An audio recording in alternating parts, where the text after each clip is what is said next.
嗨嗨嗨，听得见吗？我不知道现在有没有人哈，听得见吗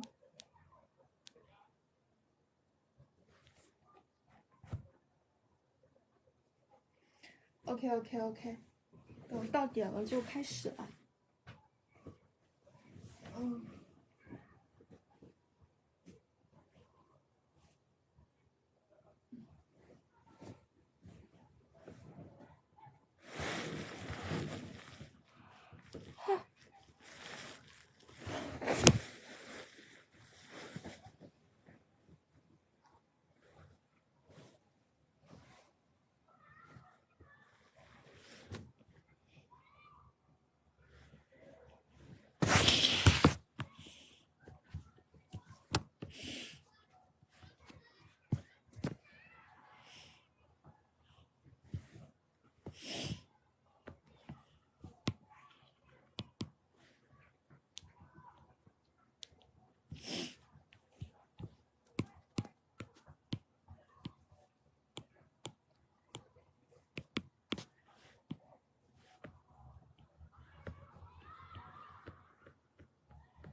OK，到点了，那我们就开始我们今天最后的这个讲评环节吧。OK，可以看到这张图哈，我先来讲一下子这个同学的图，他的改图思路我是已经改了，大部分已经改了一个了，可以看一下子哈，就是它原图是这个样子的，然后给它修改之后改成了这个样子的。先说一下，就是它为什么就是一步一步的到这个地步。它原图的话，就是第一个是它的这个光是从这边打过来的吧，是从这边打过来的。但是我个人感觉它这个光打的非常的平。它现在这种光应该是个什么哈？应该是一种就是塑造光，就是整张画哈，它这个光它主要是用来干什么？主要是用来提示体积的。就是让你这个东西上你的衣服呀或者什么有刻画的，就是这样子一种光。但是不是说你整个光你是用来就是去让整幅画面就是光感比较强，它不是这种的，或者说就让整幅画面就是相对来说比较有那种光影的故事感、冲击力，它也不是这种，它只是单纯的为人物添加细节的一种光。然后我就是把一种用来塑造的光转变成了一种什么？转变成了一种就是用来提供冲击力的光。说白了就是什么？也就是说什么？让这个光就是用来提供美感的一个方式。然后可以看到哈，就是我在这个地方，我给它这个光，我给它做了一个非常大的一个切分，然后就是可以就是因为时间原因，这地方我就直接这样子去切了。你如果是说本身你这个背景还可以看到有很多起伏哈，然后你的这个光的这个切分还可以做的就是什么？就是更细节一些，比如说这个光它有没有这种影子呀？就是说它在其他的这个东西有没有什么投影啊？比如说这个鸟的在天上飞，然后它有没有可能投影到这上面啊？把这个地方的这个切分的这个形状做得更复杂一些。比如说你背后的这个建筑有没有可能，就是有更多的这样子一些细节。这些东西我是没有做的，我只是单纯的给它先做到这个地方。然后可以看到我特意的是什么？我特意给了一个非常强的光，强到爆到什么样子？强到把这个黑色的地方爆的基本上跟白色是一样的了。它是一个很强的一个光影的这个切分和区隔，这就让人会把这个注意力就是移到这个地方。然后它原来的画幅是这样子大，就是这么大小的，就是可以感受一下的。原来画幅是这样大小，我觉得这个画幅它相对来说是什么哈？就是为什么说我把它往这个地方延伸了呢？是因为它这个画幅就是光是从这边打的，然后呢，我想做一下这样子一种切光，然后它的这个地方它是什么？按理说就是这个地方它构成了一种焦力，不是它构成了一个焦点，构成了一种张力，对，就是这个样子。它本身它是有一种张力，它的三角形是在这里的。但是因为这个光是从这边打的，然后就是从这边延伸的话，我个人感觉是什么？就是这个地方的位置和这个地方的位置，它两个地方的位置都比较短，它没有办法就是提供一种就是相对来说比较强的延伸感。包括其实你可以看到这边这个鸟，它本来它是做了这种延伸的这种曲线在的，但是因为它留的这个位置太短了，它做不到这种延伸感。所以说其实你往这个地方扩，所以说我觉得这个画幅是需要扩长的，你要么往这个地方扩也可以。往这个地方也扩也可以，然后我选择了往这个地方扩，为什么？因为它这个光是从这边打来的，我就想让这个光它提供一种引导感，所以说我把整个画幅给它扩得更长，然后就是从这边来说，这个光提供这个引导感。然后它现在是什么哈？就是一开始扩完之后，它有个问题，就是这个地方很空，你应该怎么填深呢？想到我之前去说的，就是中景、远景、近景，可以看到我之后给它去做了一个这样子的延伸，就是什么？虚焦的这些近景，那不是这个是近景哈，就是虚焦的这个近景，这个鸟是这样子过来的，和什么？和这个向远处延伸的这个远景，可以知道这个远景它是拿那个笔刷去做的，它就是有这样子一种延伸感，一种开阔感，它相当于是就是通过这样子一个曲线，哎，给它延伸过来。让人把焦点注意在这儿，同时呢，它这个远处的这个背景还提供了一种就是更开阔、更丰富的感觉。当然，我这个就是短时间内我就是瞎画的哈，就是如果有同学就是自己可以发挥想象力，都知道你这个地方啊，你想让它就是相对来说这个地方强调一点。OK， 这个图因为我事先改过了哈，我就把这个思路去说一下子。然后我个人在看其他方面的话，人体没有特别大的问题。然后再说一下你原图的这个塑造问题，就是可以看到原图的塑造，它是一个，我这么说吧，其实是一个很平图的塑造，很平的塑造。为什么说是一个很平的塑造？因为你的这个体积你构不成，你没有构成体积的意识。比如说像这个地方吧，这个地方它这一块暗面它是在起什么作用？我个人我来说我是没有看到的。如果说你这个地方是想要表现。就是比如说想要表现它这个布哈，它是作为一个亮面儿，然后你这个地方想表示它稍微的它有点起伏，那么它应该不是做这样的一个形状，因为做这样子一个形状它是什么？它是一个褶皱的暗面，就是你这个地方凸起来，你这个地方才会凹下来，才会有一个完整的这个面儿的这个暗面。但是你如果说你是做一个褶皱的话，你这个地方你又留得很细，而且它本身给人感觉是什么？你周围的边线又是很硬，给人感觉它是西装很硬的一个面儿，但是你这个地方又有一个很细的这个褶皱，这种褶皱只能在什么看到？只能在那种很皱皱巴巴的那种料子上看到。所以说，其实可以看到很多的这些地方，它的这个暗面的刻画都是碎的，它没有那种就是具体的形的意识。这个东西很难，它需要基础去培养，但是短期之内也是去提高一下自己的控制力。我可以先前改一下的。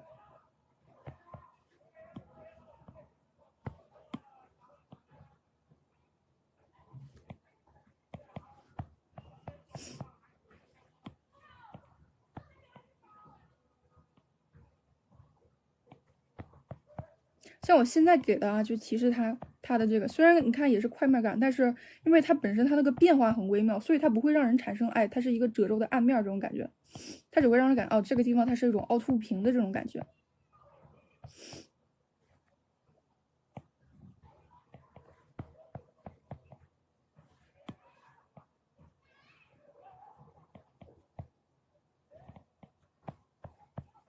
比如说你现在这个地方你给它拉了这个那个的用纯色填充了，然后你在想，我该怎么样子我去把这个地方刻画呢？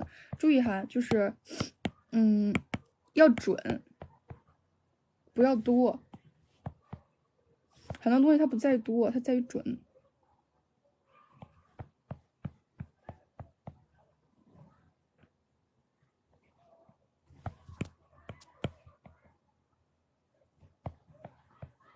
这个是褶皱的暗面，这个是褶皱它这个暗面往上转的一个过渡的一个暗面，可以体会一下这种基本的这个关系。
可以体会一下子哈，就是说，我虽然给了，但是可以看到它这个颜色色阶的这个变化，它的每个这个色阶的变化，我脑子里头都是有东西的。就是我为什么说我要给这个地方给这个颜色，或者说什么，哎，我就不合适，我给它一个更浅的颜色，为什么？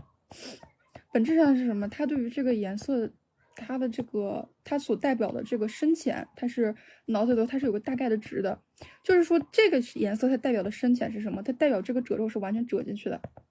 它是有重叠的，但是这些地方代表的深浅什么？它就稍微暗一点，它代表什么？它这个上面它是一个整体的亮面，但是这些暗面代表它这个亮面的这个起伏，它的这个含量是这个含义是不一样的。同学，其实我建议你可以去做一个这种单纯的这种2分啊或者什么的这个练习，然后自己去体会一下子，就是比如说我整个画面我就给它一个4个阶，或者说是一个3个阶，然后就是拿着3个阶的灰度，我再去进行这个褶皱练习。就是我用过这个3个阶，我怎么去表现我的褶皱？而且它的这个褶皱之间，我们可以看到它是有承接的，就是哎这个地方凹下去，这个地方凸起来，然后这个凸起来之后往下接着走，然后呢，它这样子它就形成了一个什么？它就到这个地方要收进去的时候，形成了一个凹陷，它是这种有迹可循的，它整体它是一个完整的连起来的，要有一种完整的连起来的一块布的这个意识，包括这个地方褶皱这样子一起来，这样子一起来，到这样子一下去，哎，它都是有这个意识的。还有就是这个地方，它这个尖吧，它其实一般来说它的这个面儿它不会留的这么的，它这个往下翻的这个面，要么你就是过渡下来。要么你就是什么，它就没有留的有那么宽，它有留的那么宽的话，它其实不太符合它那个正常那种光影倾向。因为你这个尖其实你也没有那么，就是你这个尖吧，其实这么想，就是你这样子，你大部分肯定因为你人是一个这样竖着来嘛，你大部分就打到这儿，你可能这个地方肯定就是一个边缘线。但假设说你留的很宽，你给人感觉是什么？就是这个地方它边缘又很宽，但是你边缘很宽，你又是个顶光。就是你边缘很宽的话，你这个面就变成顶面了，它又不至于变得这么暗。所以说，如果是说这样一个边缘线的话，它一般来说没有那么宽的。手的话刻画的不错，不过手的话要注意这个底下的这个阴影也要跟上，因为它毕竟还是个顶光。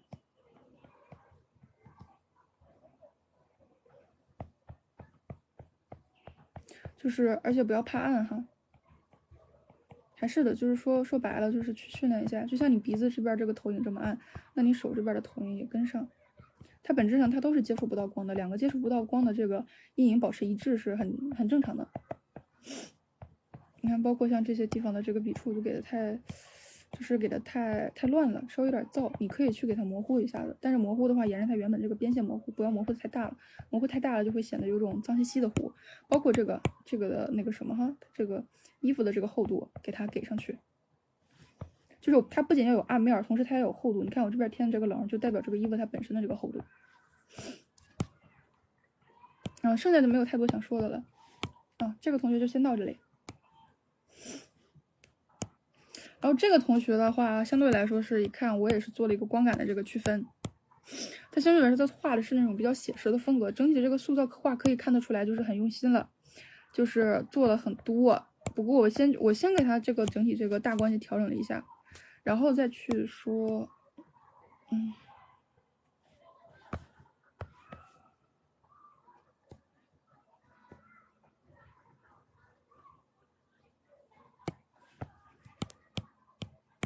然后再说一下其他的一些细节哈，就是这个同学其实你画的很多，但是你的这个虚实意识，我看你这个地方好像是有的，但是就是一定要注意，像你这个的边线，它不融入，就是画画的时候，它会有这样一种条件，尤其是可能画照片或者什么，它会有这样一种关系，就是我看着它。包括我，因为我本身就是我的本科是学油画的嘛，我也画过就是真实的素描。就是你看某个东西，当你比如说你在画的时候，你去观察它的时候，你会把这个注意力都放在上面，你会感觉这个东西就是它实际感受它是比较强的，就是比它实际上在画面整体中，你可能一整体看你根本就注意不到这些地方，但是你一旦比如说你自己要画，你要观察到这个地方，你就开始对这些地方就很注意，毕竟你想要画的像嘛，很注意的话，你就有可能把这个地方画强了。这个边界线也是，就是你注意到它这个光，它是有渐变的，它这个阴影它是有渐变的。然后你一旦开始注意的话，你就是想要把这个渐变画出来，你就会把这个地方给它画强了。它就是一种控制的问题。假如说就是什么，你比如说你看你一整张图，你可能就注意的不到这里头，但是因为我们是一个细节，我们一个局部的去抠的，然后我们就可能会注意到这里头，然后它可能就过了。它不就是真实的情况下是什么？它不会有这么明显、这么强的这种边界线。就是你看，比如说涂抹到这份上，我们可以也是能感受到它有边线的。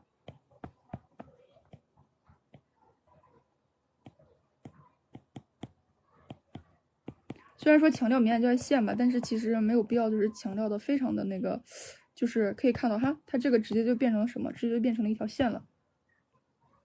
它跟它这个暗部明暗交界线，它其实跟暗部还是相融的。就如果说强调明暗交界线，强调跟暗部不相容，出现那种分离的那种状态的话，那其实它就是什么，多半就有问题了。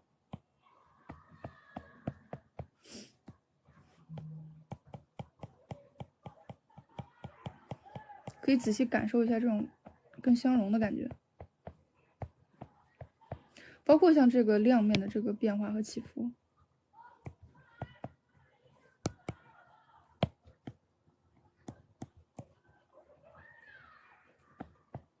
这里说一点哈，就是只有暗面它才会显示出来这么厚的这个勾边的线，亮面的这种勾边的这个阴影通常是什么？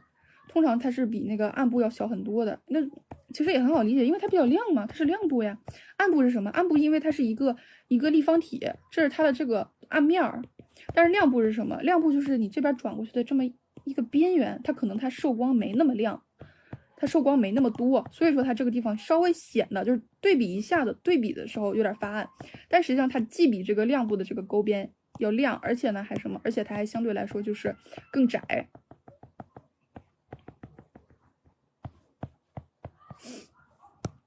并且还更融入。说白了，它这个就是暗部，这个是亮部的这个就是亮部没那么亮的那些地方，它还是有很多区别的。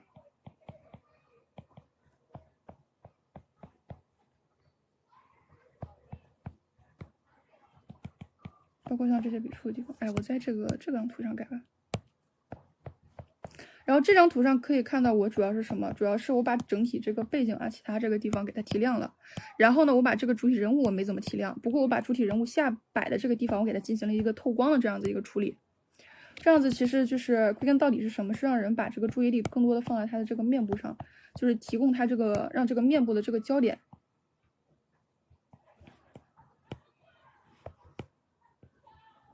包括其实这个面部的这个笔触啊，它相对来说给的有点紧，这个同学你就是很多这个地方它的笔触相对来说都比较紧，可以尝试的去做的更放松一些。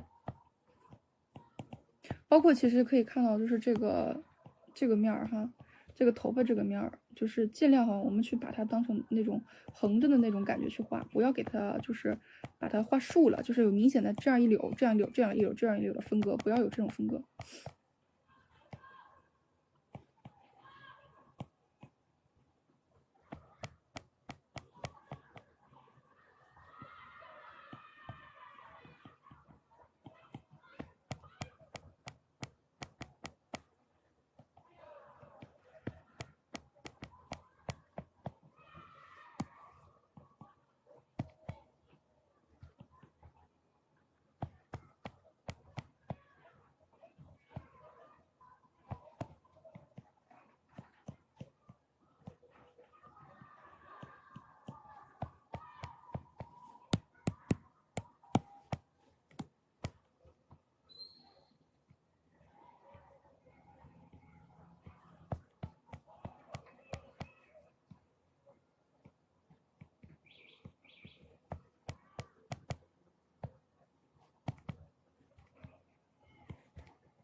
像这个地方，我给它做的相对来说更规整一些吧。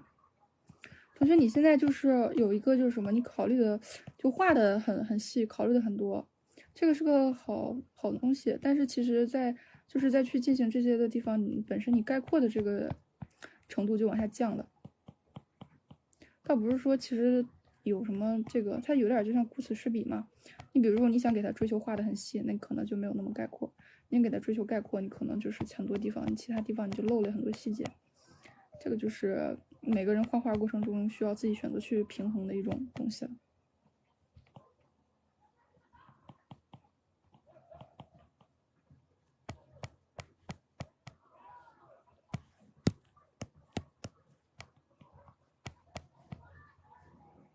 包括其实你看哈，像这个地方这个暗部的刻画，就是你现在有一个什么，就是我暗部的跟这两个的这个刻画，它没有一点转折的，不是没有转，它没有一点过渡的，就是它这种刻画，它反而会给人一种什么平的感觉。就你整体你追求的是一种比较厚的一种质感，一个效果。像你这个地方哈，它都有模糊啊，它都有一点这种哈过渡的这个面，比如说这个暗面和这个亮面中间，它是有这么一点过渡的过来的。但是你下面这个东西突然就没有过渡了，像你这种地方。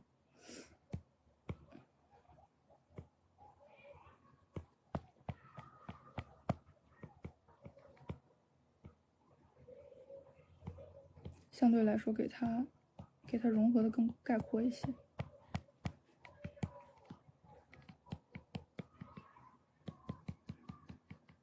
说白了就是它们每个的变化都是很微妙的，但是这个微妙可能画的不是很容易那么掌握，然后就会给它画的相对来说比较生硬一些。可以尝试就是去拿这个什么，去拿这个笔刷去融合。这个地方再做一个透光的效果。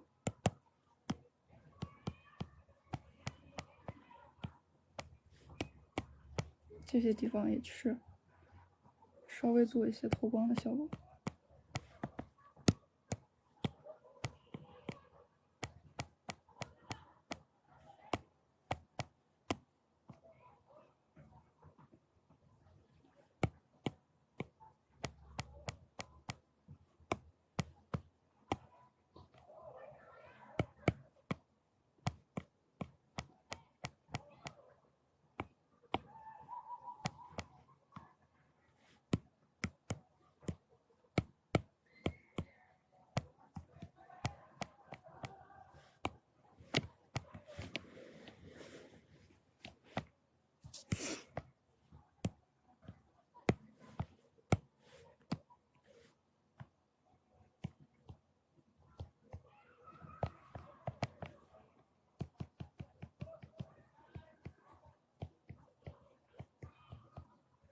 然后在这里讲一个点哈，就是同学们注意一下子。比如说，我知道这个地方它的光有渐变，但是很多同学他的这个渐变反而就是没有擦出那种效果，是为什么？大家一定要注意，做渐变的时候，也一定要注意你的渐变有什么趋向。比如这么讲吧，就是同样一个渐变，这个地方，哎，我是它的明暗色线，我要去强调它最重。然后呢，到这个地方就是它的暗部了，它相对比较轻一点。然后这个时候我觉得它俩不怎么相容，我要擦渐变，我要怎么擦呢？要顺着它本身的这个倾向去擦。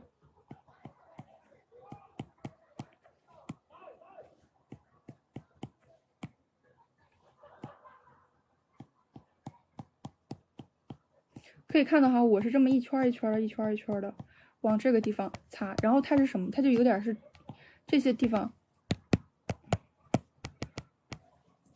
就是这些地方它都是均匀的过渡的。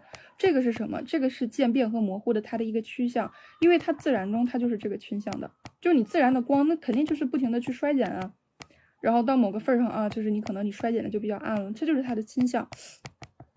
但是很多就是同学们可能自己在画的时候，哎，他擦的话，他就没有一种就是要顺着倾向去擦的意识，他可能就会擦的比较奇怪，因为他觉得有模糊就够了。像这个样子就很典型，他没有按照这个倾向去擦，他就脑子里头没有这种光线到底是怎么流走的那种感觉，他就没有这种感觉。所以同学们自己在进行就是模糊啊或者渐变，一定要注意，就是他去分析他本来的这个倾向是什么样子的，然后按照他那个倾向去擦，不是说我光擦了就可以了。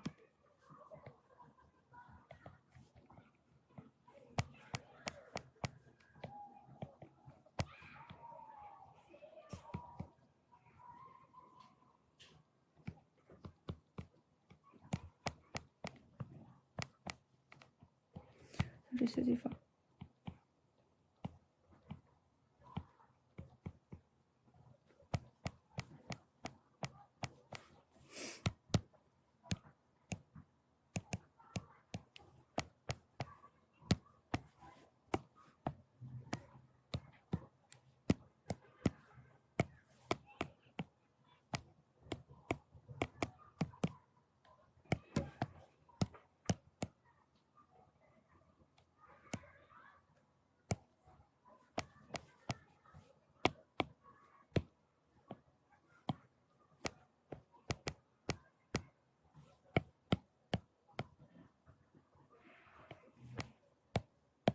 然后再来强调一下这个面部，其实像这种比较暗的哈，你面部其实可以就是什么，眼睛这个地方可以给比较亮的这种高光，像给相对来说比较亮的这种高光，它其实很容易去做出那种很突出的感觉，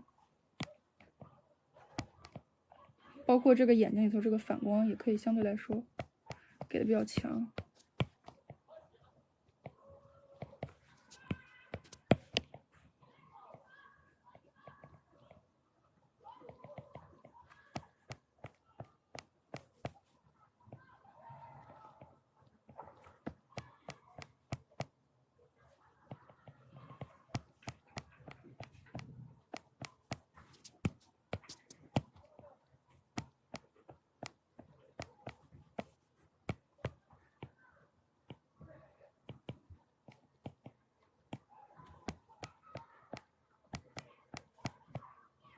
这个地方多添一点碎发，增加这个的精致度，更容易让人把这个视觉就是凝聚在这里。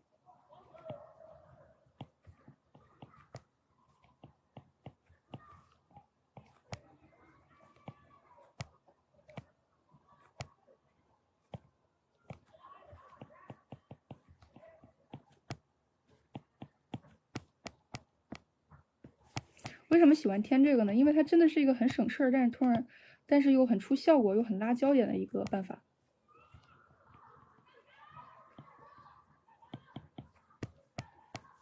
只要是拿这个细笔刷多添2笔就可以了。OK， 那这个同学这张图就先到这里。OK， 我们再来看下一个同学的。这个同学其实你看哈，对比一下你上一个同学，对比一下上个同学，就是这个地方就是蛮突出的，就是他的这个嘴巴明明是这个光影，但是他这个嘴巴并没有根据这个光影去做渐变。我们可以看一下上一个同学，他的这个嘴唇这个地方他的刻画，可以，我之前讲嘴唇讲了好几个面哈，这样是一个面，这样是一个面，这是一个面，这是一个面，这是一个面，这还是一个面。他的嘴唇，其实是有很多面的这个变化的，但是这个同学他的这个尤其是上唇，他其实没有特别，就是其实根本就是没有这个面的这个意识，它就会导致他这个画面很平，而且再就是强调这个肢体比例上，他这个肢体比例相对来说有点这个失衡。之前我讲了，就是女头比肩宽大概是1:5的比例。比如说这个是你的头宽吧，那你的肩宽应该是到这里的，是差不多是这样子一个比例，相对来说是比较合适的。然后除此之外呢，就是如果说你的肩宽到这里的话，那么你的这个胳部。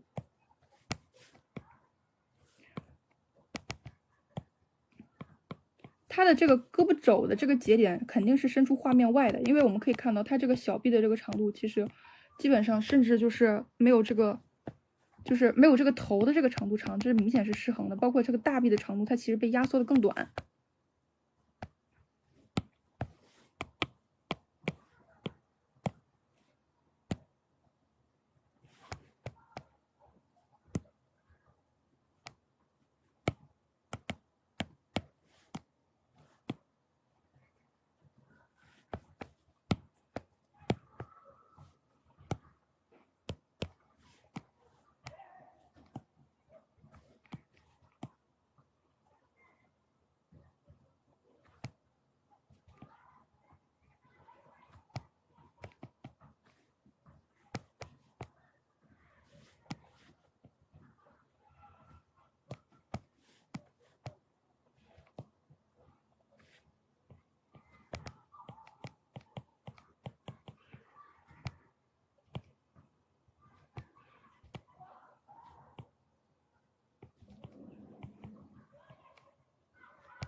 包括这个胸的位置，它也相对来说是太靠上了。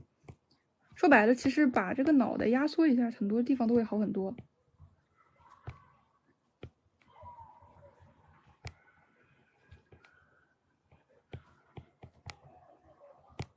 然后它这个大衣的这个弧度，相对来说就这样子太直了，太呆板了。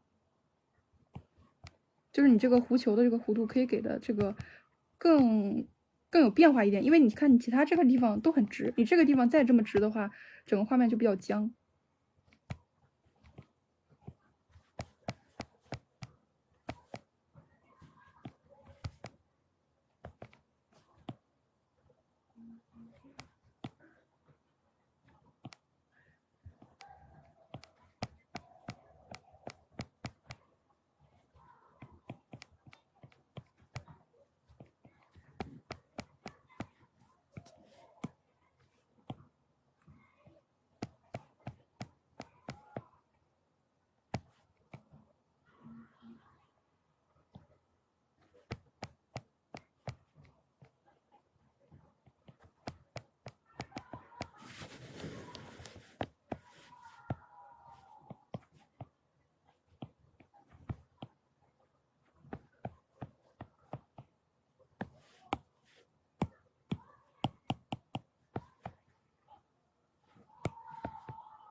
OK， 这个大势我就先给你改到这里哈。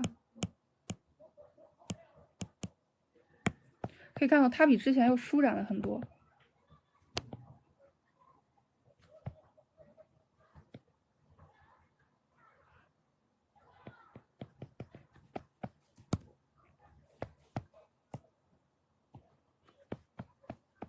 OK， 现在再来调整一下整个大的这个颜色的这个色彩的关系。现在这个色彩有一个什么问题，就是它太同质化了。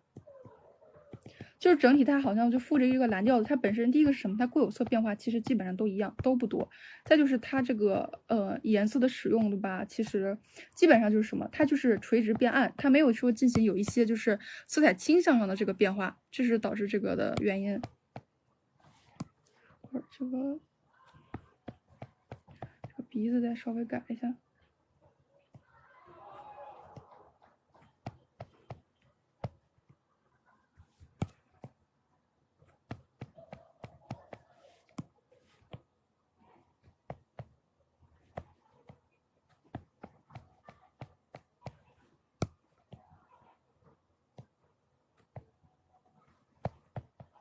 同学还是要注意哈，它这个鼻部的这个光影的结构，就是它像跟嘴唇一样，它是有很多这个面的转折的，它不是这个地方鼻子就是完全的直接是这样子一个完整这个整体的，它鼻子是有2个洞的，它既然是有2个洞，它的这个转折它肯定是有区别的。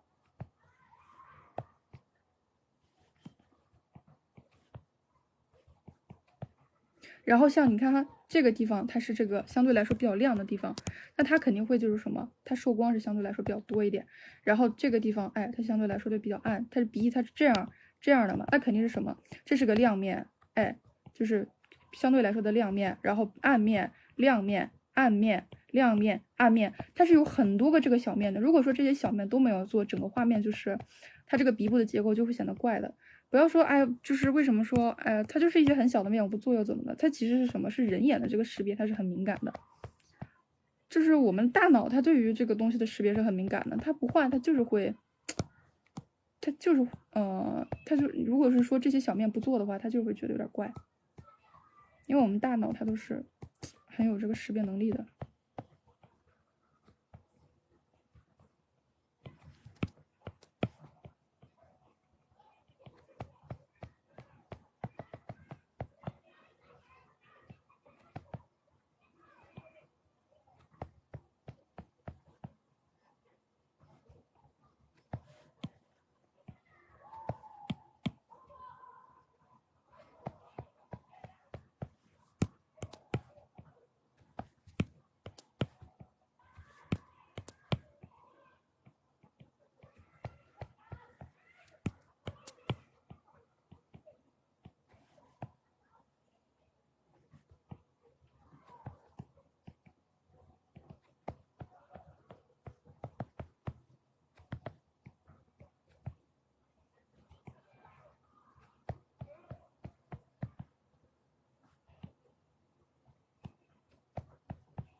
哎，这个相对来说就是什么？它就是比较写实的一个转折结构，可以看出来。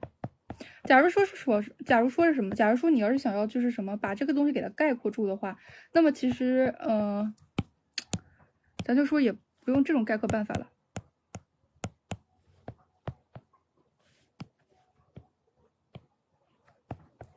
直接就用一些相对来说比较二次元的一些概括办法。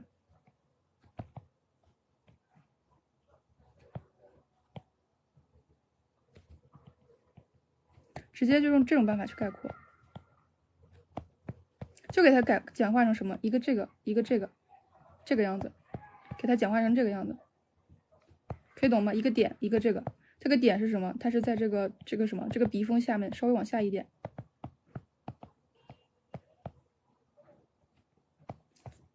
测光的话，其实用这个办法去概括，相对来说是比较好用的。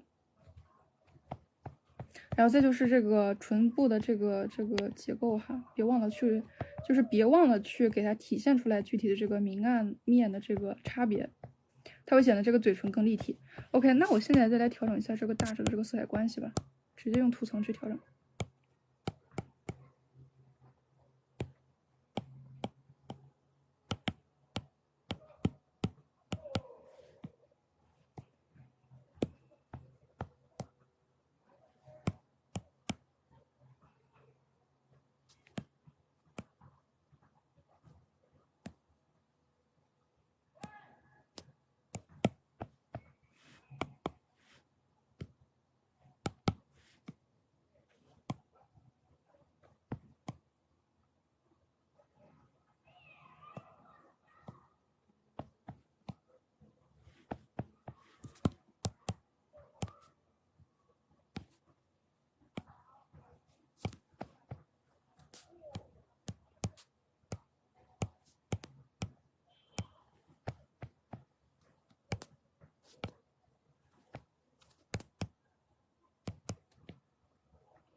刚刚应该是卡了一下，现在可以看到屏幕吗？现在可以看得到吗？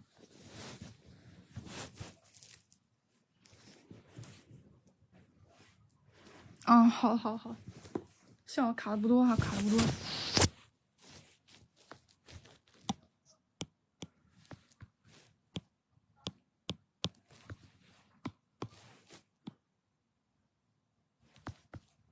OK， 在这里解释一下我的2个操作哈。第一个操作是什么？第一个操作是我去给它整个这个光影变化去做出一个区别，就是让这个白的这个地方，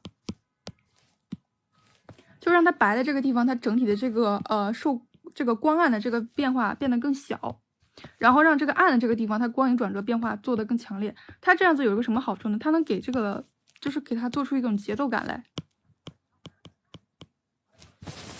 就是面对同样的一个光，给它做出一个节奏感的这个区分来。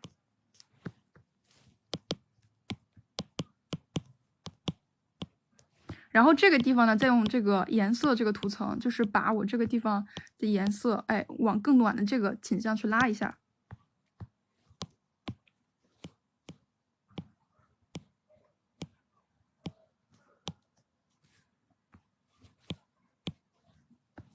对比一下子，跟这个原图的这个色彩之间的这个区别来。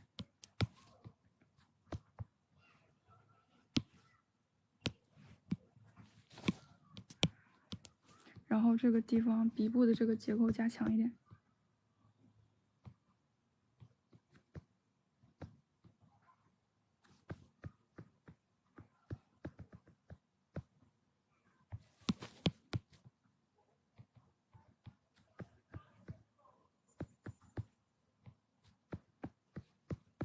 包括这个眼睛哈，它如果这个眼睛整体是在这个暗部的感觉的话，给它按下去。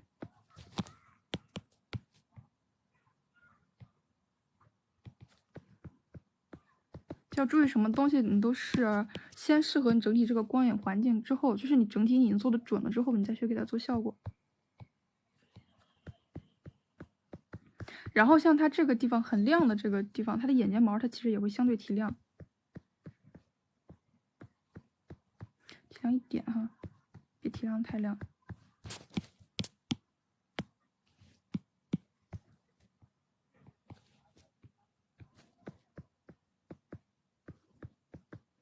还有就是什么，它这个眼间距太近了，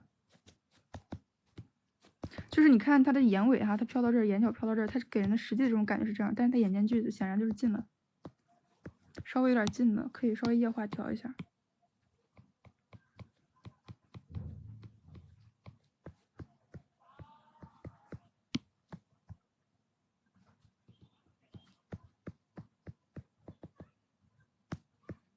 怎么这个地方哎？同时哈，就是我们知道，除了眼间距之外，还有一个东西叫做瞳距。瞳距就是什么？就是2个同人之间的这个距离。就是我们注意在液化去调这个眼间距的时候，同时也要注意到自己就是2个瞳孔之间的距离是不是近。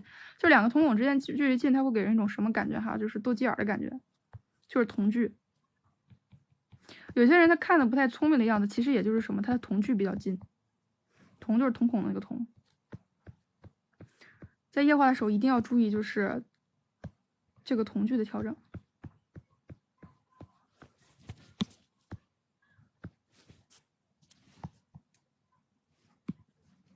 然后这个头发的这个分割哈，注意它是打这样子一个顶光，它不是打这样子一个顶光。你原来这个头发这样一段儿，哎，这边亮，这边往下落，这边亮，这边往下落，它是什么？它是这种顶光。但是其实根据你其他这个光源环境判断的话，它应该是打的是这样子的顶光。包括你看你的这个阴影都是往这边斜的，它不是这个样子往下垂的。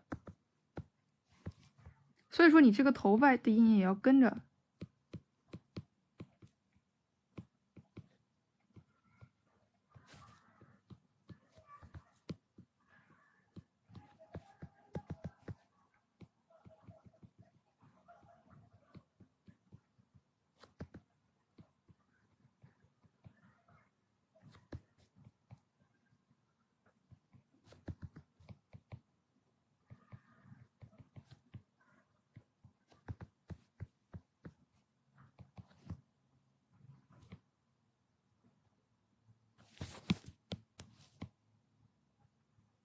哎，尝试这个暗部不是变得更暗，而是什么？变得更灰一点。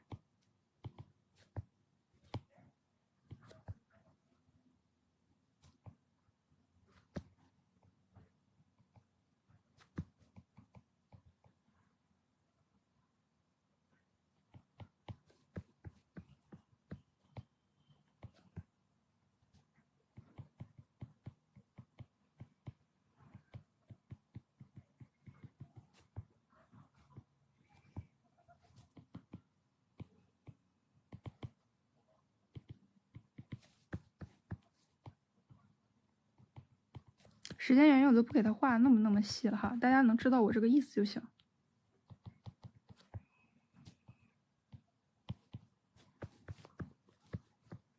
然后这个嘴唇，它这个我们之前讲到哈，就是它那个什么，它这个嘴唇，它这个人中相对来说有点太短了。就是大家这里再教一个点哈，就是人中一般来说什么下唇到这个下巴的一半儿，它这个人中它其实明显的就是短了，它会显得就是相对来说有点太近了，把它往下调一调会更好。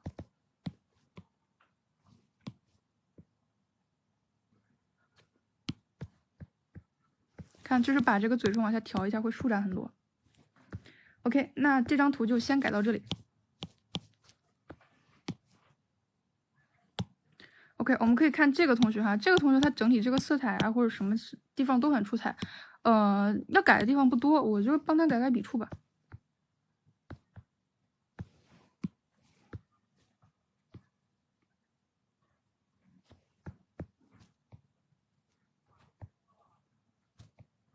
我建议可以是什么？先把整体的这个其他地方都刻画的非常完全了，然后再去往里头填色彩去藏色。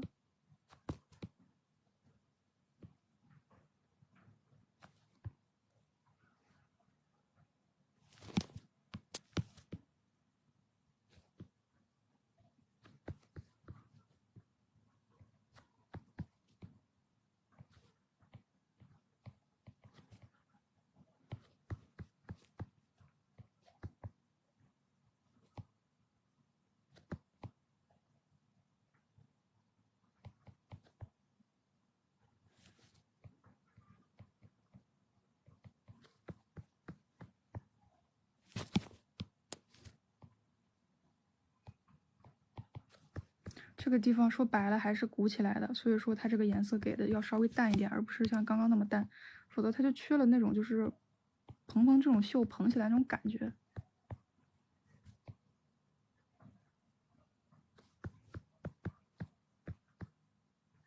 然后建议这边这种块面这种分割做大点儿，这个袖的这边分割做大一点。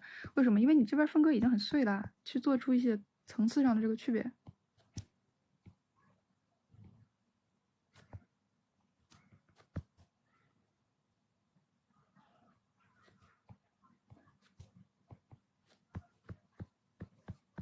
哎，像这种地方稍微的给亮一点。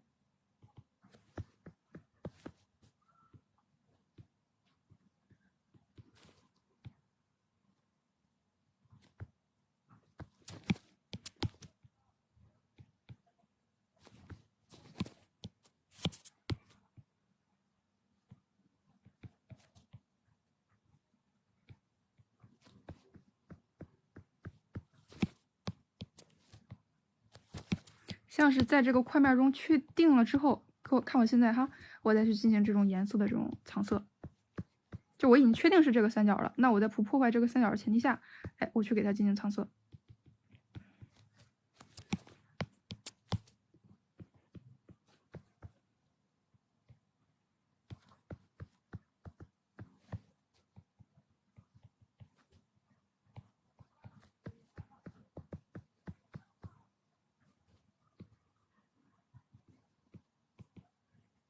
然后我在讲的时候，大家有什么问题，完全可以提出来问我哈，毕竟这是最后一节课了。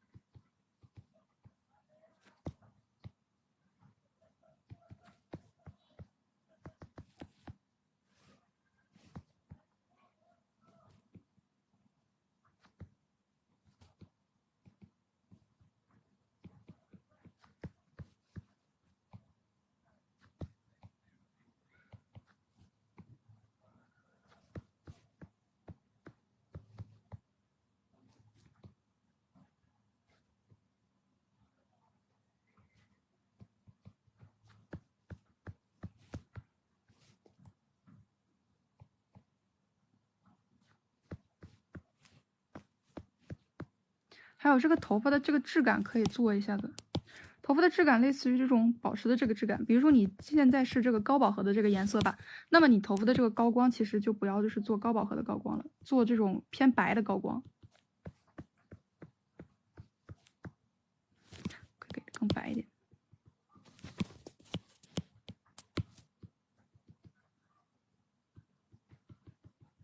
有点像什么？有点像宝石上面的这个反光，自己去稍微就是想一下子，就是它那个宝石上面那种反光的感觉。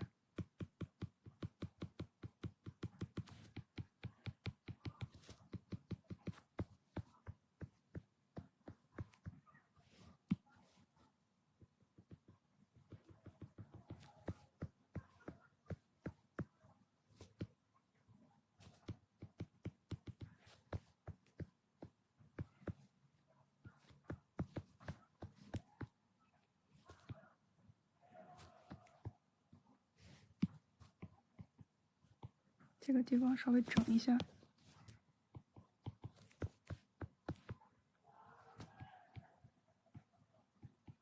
整一下。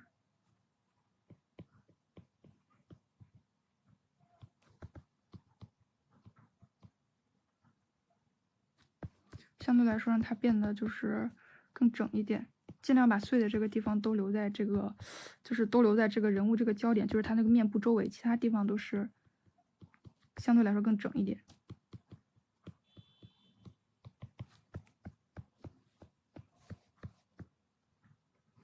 这个地方，哎，比如说这个人物周围这个头发，可以给它一些就是暗面儿，就是把这个头发当成一个片儿来画，把这个片儿的暗面给它做出来。它就是有一种很那个什么，就是很有体积感，同时它也很吸睛的这种感觉在。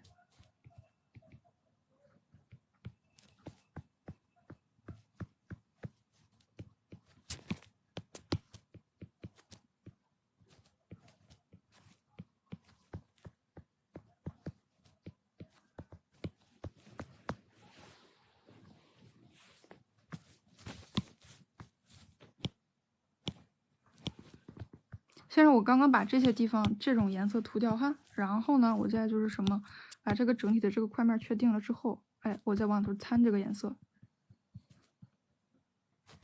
哎，再去有目的性、有针对性的去藏这个色。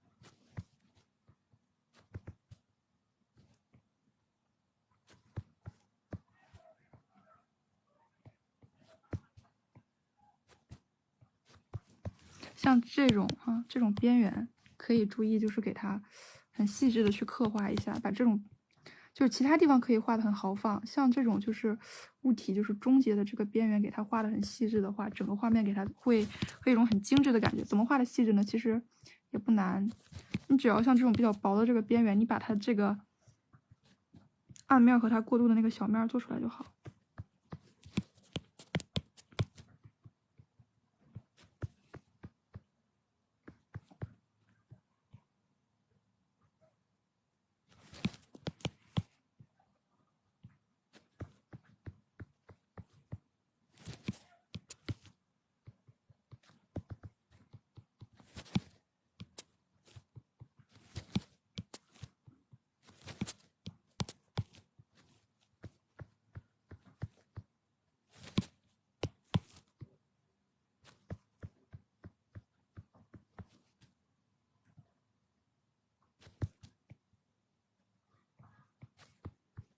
就用这个白色再拉一些晶，再去给它吸睛一些。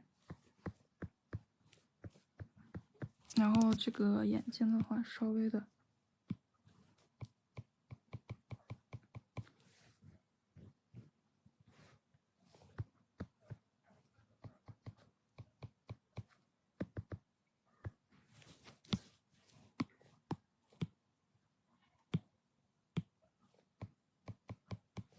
我按渐变去是去擦两个渐变的边缘，顺着擦的这个意思吗？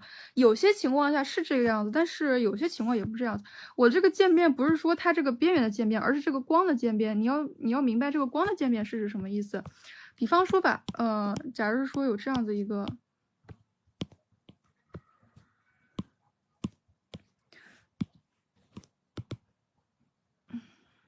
这样子，比如说这个是胸部吧哈，然后这是它的褶皱。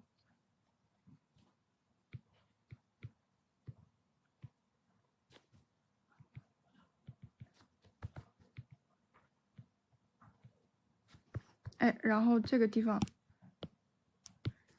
它底下它稍微的暗一点。那么我这个时候我按照它的这个渐变去擦是什么？我这样子慢慢的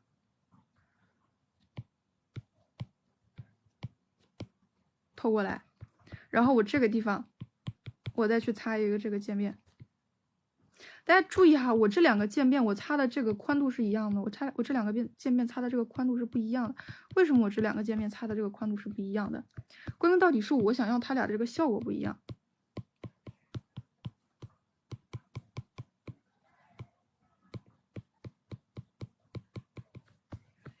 就是这个渐变，就是它从这儿到这儿的这个渐变是什么？这个渐变它其实就是代表了一个转折面。那如果说我不擦渐变，我在这边多补了一个就是中间色的转折面，可不可以？也可以。那这个渐变是什么呢？这个渐变是本质上是它这个底下有透光，透光就是什么？透光就是哎，我底下有透光，然后这一部分这个面我是它接收透光的，然后我透光我到这儿就慢慢衰减了，我这个地方我就接受不了透光了。因为它是一个最凸的这样子一个面嘛，你知道吗？就是比如说咱这儿往下，哎，有透光透过来，那我到这个地方我就衰减了，它就接受不到透光了。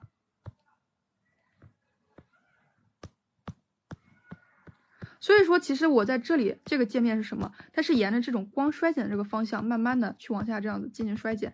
但你比如说我这个渐变，我直接就是什么擦到这儿可不可以？擦到这儿可不可以？也可以。那比如说像这个地方。我给它去擦渐变，那我只擦这一个部分的渐变可不可以？就是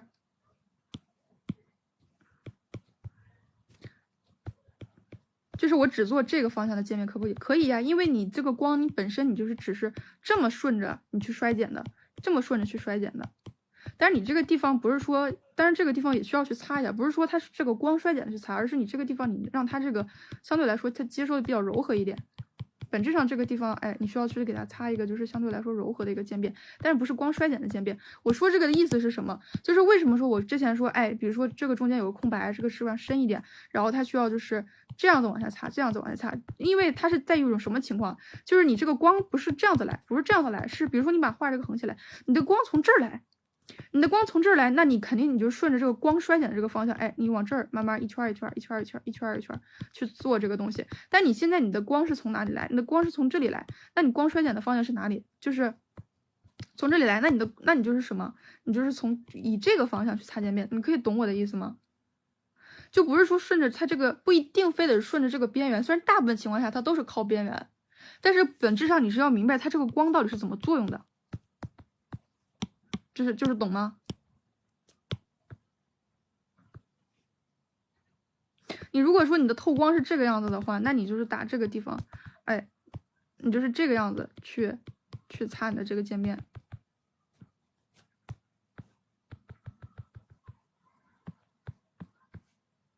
它要看你这个光的方向到底是什么样子的。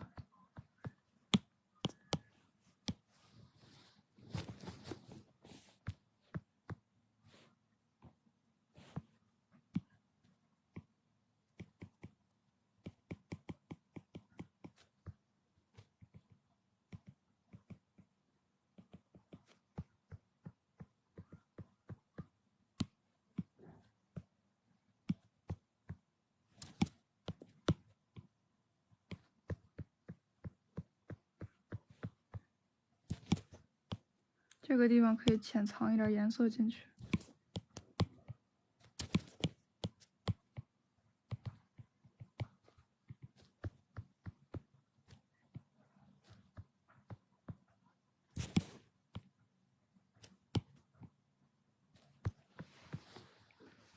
OK， 这个同学的画面其实没有什么太大问题，最主要就是把这个块面给它整理一下子，给它整理的就是这个层次，它原来这个层太碎了，现在给它把一些层次整理的更整就好了。OK， 那这个同学就先到这里。然后看这个同学的作品，这个同学其实他有点像我一般会常用的那种风格，也不是我一般会常用，就是我几幅作品的那个常用的那个风格。但是它是什么哈？但是我要注意，就是一般来说，我整个画面画的相对来说比较模糊的话，那我像这个侧边这个勾光，我肯定会给的什么很亮，就是不仅给的很亮，笔触我也会给的很坚决。你看你现在这个笔触相对来说太散了，体会一下我这个比较坚决的这个笔触。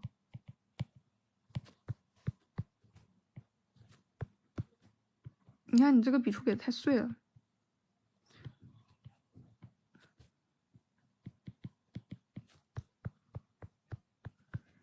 为什么？因为整个画面它相对来说它都已经比较模糊了，必须要有一个这样子，就是一个相当于提神醒脑，就是镇场的一个地方在。那我现在画的这种侧光就是什么？就是你整个画面你需要就是利用它，你去镇场。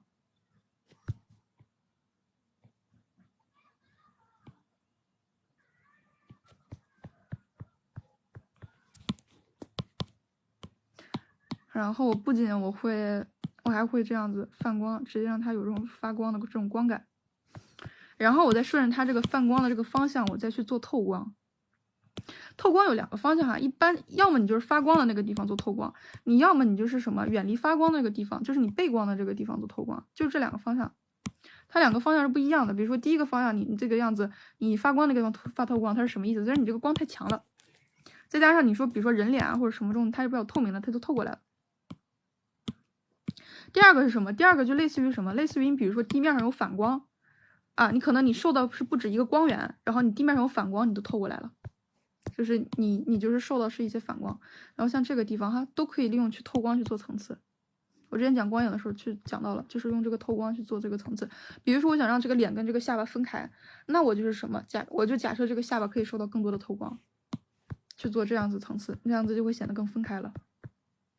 包括比如说什么，我想让这个手腕跟这个地方分开，那我怎么办？假设这个透光，反正不要假设太过哈，太过了就断掉了。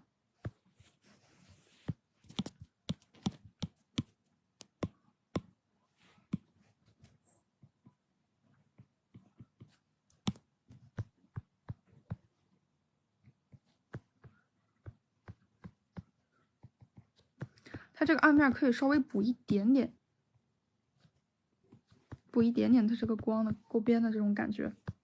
然后下面是来一些重头戏，比如说这个地方有透光的话，那么要是我的话还会再去做什么？再去做一层这个眼镜的这个阴影。其实这个眼镜哈，它是特别就是适合就是什么，特别适合做效果的。为什么？因为它就是比如说你去做这个东西，它一旦受光，它会有投影，这个投影的这个形状就比较复杂，它就相对来说会比较好看。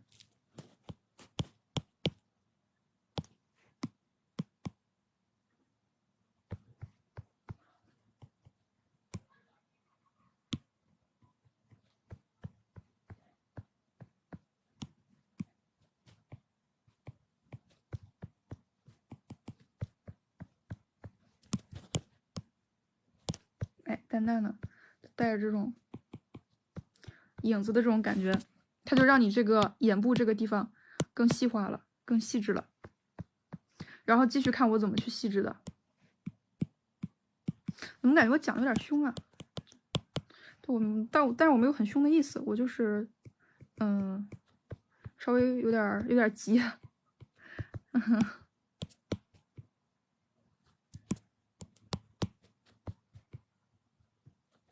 你看这个眼镜这地方该有的这种高光，你去给它勾一下子。这种亮暗面儿，哎，就很窄的亮暗面也给它做一下子。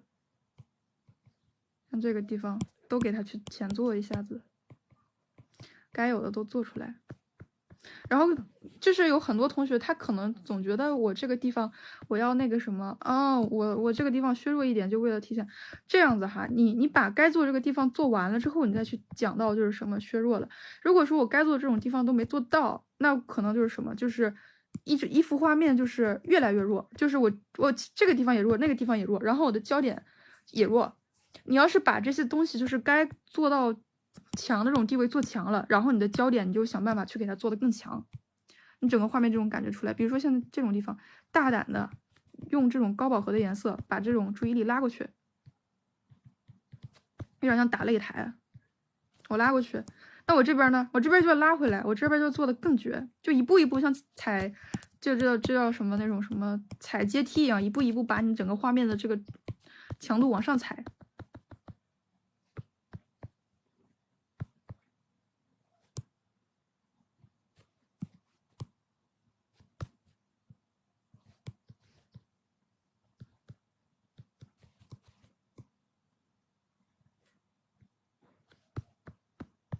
就不要害怕刻画，哪怕你就是刻画把整个画面给它刻画的有点乱了也没有关系，因为你乱了你可以删。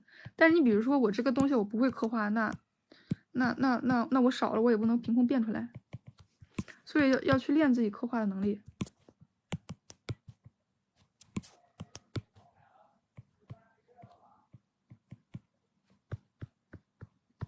像这些地方，给它增强一点稍微。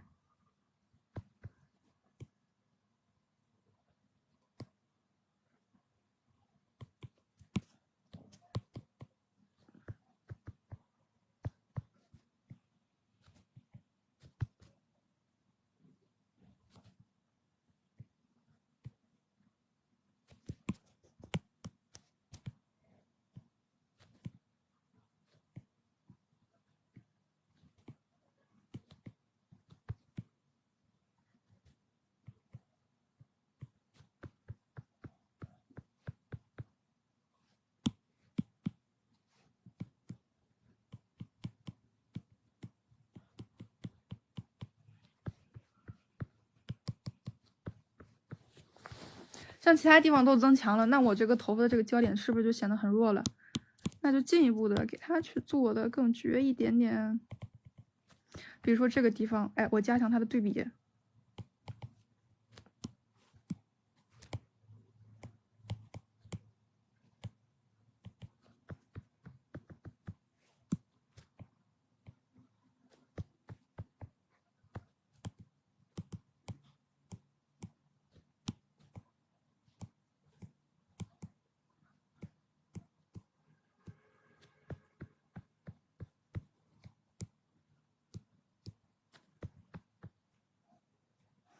头发的这种质感哈，前拉一下子，然后换上我拥有的最细的笔刷，开始了我的细化。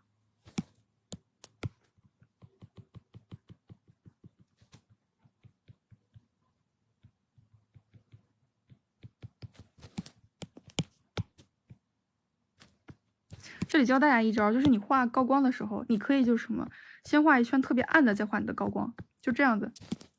你甚至都可以什么黑中黑跟白，这样子会把你这个高光勾的特别明显，那么一圈，很有效果，百试不厌。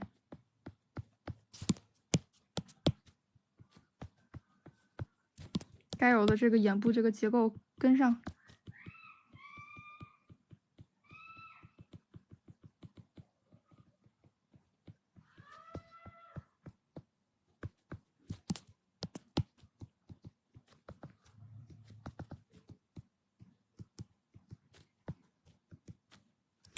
哎，这个地方高饱和的跟上。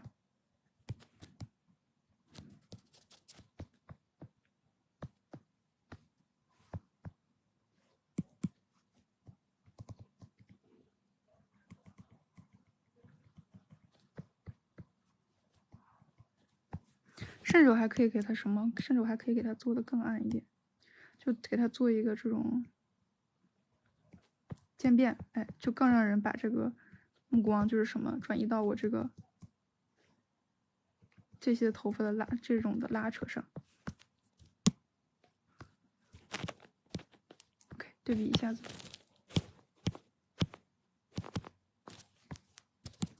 这个地方眼镜的投影可以给的更深一点，更重一点。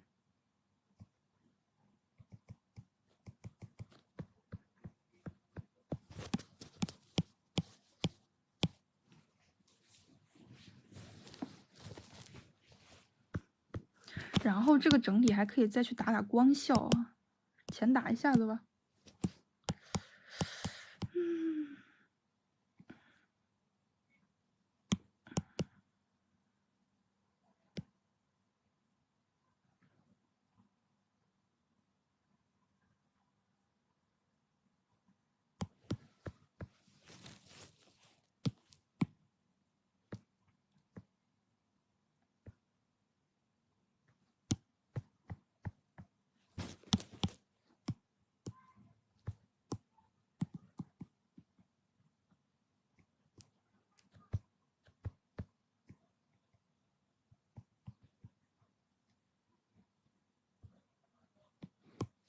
有两个选择，你要么就是因为它跟这个人物跟背景融的就是这个色阶差的太近了，你要么就是把背景加暗，你要么就是把背景提的很亮。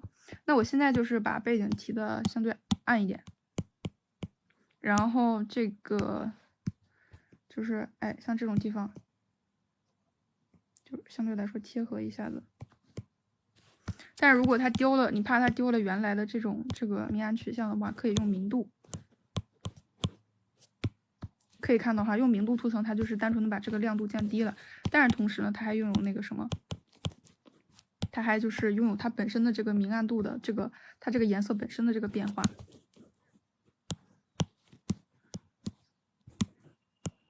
然后这个样子稍微的去拿这种饱和度啊或者什么的这种东西，给它饱和度相对来说提的更高一点。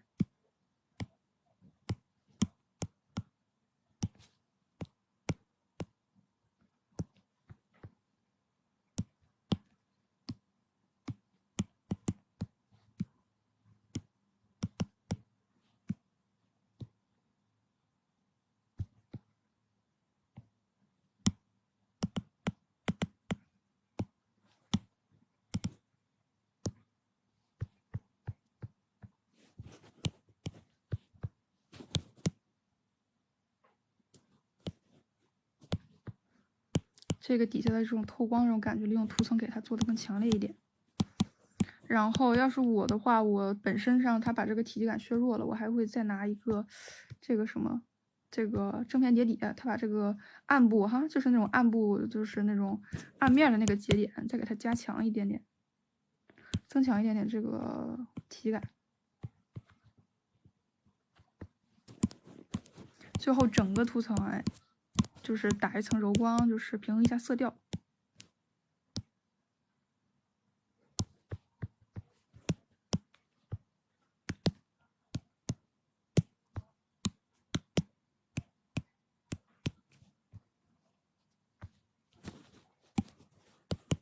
然后这个地方的花可以就是给它们对比做的更鲜明一些。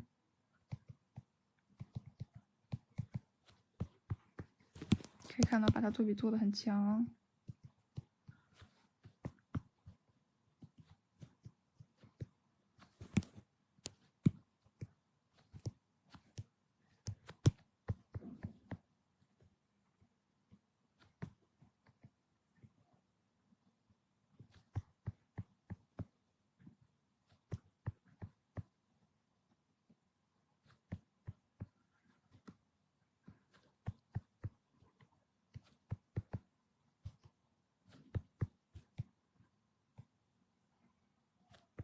OK， 大致的思路就是这个样子哈。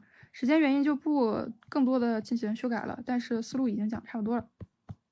其实如果可以的话，可以把这些地方哈，就是这个地方做的再加暗一点，然后就是把这个假设从这个地方哈弄出一些这种光源的这个光点，哎，有种这种感觉，让整个构图其实更有种倾向来。OK， 我们看下一个同学的。这个同学他其实我之前我示范了是怎么去用做纹理哈，然后他这张画，先前讲一点，它本身这个色彩倾向是挺好的，基本上我觉得没有什么特别多要改的，然后我就再讲一些细化这个部分吧。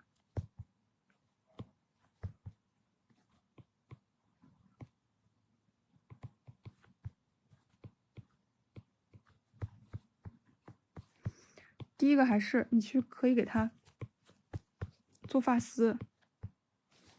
然后发丝它在脸上就会有投影，哎，可以看到这个地方做的挺不错的，给这个选手加1分。我感觉好像做那种运动解说的什么的，可以看到这个画画选手他完成了一个完美的这个回旋，漂亮，不错，他有望在这个赛场上拿到下一枚金牌。如果他下一步要进行的这个大体块调整不出错的话，今天发挥的状态非常不错，非常不错。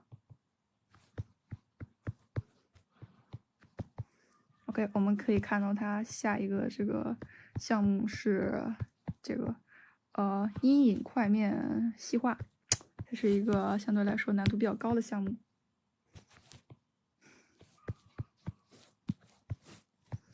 他相对来说就是我们这位选手哈，这个对于这个项目他本身并不是特别的熟悉。那么我们看看他今天的发挥如何。7个裁判给出了这个6.5的这个分数哈，相对来说今天这个发挥还是差强人意哈。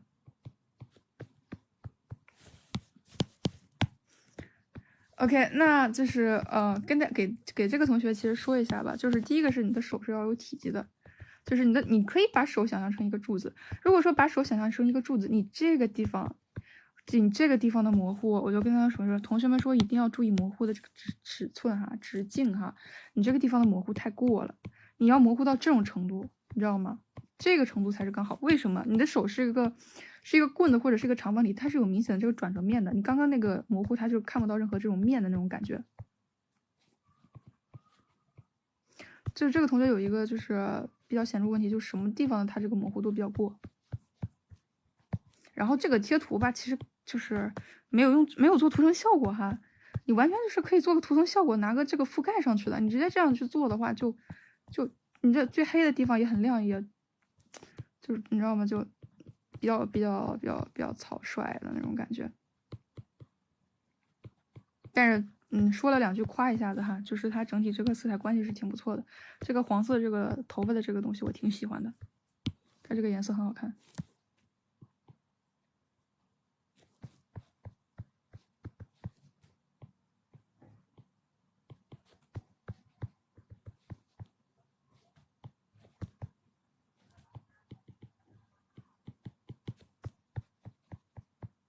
然后还有就是注意有一点，就是为什么它尽量哈，你的画布上不要出现纯黑色，尽量。如果说你自己就是那个比如说我用图层我叠，老师说我用图层叠就是叠出来纯黑色呀，那就去调整，尽量画就是你的阴影啊或者什么东西的，不要是纯黑色，除非是什么，除非你其他所有地方的阴影都是纯黑色，或者说你这个地方你画的就是黑色的衣服，除了这2种情况，其他的时候尽量阴影不要出现纯黑色。你像这些模糊就太过了，太过了。你看这个就是我说的没有根据趋势来模糊。如果你根据趋势来模糊，你的模糊应该是什么？应该是这样子的趋势。但是你现在是什么？直接是这个地方就断了一截，下半部分直接就突然就变得模糊和浅了。这个地方好像一条线把它裁了一样，它就是什么很干硬的这种模糊，它也没有根据这个趋势来。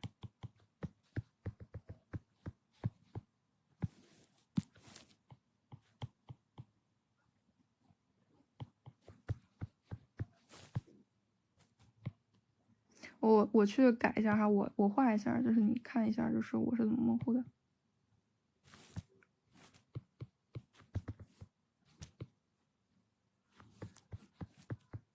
首先我是先画什么？我先给它确定这个褶皱到底长什么样。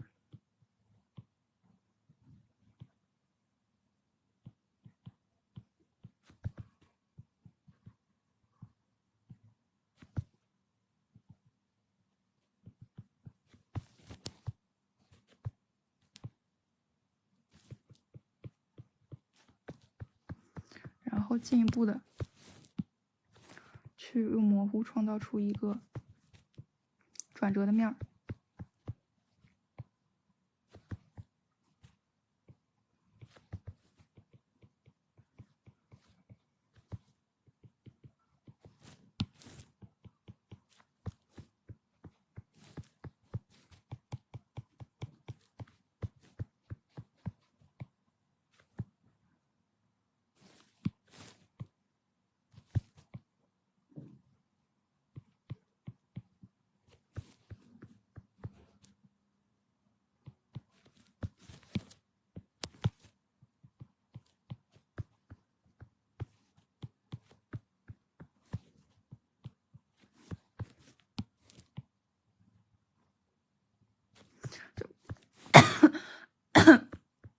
可能有同学问，哎，老师，你不是说阴影要加强明暗交界线吗？是，刚刚的同学也加强明暗交界线，可以加强明暗交界线。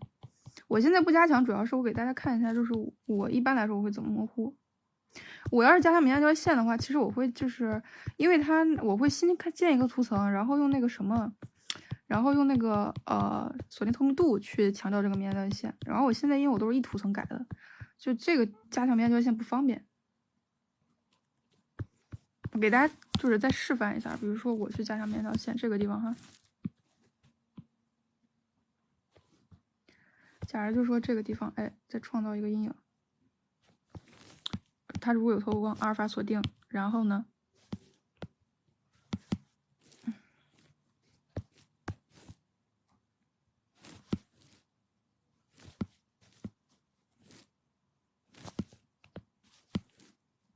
哎，阿尔法锁定，用就是这个软漆笔，其实也就是喷枪啊，哎，沿着它这个方向，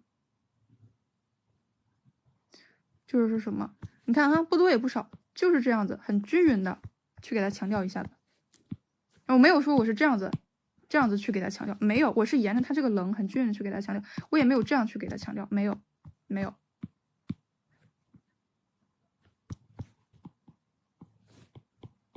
有的时候其实同学哈，不要说就是为什么，哎，怎么对方用了我用不好，他其实他是练出来的。台上1分钟，台下10年功，他这个手法其实很多的时候，就是我们画都是自己自然而然的就这么画出来了，但是很多时候就是你们画的话，你们其实就没那个感觉，你知道吗？就不是没那个感觉，就是没注意过这些东西，就有点像开车一样，就已经是老司机的人和新手，他肯定有一些东西他处理的不一样。看这个相对来说是什么？这个相对来说是一个比较干净合格的模糊。可以看到我模糊的是什么？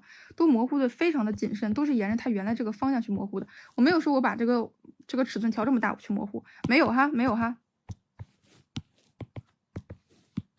叉，不要这个样子，要注意模糊的尺寸，还有尺度。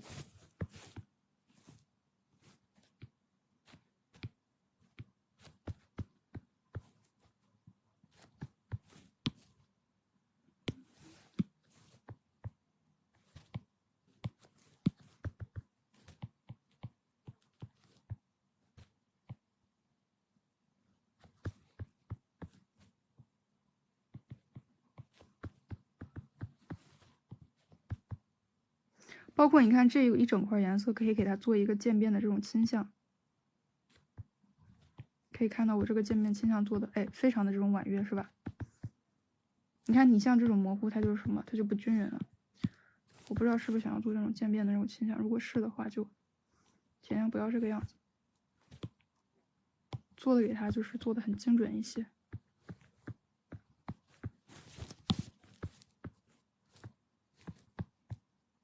看你这个模糊就是什么，直接把它这个暗部给它模糊没有形了，就避免这种情况以后。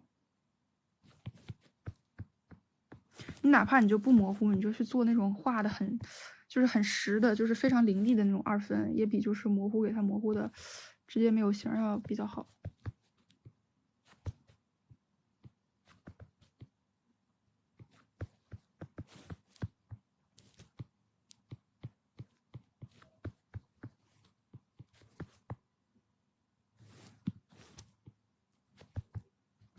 还有这个胸肌它的位置歪了哈，这个地方你反而应该模糊的，没有模糊。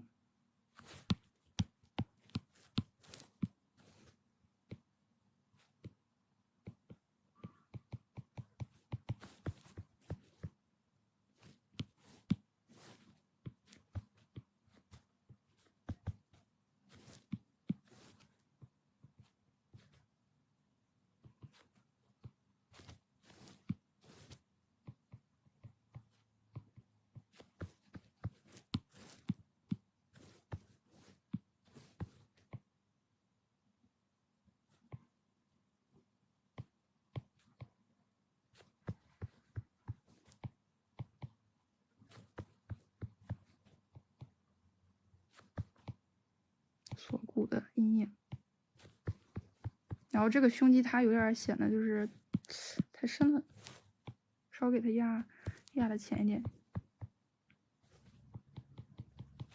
哎，胸肌的这个下缘，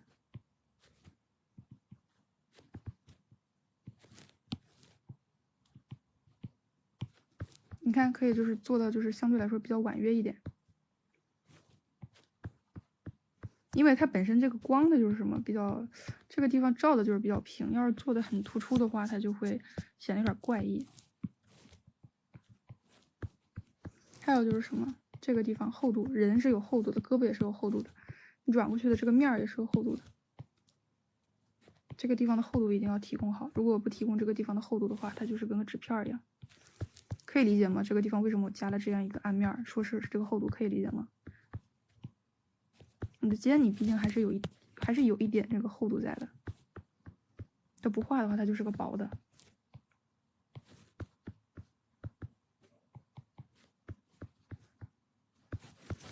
然后整体其实可以给它做一个大的这种光效。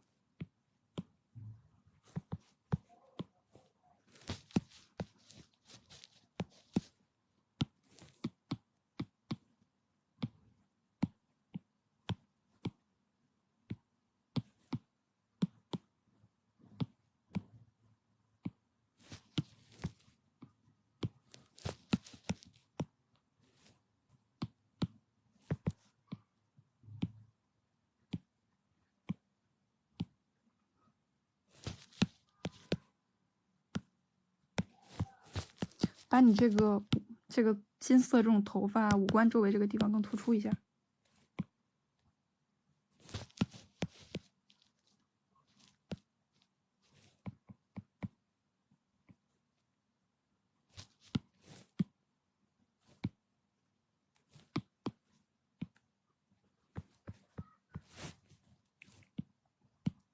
我现在因为是一个图层调整哈，它不太好调整。要是不同的这个图层的话，你看啊，我这样子去把你这个面部提亮之后，你这个其他这个地方就削弱了，就是你面部的这个光影的这个转折和变化就削弱了。但是因为我只能在一个图层基础上给你调整，你要是个不同的图层，你注意把那个就是那个阴影的那个图层单独的就是弄出来，再加强一下子。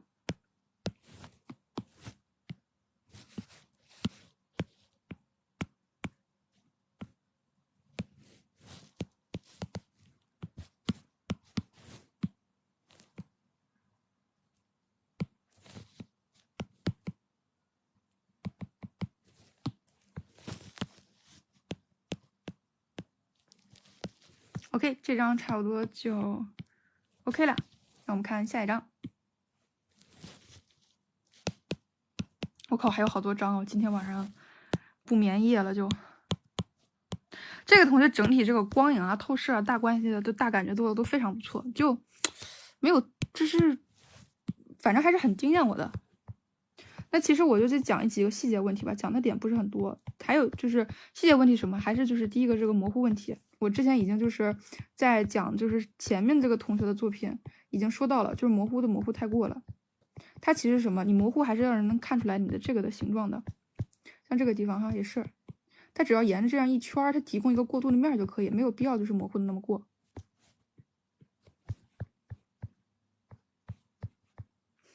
然后这是一点，像你这个模糊吧，就还 OK， 还 OK。但是你刚刚领子这个地方这个模糊，它就第二是什么？就是你的光面，你其实可以，我不知道是不是没画完哈，其实你可以去提供一些就是小的这种的，哎，小的这种暗面暗部的，它相对来说就是什么，给人感觉更有塑造一些。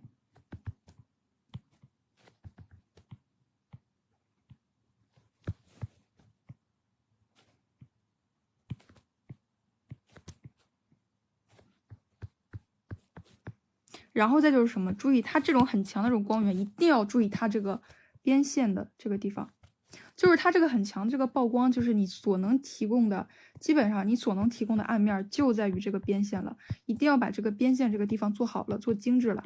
那你即使强曝光的这个亮部，你也是什么，也是有信息的，也会让人觉得，哎，这个老师画的真的很精致。可以包括就是像这些地方。可以就是什么去过渡一下，可以去过渡一下。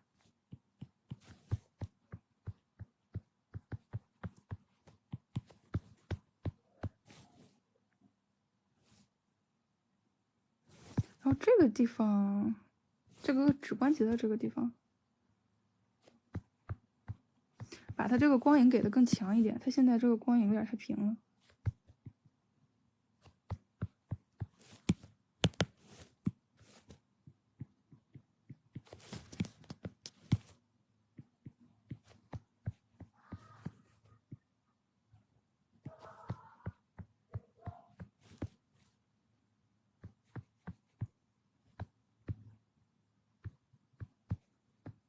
再就是注意它这个笔触的问题哈，它这个些笔触吧，这个笔触其实很难改，因为我是一图层去改画，但是我可以给你就是相对来说示范一下怎么，你注意一下，就是我用笔触我是怎么用。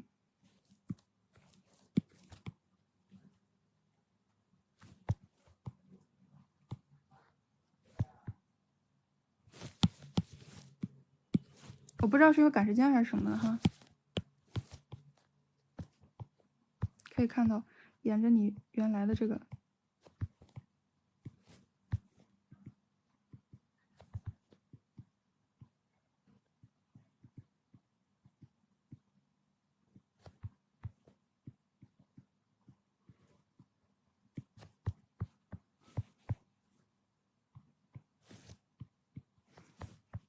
有注意到没有？我这边我的笔触不是这样子勾，我是这样子过来的。为什么我是这样子过来的？因为我要提示人家，就是这个地方，它是这样子，它这个衣领这个地方它是折起来的，是这样起来的。所以说我这个地方它其实是什么？它是一种延伸，一种过渡。就这个线跟这个线它是有一种配合在的。所以说我给的是这样子的笔触。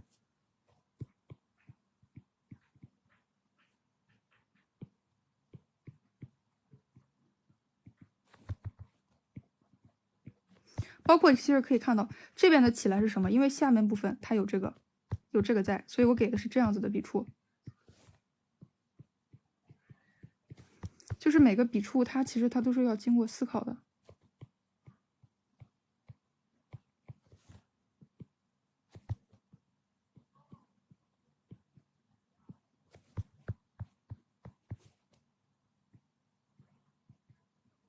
哎，然后呢，你把这个整体的这个形状给它思考之后，你再根据这个东西你去画阴影的话，就不会像你刚刚那样子，就是画的相对来说比较的随意了。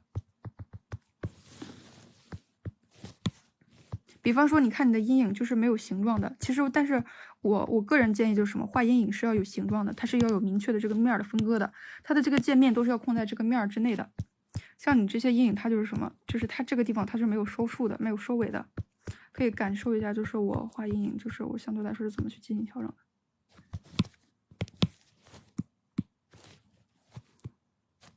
的。换个合适的笔刷。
OK， 然后呢，它再在这个块面的基础上，哎，我去进行模糊，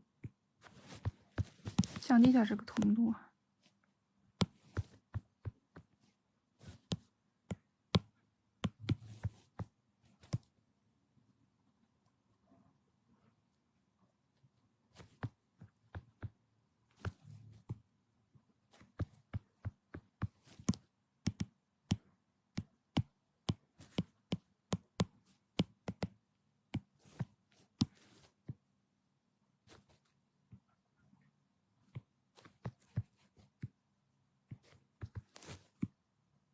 比如说像这种转折的这个地方去提供模糊，但是这个地方它的这个长的这个边反而没有模糊，为什么？因为这个地方它相对来说它是比较尖锐的，所以说我不去模糊这个转折面。但是像这个要过渡的过去，要过渡出去的话，我就去给它进行一种模糊。我觉得就这个道理应该懂的，但是就是看一下这个模糊的一个分寸。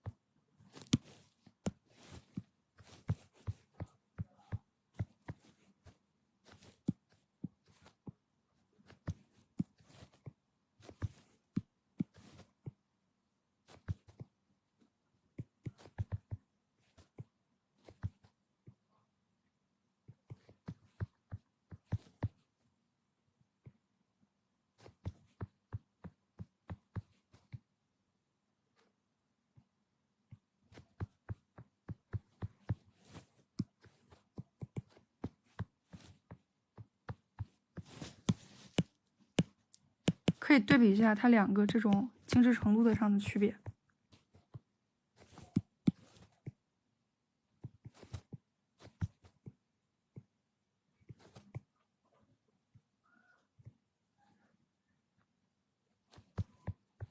而且它这个透光也可以顺着它本来这个衬衫的这个褶皱去进行这种透光了，它就会显得更细。还有就是，我建议你可以这个地方给它做亮，稍微去打破一下这点节奏，让这个地方它变得更明显。然后再就是红酒的颜色了，我个人建议就是什么，红酒可以做得更亮，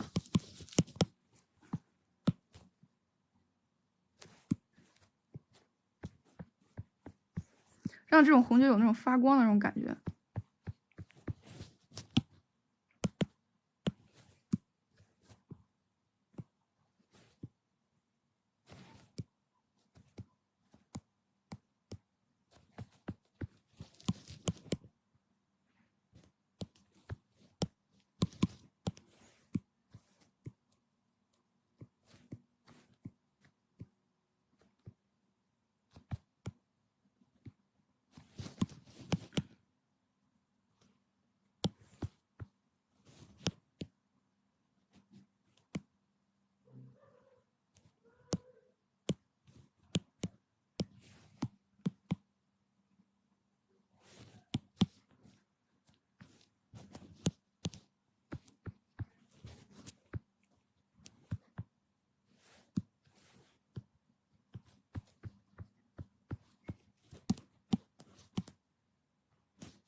然后呢，我个人建议，其实你背后的这个布可以给更多的层次。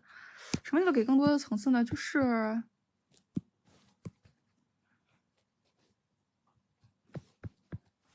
暗的时候可以给的更暗，甚至就是融入背景那种暗，但是亮的时候给的更亮。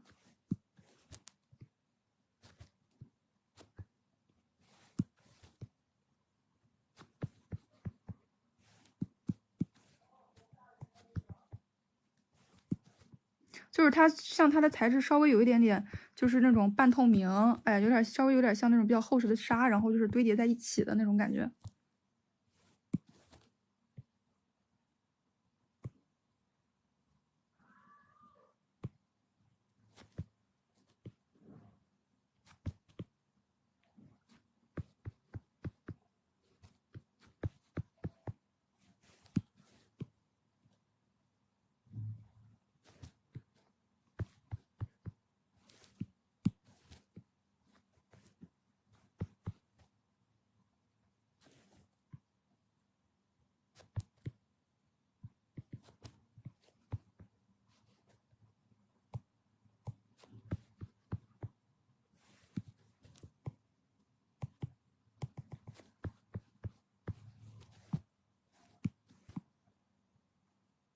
它这个有什么好处呢？第一个是方便，就是把你这个背景相对来说就是，给的就是更有空间感，没那么跳。第二个有什么好处呢？就是比如说你需要的地方，比如说这个地方，我想让它这个更体现、更凸显手肘，那我这个地方我就假设，哎，它这个地方纱比较薄，就可以给它压得更暗了，它就可以跟背景就是区分的更明显了。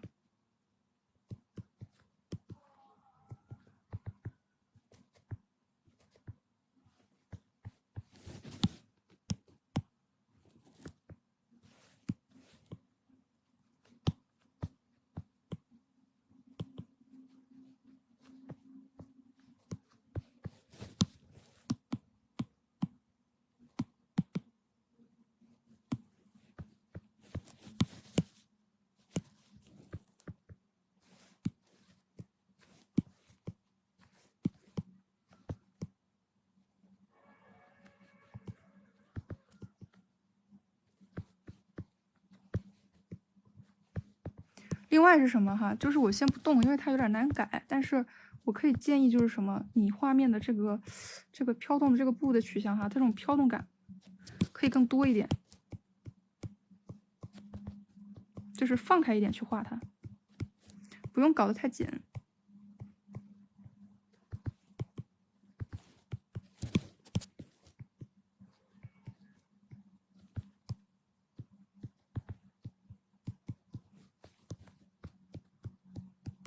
因为我是一图层，我就不示范哈。但是这种感觉，你可以稍微把握一下子，这种放松的这种感觉。我靠，还有好多张，这还有多少张？哎，在这讲这个同学了。这个同学其实昨天的那个改色彩上面，就是我已经示范了，改过了。那我今天就是改一下它的大关系吧。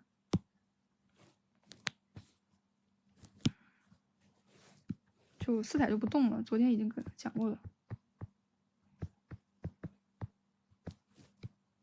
我看一下，你背景是用了这个素材，有点像那种贴的那种石头啊、砖块这个肌理。那你既然就是搞这个感觉的，那就把这个感觉做完全嘛，就不要搞得像贴的了。就是你可以先贴，然后你再就是什么，你就沿着这个贴的这个地方，你把它这个感觉搞好了。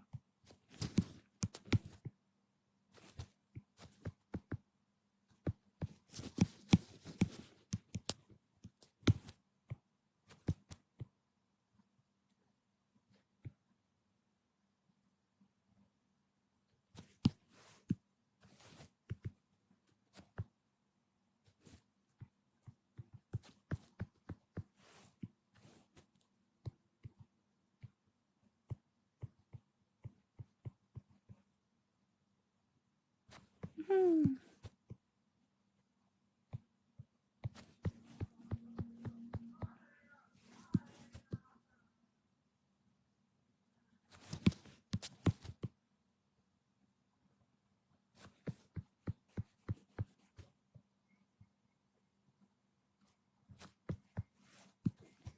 然后包括这种地方，哎，也可以稍微浅透一下的。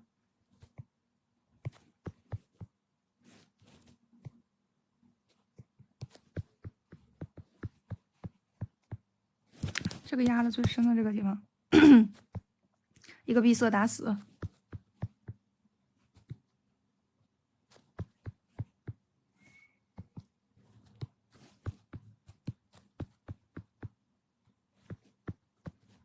哎，我感觉你这种碎石，感觉让我想到那个无敌破坏王的头，就是那个无敌破坏王1，那个 Ralph， 他那个什么，他坐在那个砖块上，他去看对面的那个阿修他们的那个场景。其实我觉得也完全，你这边也可以，就是什么的，就是我不知道你想不想做远景哈。如果你想的话，其实你这个地方，你可以做点城镇啊，或者什么这种远景，它就有种什么，我是在远离这个城市的一堆碎石堆上望天空的感觉。然后我可以看到你参考的这张图片哈，你现在有个什么问题就是什么，你只有2个面儿。你只有2个面儿，就是你看这边亮面，这边暗面，就是你这个地方，其实你可以看到你原来的这个图形，它是有几个面？它是有3个面，1个面、2个面、3个面的。它这个地方它是有暗面的这个交织的，但是你这个地方你没有给它做到。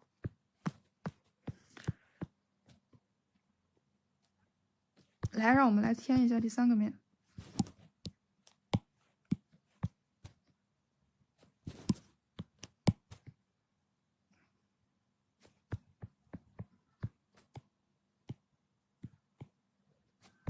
可以看到第3个面，它主要是什么？主要是就是比这个背光还要背光，就是它原来这种阴影这个地方，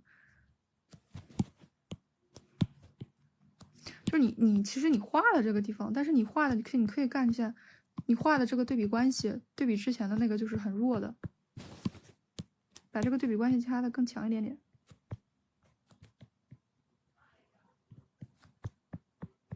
还有就是，如果说我讲的时候你们觉得我凶了，谨记哈，我完全没有就是说想要说的比较凶的那种感觉，只是有的时候可能听起来比较凶。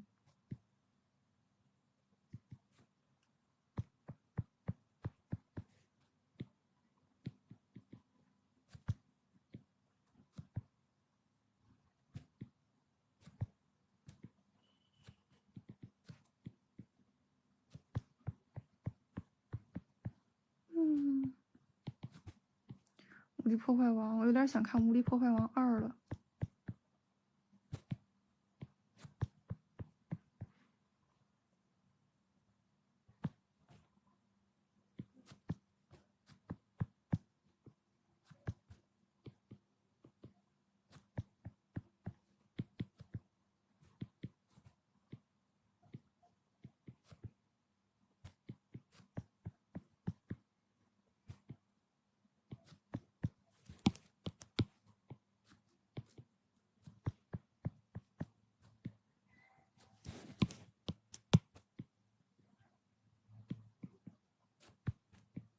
这种接近这种，就是它直接是什么？你想象人体是一个很扁的这个长方形，这个长方形的这个暗面，你就要给它做出来，把那种很扁的那个感觉做出来。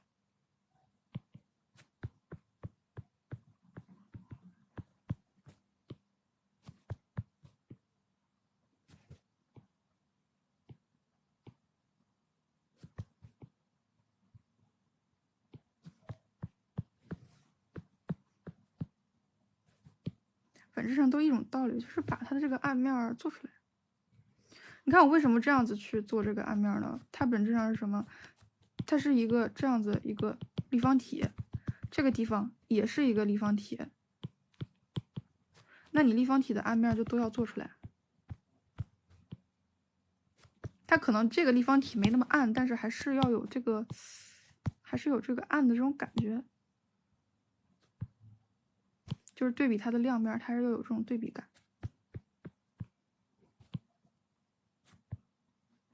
这个地方再加一点点勾边的效果。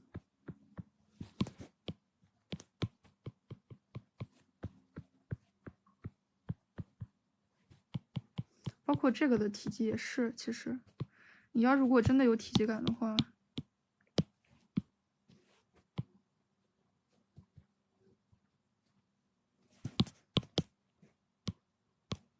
可以注意到这个，它是这样子的一个立方体，然后这个就是它的暗面，要把这些暗面这些感觉都做出来。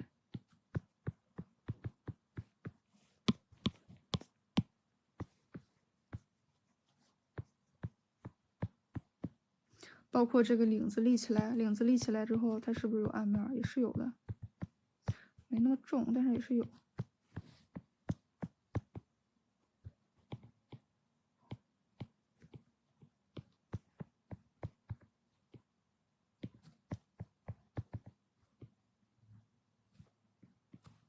然后你这个地方哈，假设你可以看透光出进来的话，透点光进来的话，其实你可以看到这边都是有透光的，就是这个地方的阴影它是有透光进来的，你可以学它这个透光进来的感觉。我看你包括也做了，但是你做的其实跟你的暗面也是一样，都是不敢下手做，大胆一点嘛。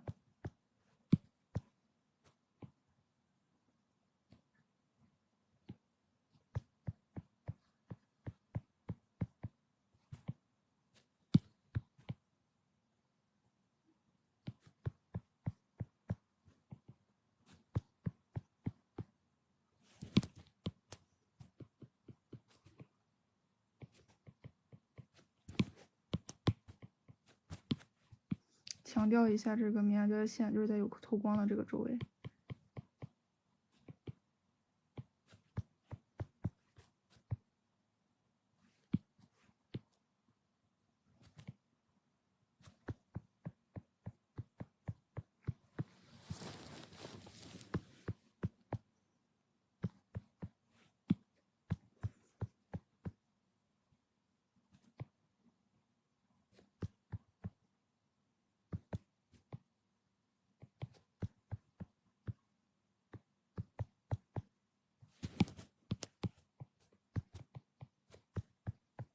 为什么这个地方我给它这样子去延伸了呢？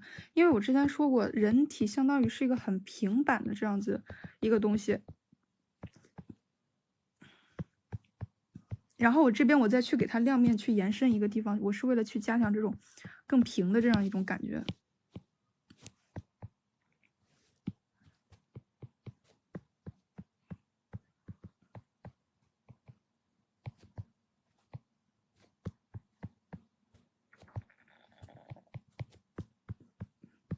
因为你看，你原来这个地方它透露的出来，这个它是有这种凸起的，它是有这个弧度的。但是你像你这个地方比较平的话，你如果全是这个形状，它有点让人感觉就是好像这个地方是比较凸的，但是这个地方它是比较往下的，是有这样子一个转折在的。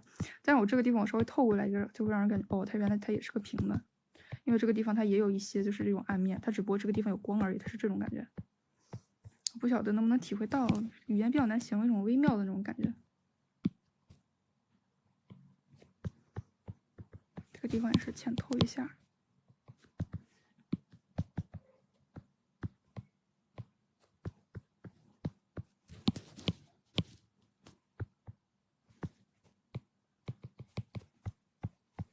对比一下这个完成的。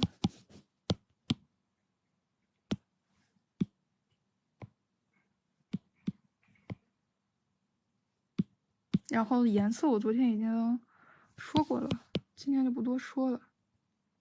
稍微的再去打一个那个什么吧，给它打一层这种冷调的这个光。然后你可以选一个跟这个相对来说就是比较好看的一点的这种配色，在你就是想要觉得就是好看一点的地方，包括像这个地方哈，给它也是稍微透一透。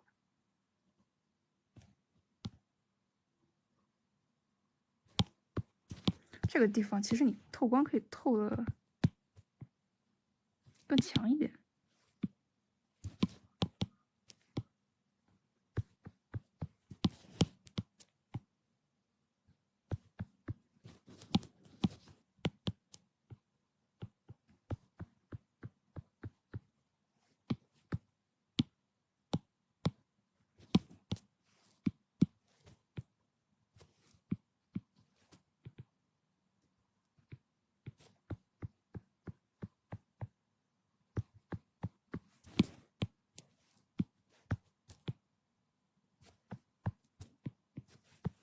归根到底是你这个黄色太黄了，跟你整体画面这个比较冷的调子是不搭的。你如果就是想要好看一点的话，就是还是我昨天说的，要把这个黄色给它改的多少，还是给它改的饱和度要低一些。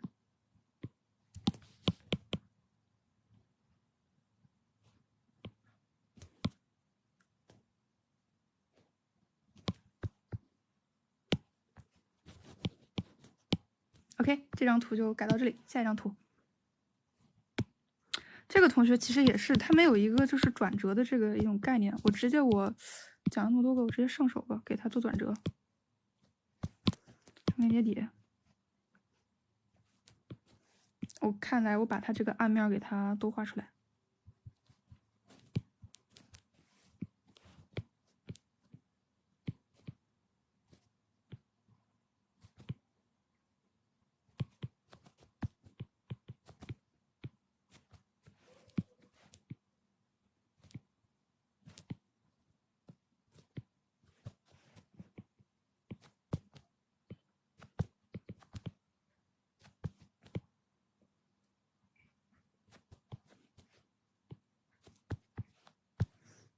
包括它的投影，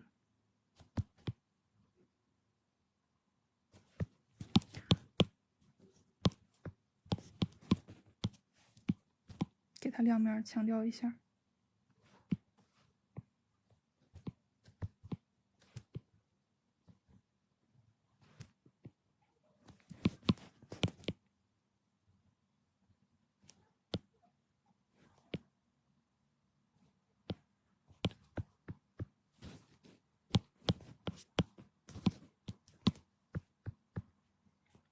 背景给它做的更均匀一些。这个背景的模糊，我感觉这个同学他没有什么好的模糊笔刷呀。他是用 Procreate 画的嘛？我感觉他像是就是不熟悉的，他像是用那种不熟悉的那种模糊，像是 PS 啊或者什么那种模糊给的一样。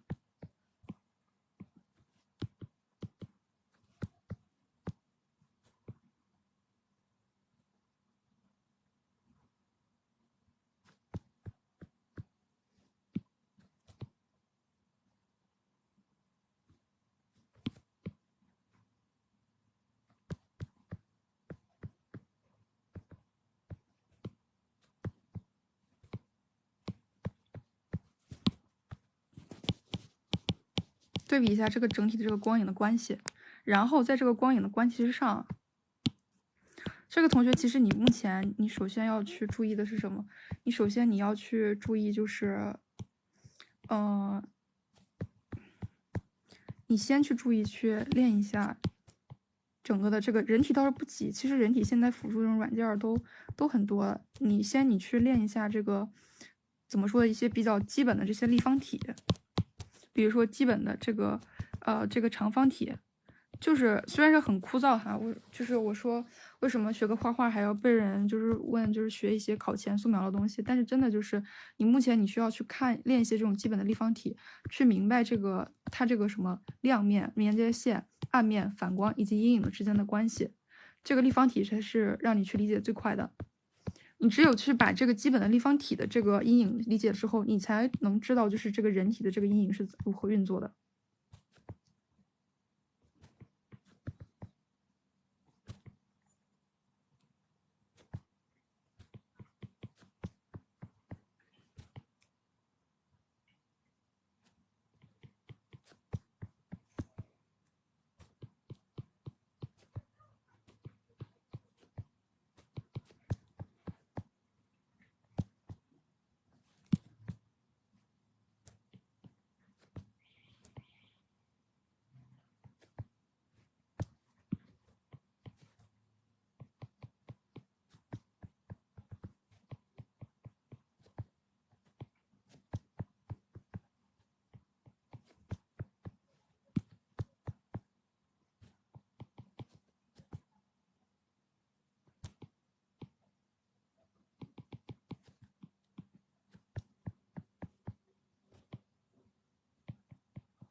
目前看，虽然我改的比较快哈，但是这是建立在就是我本身有这个知识储备的这个情况下。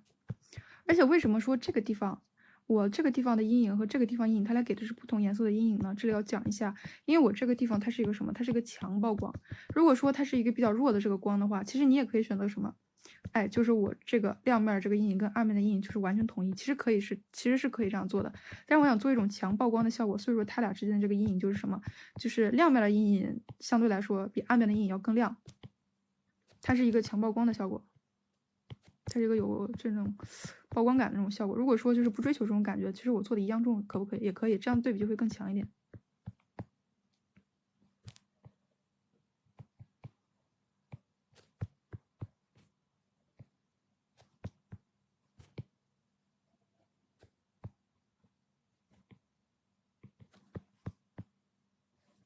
然后呢，这个同学其实还是就是关于这个面部啊，就是还是要稍微给你讲一下子。面部的话，你可以去参考一些就是那种猫的那个比例。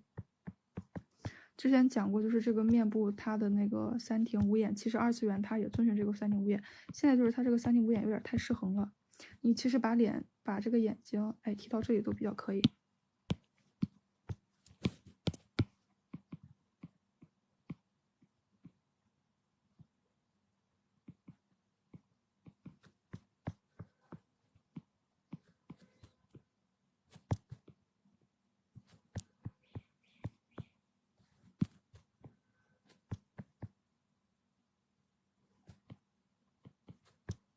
但是如果说这个就是你个人的风格哈，或者什么，那我就没有什么多说的，因为其实我觉得你画的那种比较颓丧的那种感觉，你用一些就是相对来说，特别幼齿的比例，其实我觉得也都是可以的。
浅液化一下。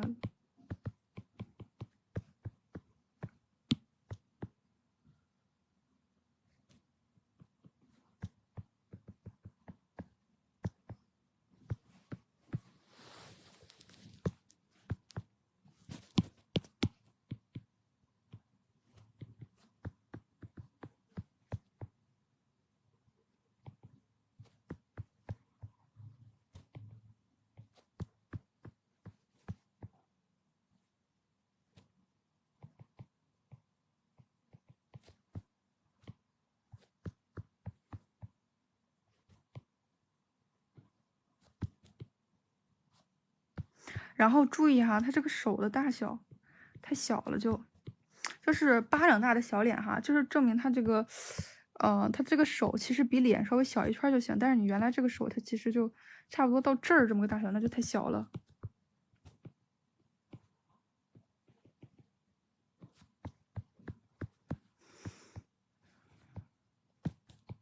然后他这个背部的这个阴影，他要给的一个，更重一点，因为他这个地方靠背这个地方，他是完全没有办法接受到这个投影的。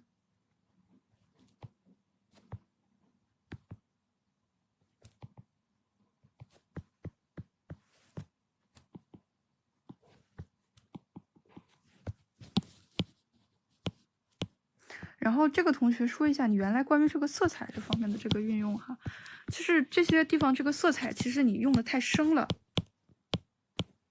第一个是什么？我需要你回去掌握一些就是这个基础的这个正方体立体知识。第二个是什么？就是你这个色彩这个搭配的感觉还是可以，但是你这个色彩混杂的感觉就是，混的太硬了，它就像很多个就是它不是一个整体，它不是一个什么调色盘上混的东西，它像是一块一块东西拼贴起来的。包括像你这个笔触也是用的太碎了。如果是我用的笔触，我会怎么样？用一些很坚定的这种，哎，去刻画。你这个我感觉像是不同的透明度，就是这样叠一叠，这样叠一叠，叠久了它就有点这种又黏又碎的这种感觉。其实不要用一些比较坚定这种笔触去进行。然后包括这个色彩，你看你要是融合到这种地步，才算是比较好的融合。我之前说了，就是人他对于这个信息的捕捉量他是很敏感的，就是很多的时候我们在观察的时候，我们会把这个东西看得很显眼，所以说我们自己在画的时候，我们就会就不自然的就把它画得很显眼。但实际上人观察的时候，他是你只要就稍微有一点，他就能观察到。所以说我们画的时候，我们要防止就是什么，自己就给它画的就相对来说就是比较杂、比较乱。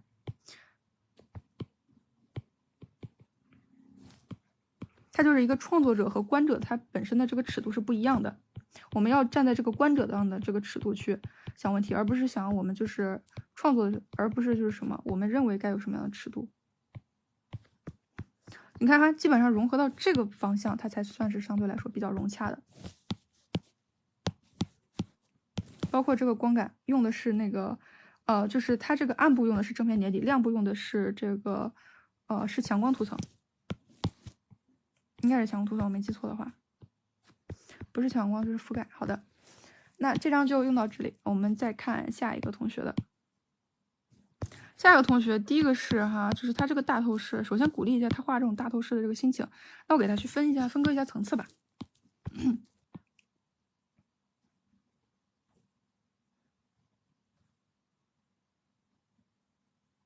其实这个同学他就是什么？他就是他这个层次太平了。如果想要去做一种逆光的这个感觉的话，它现在就是整张画面，其实眯着眼睛看一下，是不是完全是一个就是糊在一起的状态？如果做一个逆光的这个感觉的话，就要避免这个状态。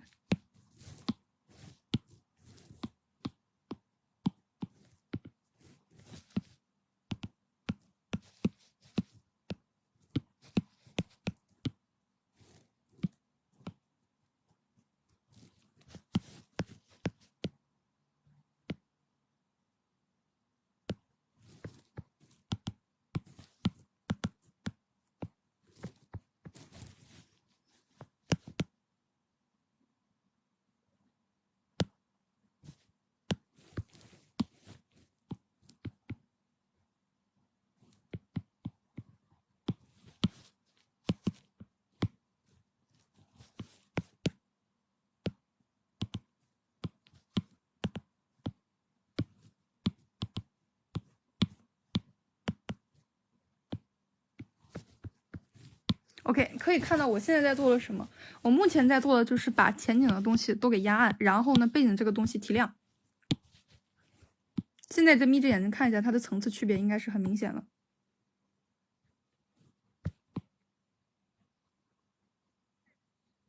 然后它这个地方它是有一个。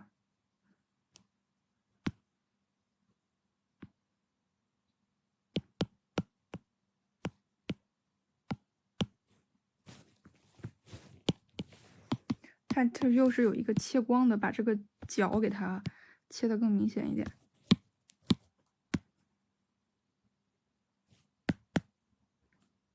OK， 那么在这个基础上，我们再来去进一步的去进行它的调整。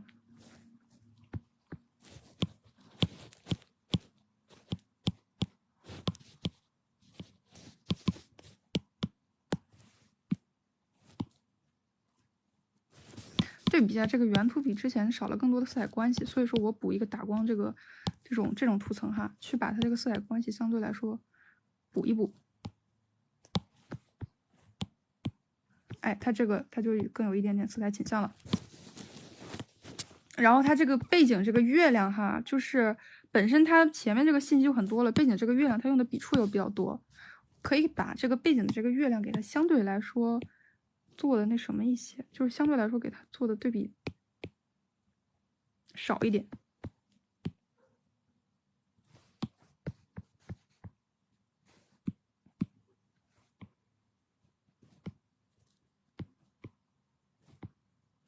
那我下一同学可以直接就是选中调对比度。OK， 然后它背景是红月，应该发的是相对来说偏红一点的光。它原来这个光偏橙，就是偏黄，所以给它调成就是中间一点，要偏红一点，要偏橙一点。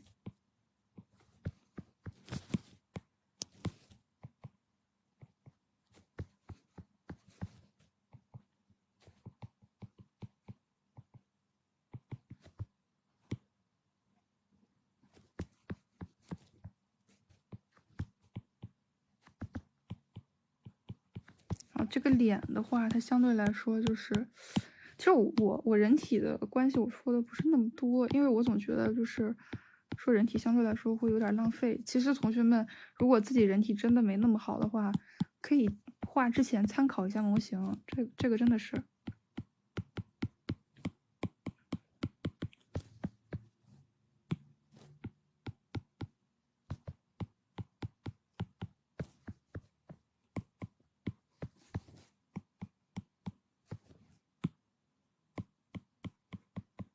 原来就是它那个头相对来说就是太宽了，它那个做的。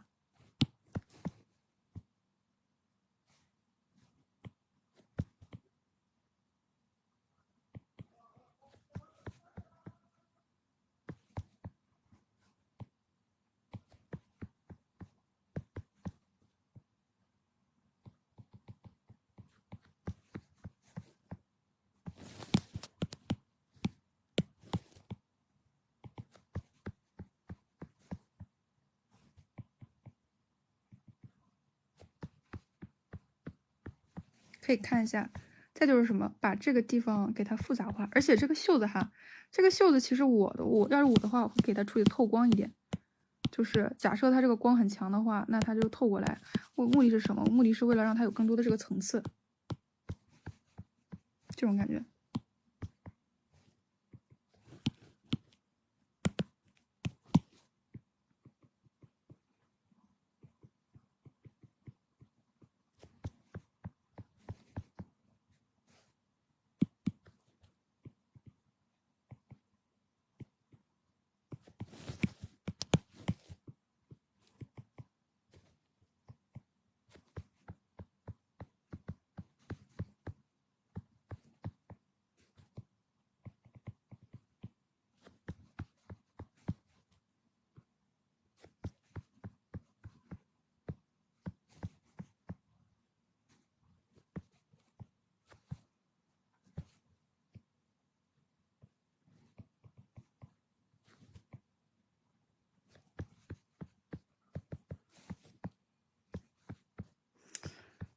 然后其实本身它这个固有色上要做出一点点区分哦，因为我假设你的这个服装是白色的话，但是我看你的这个手好像跟这个白色的这个没有做出任何的区别来。如果说想要让这个手比较显眼一点的话，最好还是它的固有色它是有区别的，而且是那种肉眼可见的那个区别。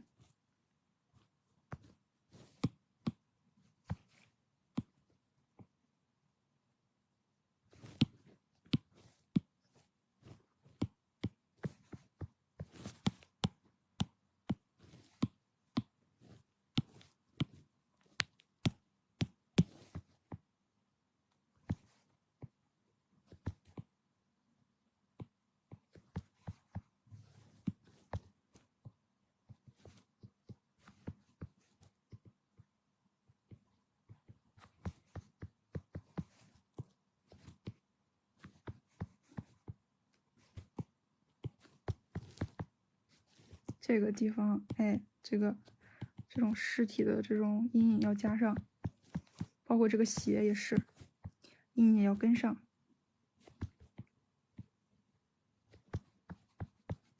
如果不跟上的话，它没有那种立体感，它自然也就没有那种冲击力。然后这些地方你可以简单的给它去创造一些褶皱。不过我要鼓励这个同学哈，他就是一上来他就画这么大的透视，这么大的就是一张图，就是相对来说层次也是比较丰富的，就是这种就是一上来去做这种困难的东西的这种，让我还是觉得就是这个精神还是很好的。比我强，反正我初学的话，我画的都是很简单的东西，我从来没有想去画一些比较有挑战性的东西。你这种就是什么，它不容易画好，但是它就是不停的去磨练的话，它的进步会比较快。就很简单的道理嘛，画比较难的东西，它就是。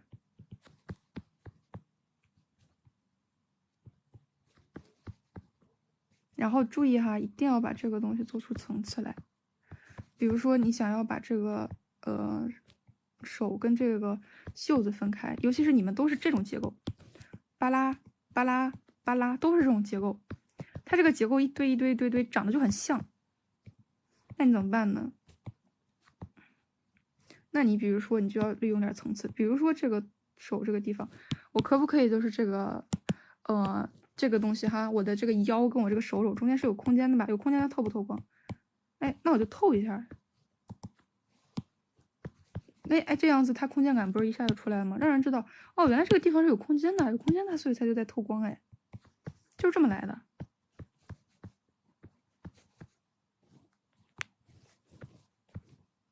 手上的首饰，如果在暗面画亮，会不会显得画面很碎？不一定。我跟你说，其实我跟你说了，我就是说一些说了跟没说的话吧。你画的好就不会，就是你要画的不好的话，你手上没有首饰，你手上什么都没有，你该碎还是会碎。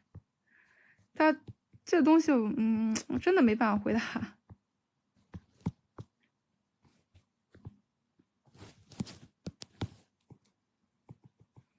它不是首饰这个东西，它画亮了它就会碎，而是说你自己，你要是画亮的话，你是怎么处理它画的这个亮？你是这样子去点亮，还是说整个都亮，它就做那种发光的那种效果？如果是说，而且它其实是什么？它画面是一个整体东西，我不能说你画了首饰你就画碎，因为要是我的话，比如我在某个地方要做的很精致，那我会注意它周围的这个关系的搭配。现在的问题是你去处理这个东西，你周围的关系你有没有去跟相对应去调整？如果你周围的关系你自己不会去调整，那你做了肯定就是碎的。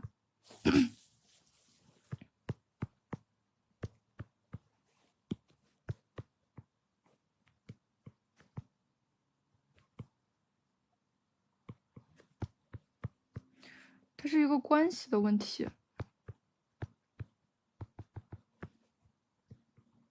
比如说，要是我的话，我就会把这个地方稍微再往这儿画一画，因为它你看啊，这个地方也是这个线，这个地方也是这个线，它就太重复了，我就给它创造一个折的这种感觉。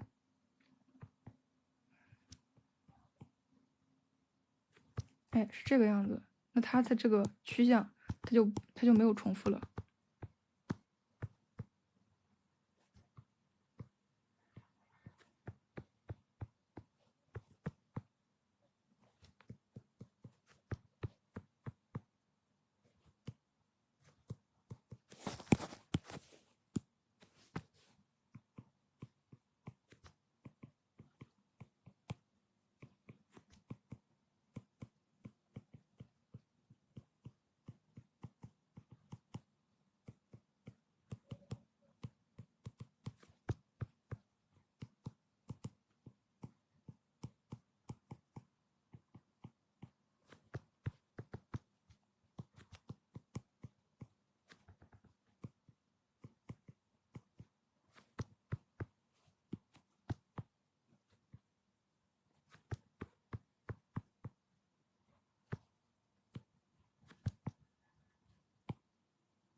你看，要是我是你，我会怎么画亮哈？我不会整体画亮，我会去第一个是我会给它亮创造一个合理性，要么你这个地方暗的地方发亮，你要么就是反光比较强，你要么就是什么，你本身就是个发光的东西。我个人我推荐是做这种反光质感。反光质感，你看这个反光质感，我是做的比较碎了吧？那我会对应的是什么？比如说这个地方，哎，我就会做的比较整体。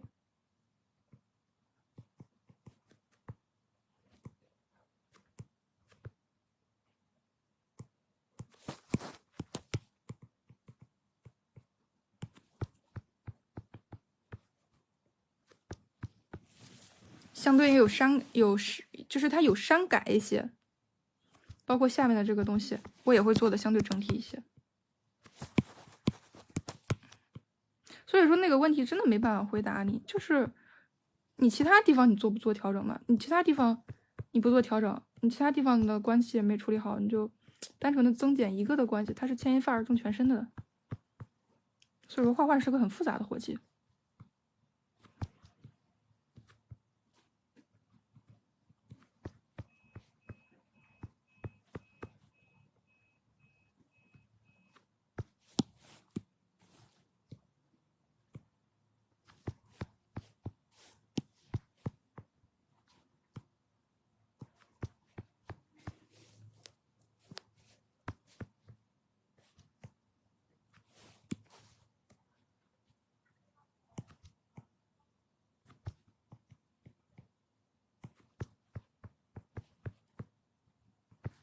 然后我需要这个地方突出出来，突出在画面的前面，然后这个地方我给它远离一下子。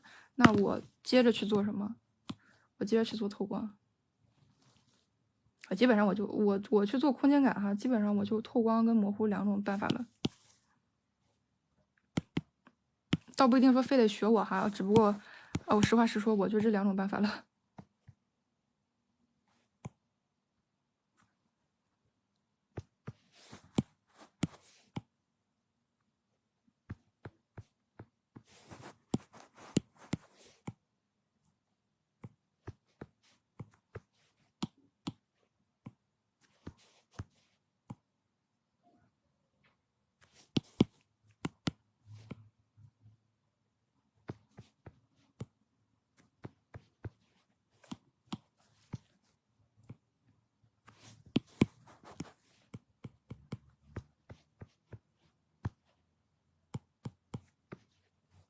可以看到靠前面的东西，哎，它的暗面相对来说有个暗的倾向，然后靠远边的这个东西给它加一个透光的这个倾向。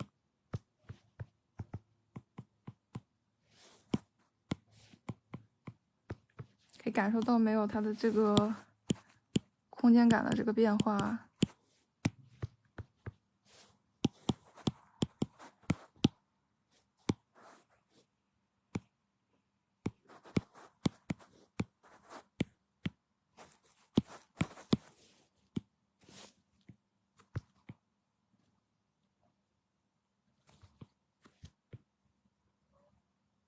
再去把这个暗面给画一下，成片叠底。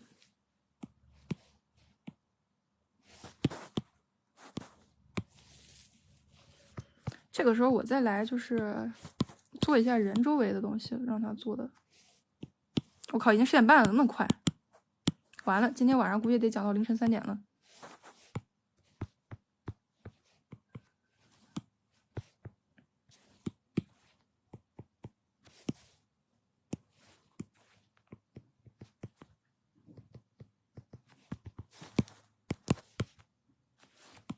比如说像这个，它这个面儿的这个政策，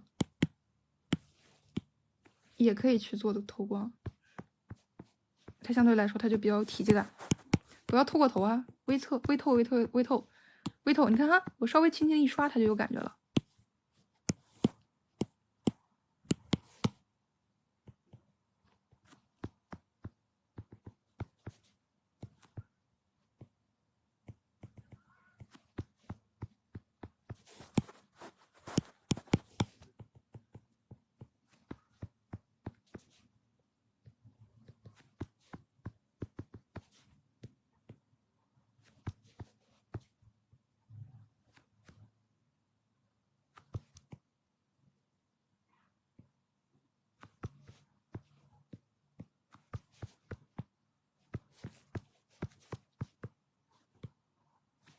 然后这个地方的高光也是可以这样子去强调一下，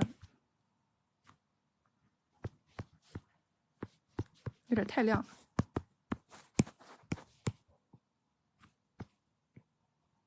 不停的有同学给我发消息哈，就我能听见那个滴滴声，但是我看不见。我不知道有的同学有没有在上课，他知不知道我现在在直播呀？根本就看不了。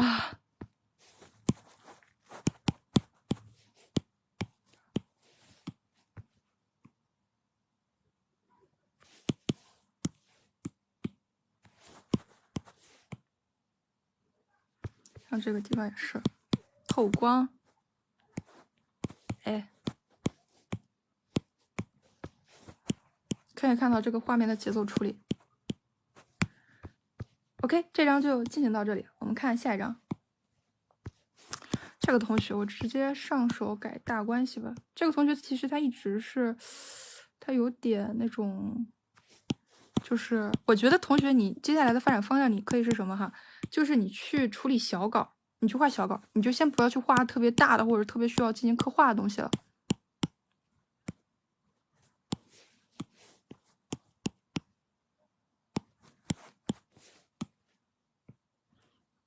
因为其实我感觉到你刻画这个东西，你还是蛮吃力的，它有种吃力不讨好的感觉。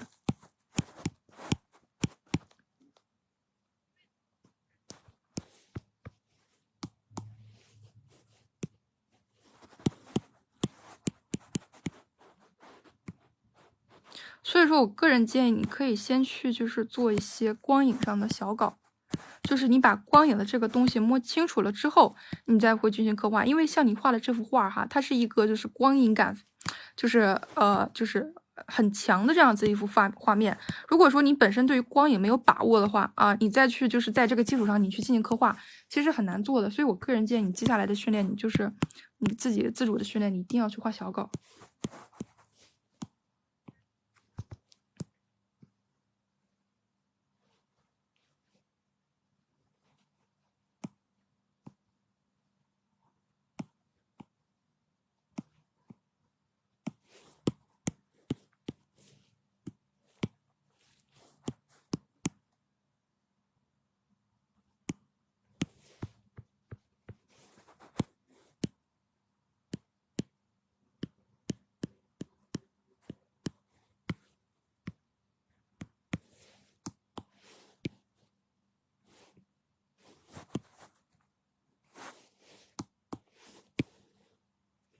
嗯。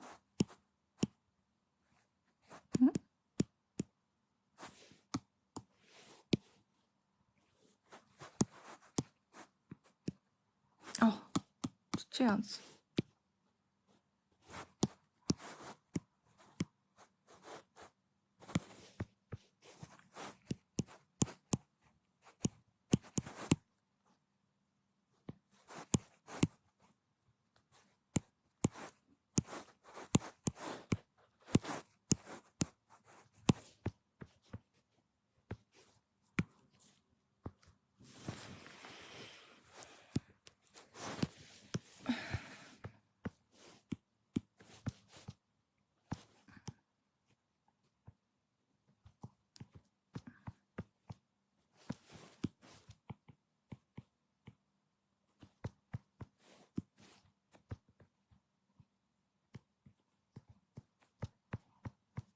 看我给你修改，同学主要是有一点你要注意，就是什么？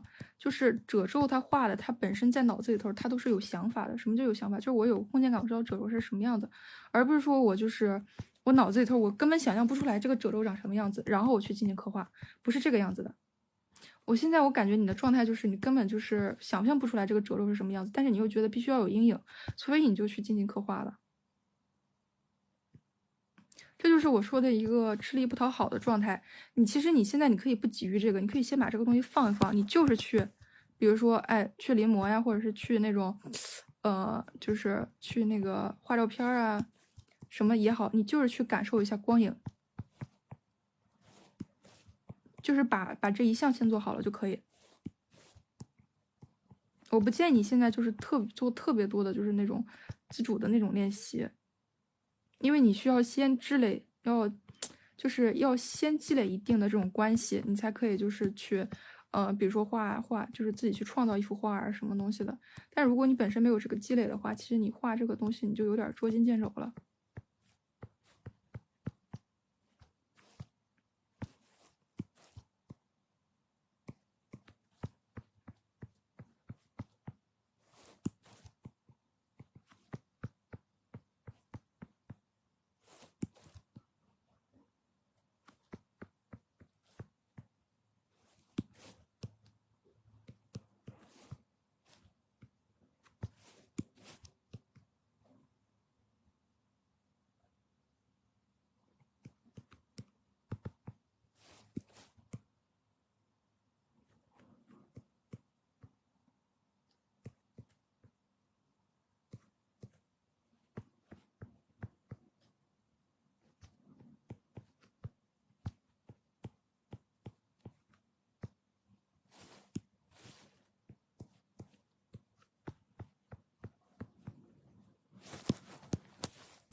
然后同学，你后边添的这些光啊，这个烟雾啊，其实添了还不如不添，它反而它会把你这个就是整个画面这个节奏给它打乱掉。因为它是什么？它不是就是比如说就是比较好一点的，就是给画面添这种东西，它的这个节奏是什么？它是说，哎，我在不影响画面整体这个，就是比如说我不影响整体这个走向这个趋势。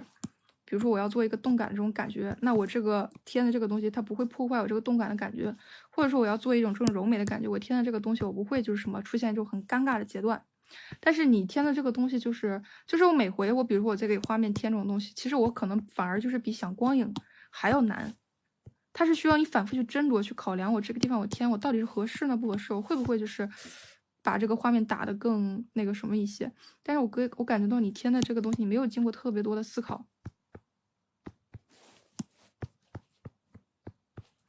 这种情况下你还不如就是比如说你看它都不要，就是比如说我给它都弄黑了，这种反而会显得比较就是整洁。因为你作为一个画面，你最先你要做到的是什么？就是传达有效的信息，就是向观众，而不是说传达一堆信息。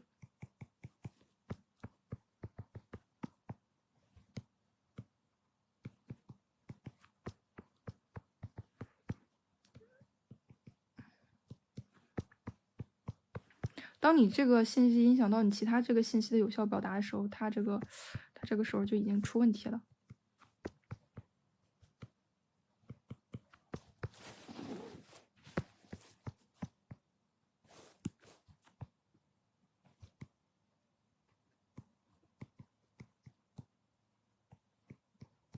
可以看到我暗面其实给的很简单，就是完全都是纯色，没有那么多的杂色。不是说它非得就是只能给这个颜色，而是说就是你要，就是你无论你怎么去丰富，你本身你是在这个亮暗面的这个你知道吗？就是在这个体块的条件下去丰富的。就像你有一个前提，你做的一切都是在这个前提下丰富的，但是你后边你做的这个东西，你不能就是去打破或者违背你这个前提，否则的话你做的就是无效的。像你之前做的这些就是比较无效的，就是你加了很多，但是你把你整体的这个光的这种关系都给它打乱了。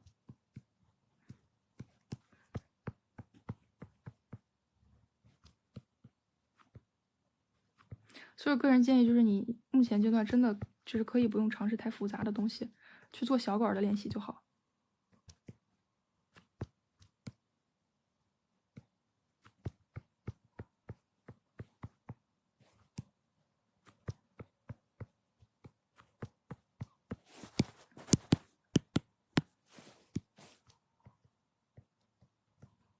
你看，包括这个手指的它这个勾边的这个暗面，这个侧面都需要给到的，没给到的话它就没有体积感。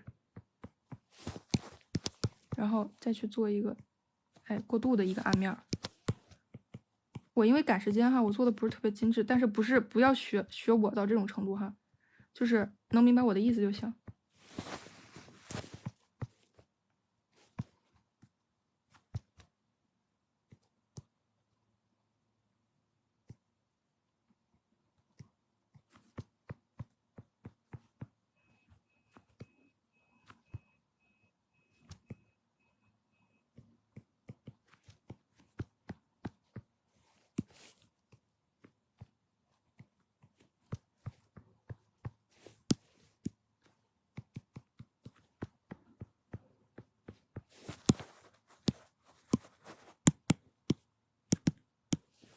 OK， 因为它背景相对来说就是很暗嘛，这个时候我就需要在这个主体人物这个地方，我稍微的去加一些，比如说高饱和的这种感觉，我去做一个过渡。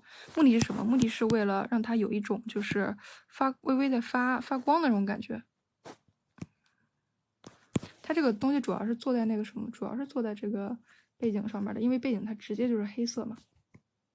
你给背景去加一圈，就是跟你同色调这个高饱和。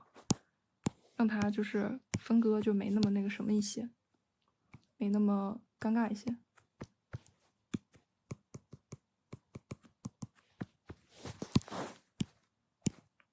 可以感受一下的。然后你前景的这些荷花啊什么，它其实特别适合用来做层次感。我就具体示范一下子吧，就明白我说的这个层次感是个什么感觉。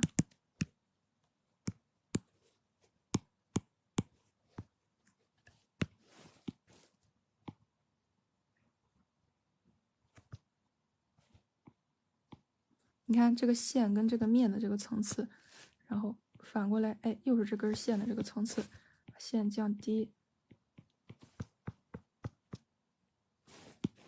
可以看到它这种光影这种交错的感觉，其实是很美的，但是要把这个美去表现出来。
这种大小的层次感。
然后这个时候我再就是什么有选择性的去添加一些就是这种光点啊什么的。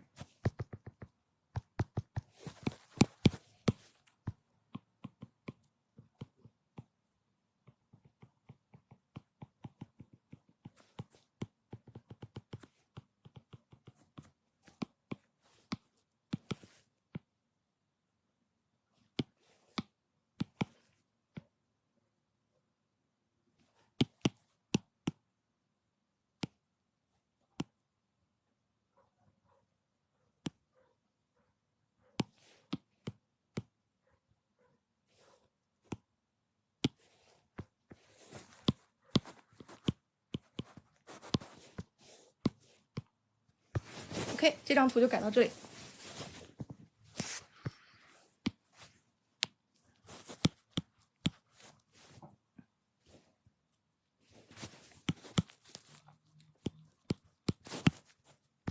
这个同学说顶光哈，我先跟你明确一下明暗面，任何东西都是根据明暗面来的。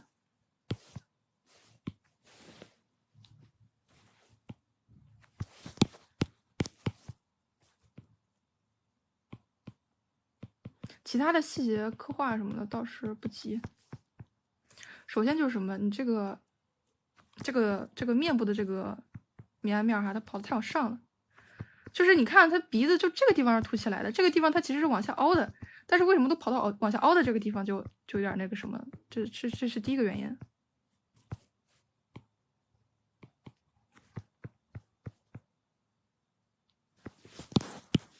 看一下这个颜色，这个颜色太亮。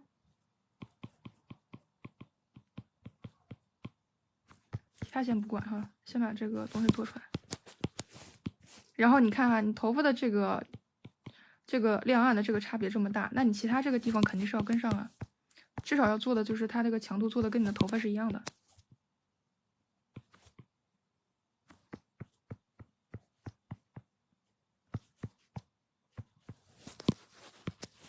包括这个腿这个地方。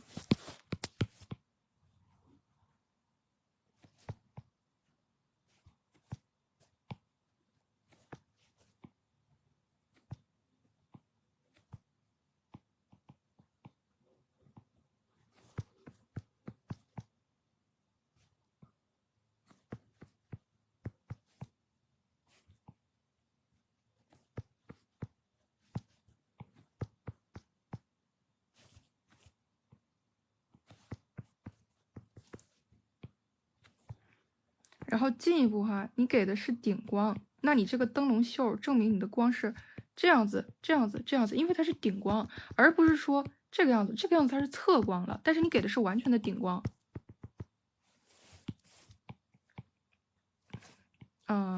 如果我听起来很凶的话，那不是我的本意哈，就是不小心那么说了而已。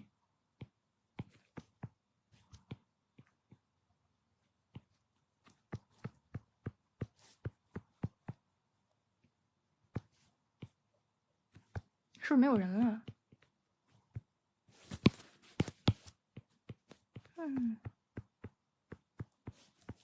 我靠，还不睡。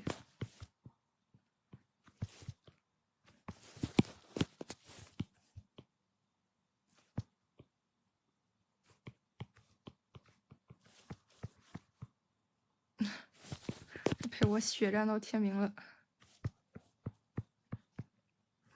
这个地方也是，因为你给的是顶光。其实我个人建议哈，你从这个地方开始。为什么？它肌肉它是有一个这样，它是有个隆起的弧度的。你从这个地方开始，就更让人容易感受到它是顶光。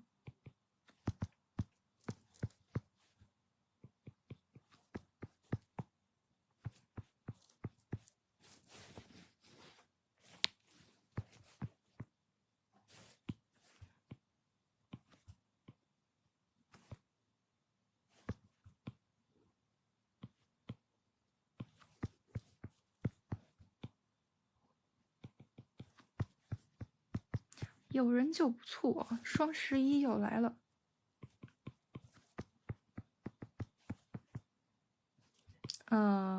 扯点别的吧。双11要来了，大家有没有打算就是换一些新的电子设备？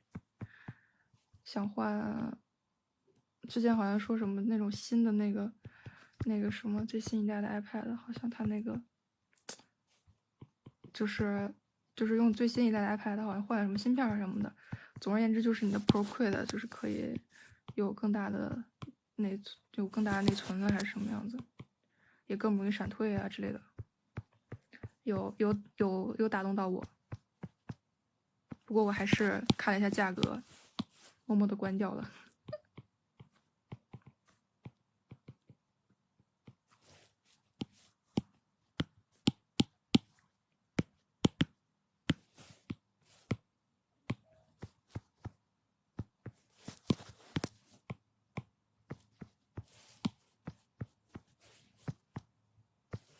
大降价，那个就是新的吗？今天就降了吗？我之前看好像他们11800哎，就是那个什么2TB 的还是什么的，给我吓到了。我在想，哦我靠，这比一个台式还要贵了就。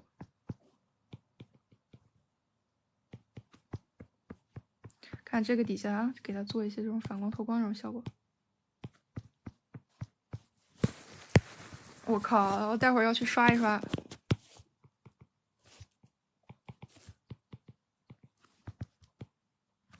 我希望它可以直接砍掉1万下去，但是它应该砍不掉。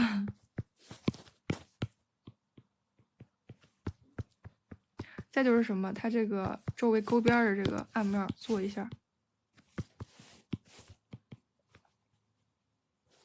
哎，把它这个体积感做出来。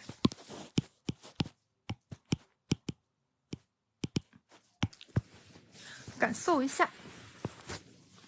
哎，我这个改了有点久，手麻了，换个姿势。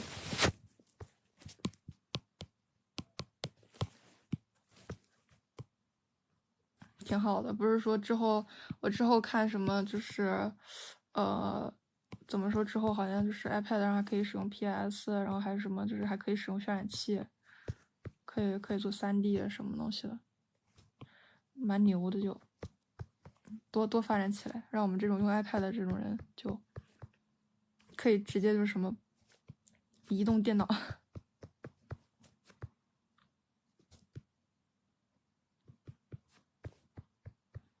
我没贴呀，我不贴。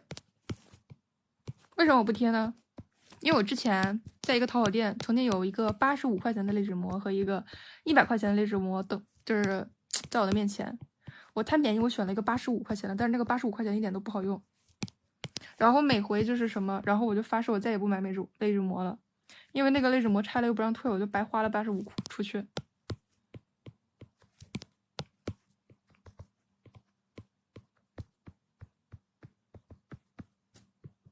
然后我就决定不要，就再也不买了。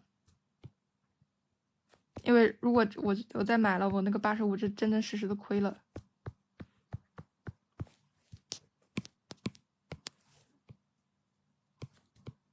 是的，咱就是没贴。哎，不懂。我觉得类纸膜它是听起来那个声音比较爽，但是我觉得不贴膜完全可以 OK 啊，画得开啊。实际上有很多人问，哎，你怎么不贴膜？我都觉得啊，为什么非要贴膜？我觉得就不贴膜画不是很正常的吗？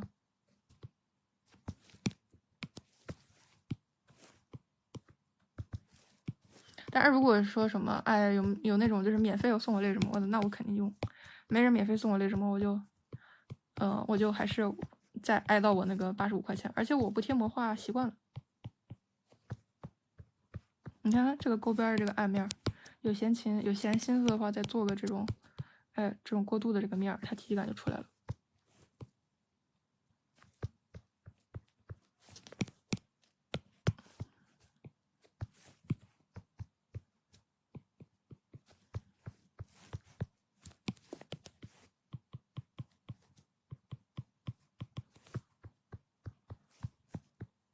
这个如果是皮裤的话，教一招渐变大法。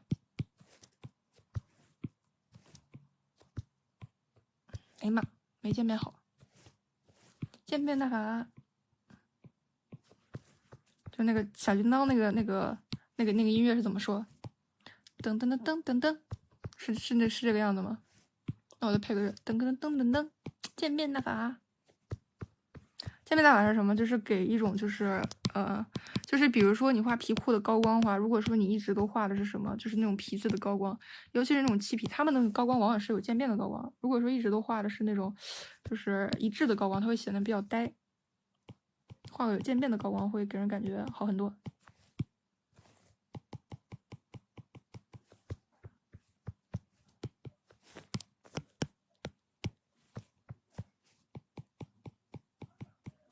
但是要注意，要渐变的丝滑，渐变的不丝滑，它就容易显得油。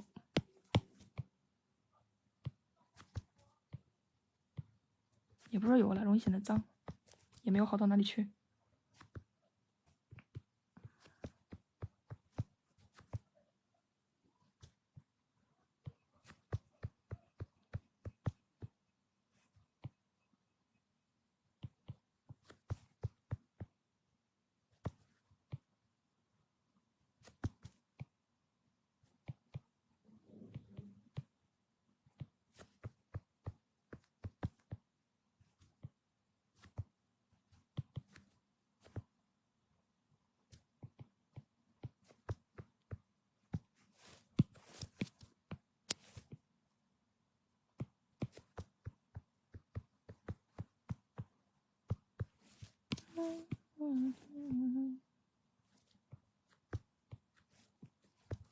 我喜欢加个卧蚕，个人审美，不要建议。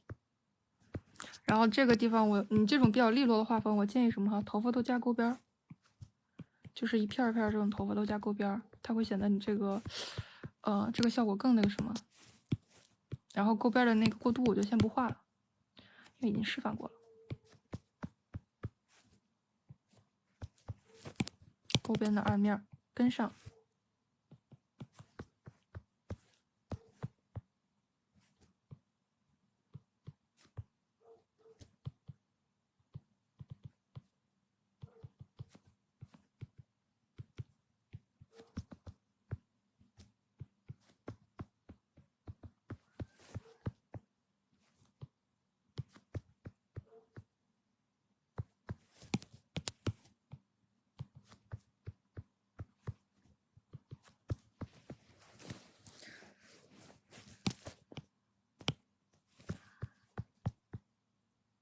然后这个底下的这个头发，因为没有这个照射了，它其实它是不应该这么亮的，它就是透光的话，它也是没这么亮的透光。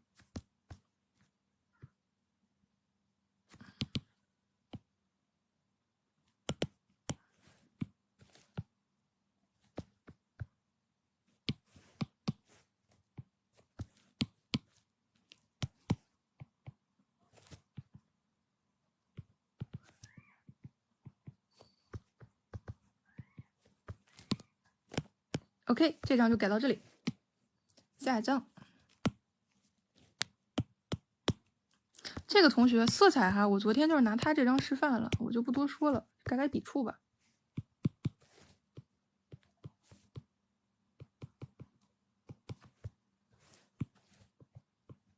还是你的笔触其实可以给的更细的，就是大家的图片都是一样大，为什么你的笔刷就不可以就是给的更精细？你看给的更精细，它一下这种精致感就上去了。然而我也没画什么，是吧？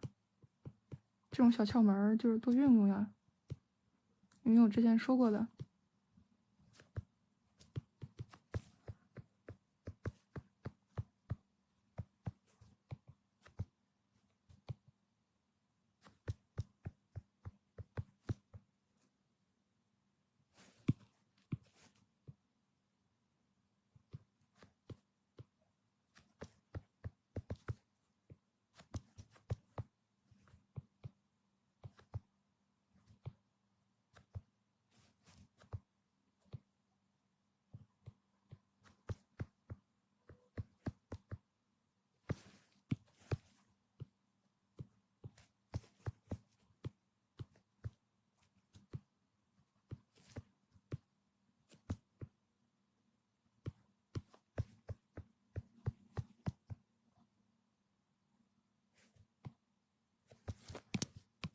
注意哈，头发是一片儿，就这种边线哈，尽量就是注意，你让它要么就是有过渡，比如说你现在它这个边线给人感觉像这种勾边的这种暗面，那你就让它就是尽量让它有过渡。没有过渡的话，那你就把这个线压薄，压的粗的话，就会让人觉得你这个画面不是很精致。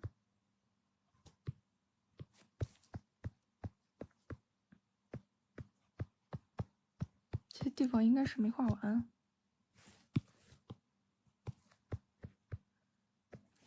像这些哈，就是你宁愿你用一些就什么饱和度很高这种颜色，你去搭着内里，你最好你也不要用纯黑色，用纯黑色它没有色彩倾向，不好看。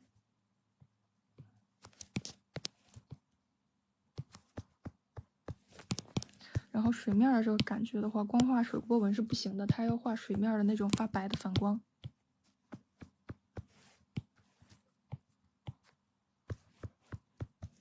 哎，笔刷给太大。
这个地方不是我稍微做点光感出来吗？那么其他的波纹也跟着光感出来。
再做一下这个漩涡螺旋的这种感觉。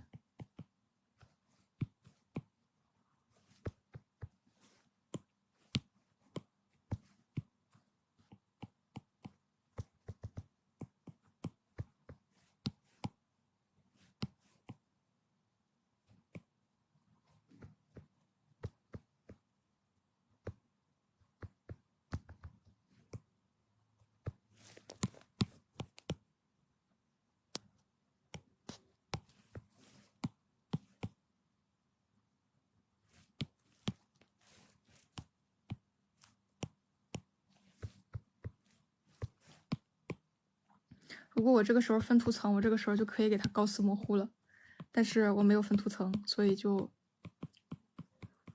是手动模糊一下了，懂的都懂。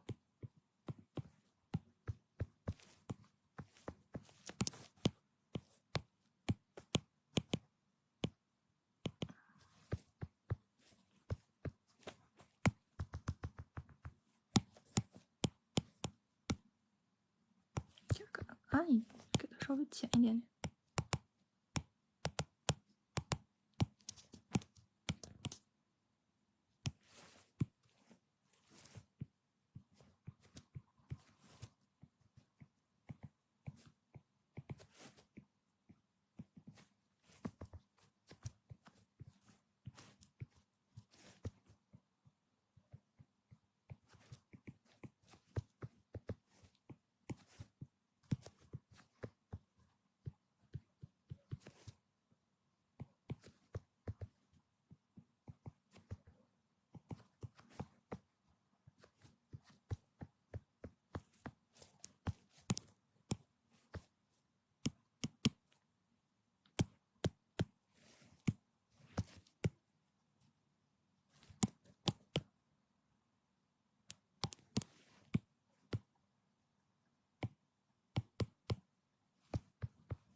对比一下整体的画面关系。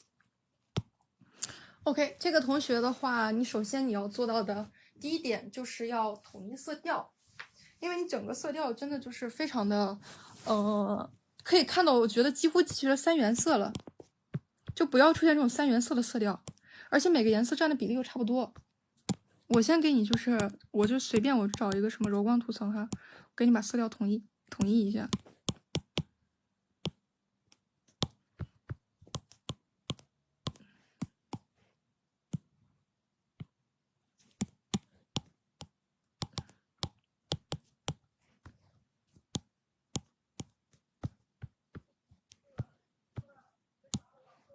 然后可以看的话，它这个颜色还是有点脏，那我就把背景的饱和度降低一下，让它不这么突兀。然后前景这个海水啊，这个什么东西的，再去给它就是把这个脏的这种感觉统一一下。哎，到这个地步可以说是差不多了，就对比体会一下这种色调统一的这种感觉。就不是说你不可以画对比色，但是我觉得你目前的这个对于色彩的感知力驾驭不住这个，还是画一种统一的色调相对来说比较适合你。然后现在我要给你去做光影了。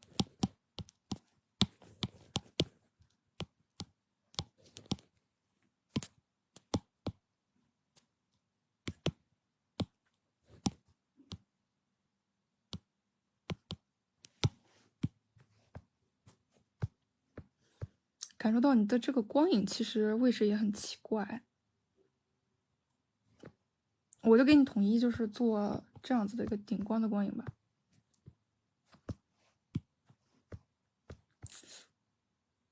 原图接近于这边的光影，算了，做一个这边的。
哎，我靠，我恨误触，又误触了。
感受一下这种统一的感觉，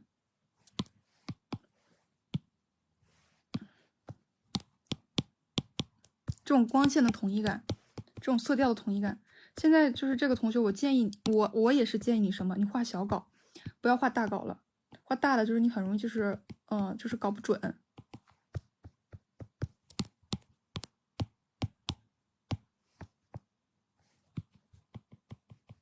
然后你比如说在，而且其实我有点好奇，你有没有去拿图层去做效果？如果是说你像我那样子哈，就是去拿图层去做这种光影的话，我个人感觉是他可能他做不到这么乱，就是统一全局的光影。你甚至你不用去做一些什么其他的地方，你就直接是整个全局你都一个固有色，然后你再去拿一个其他的这个光影去做就可以了。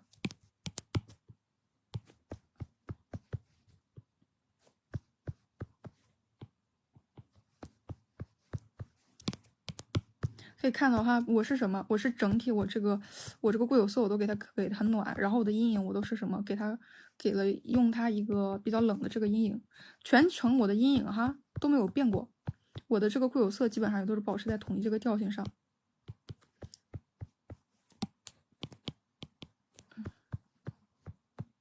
就是只有你把这个画面你做到这种程度，你才是比较方便你去进行后续的这个样子的。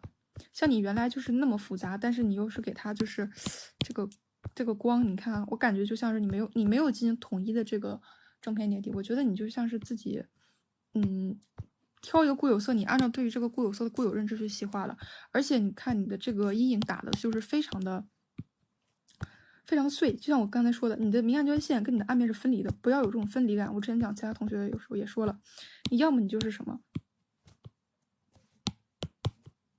你给它很好的连接到这个才叫什么没有分离感。你原来这种分离感太重了，而且是什么？比如说你看你这个阴影的形状也不确定，你要到这个地方你才能叫确定的阴影，但是你之前的你的阴影的形状看都是很不确定的，它就会让你的画面显得更脏更乱。看，把这个东西就是给它确定好形状之后，它会好很多。就是假如说我要做渐变，我也是在这个亮面以内，我去做一些很微妙的渐变。你当时就是没有掌握到这种微妙感，所以整个画面就是什么，你的这个亮面的渐变，甚至影响到你暗面的阴影，你的暗面就跟你的亮面糊在一起了，它就会显得脏。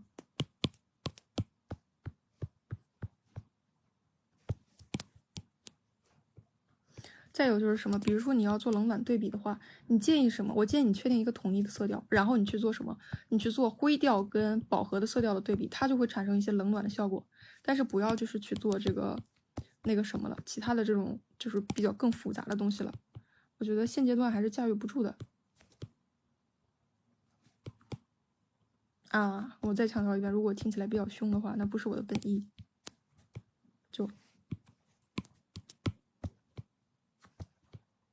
你看，就像现在这样，我整体缺了一个很暖的调子，然后呢，我再去拿这个灰色，我都没有跑到蓝色去，我只是拿灰色，它就有种冷的倾向了。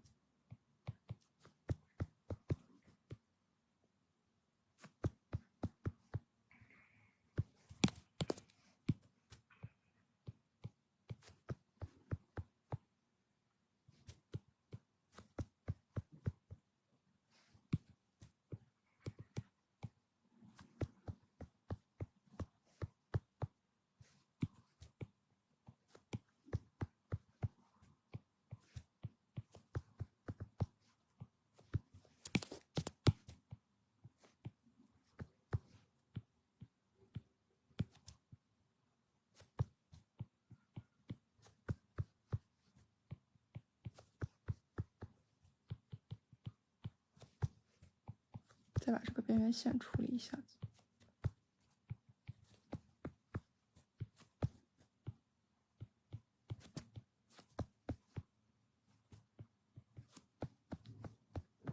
包括你这个背景给的也是非常的这个混乱。我建议你是什么哈，就不用再想着给其他这种背景了，给一个纯色的背景，直接给一个就是很渐变的背景，或者干脆就不给背景，就是去画，还是慢慢来，慢慢来，不要就是着急。着急的话，其实就是你暴露的问题太多，你都没有办法，就是你知道吗？就是一下一下的去解决。我还是就是强调一点，就是什么，去练习小稿，去把这个大致的这个基础的这个关系给它搞明白之后，我再去进行一些更深入的练习。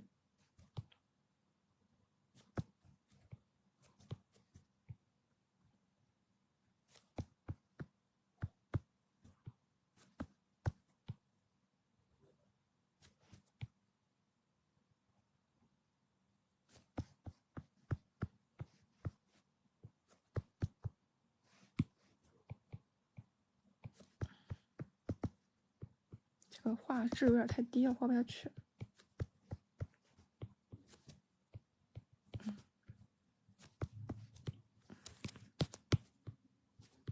勾边的这个暗面给一下。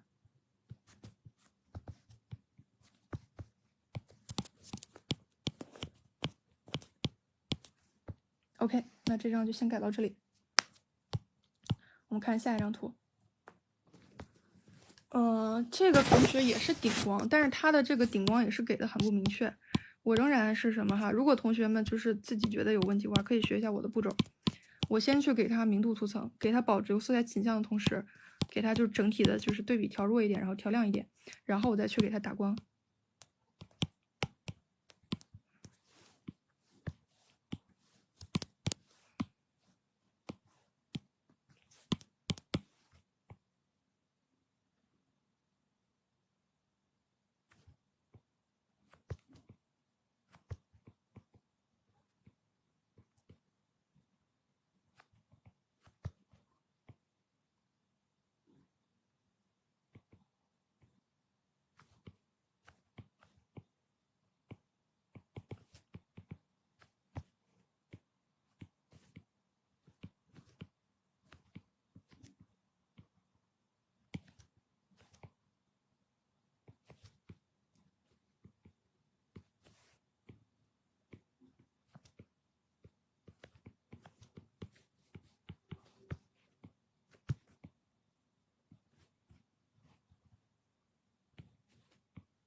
用覆盖涂层给它这个变得就是饱和度更高一点，更有色彩调性一点。OK， 对比一下这个光影感觉。那么现在开始我的表演。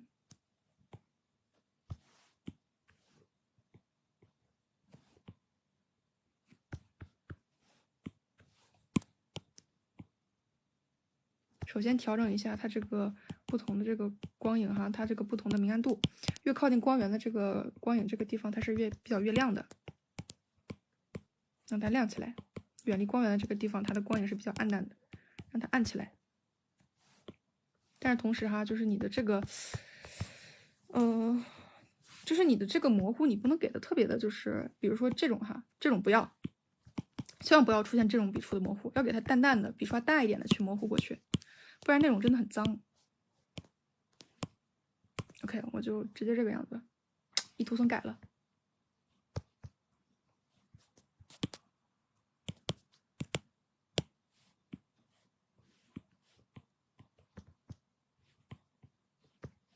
这图可以对称哈。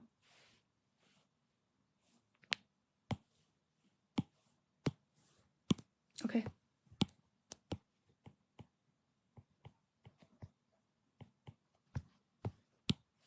处理一下它这个光影的边缘。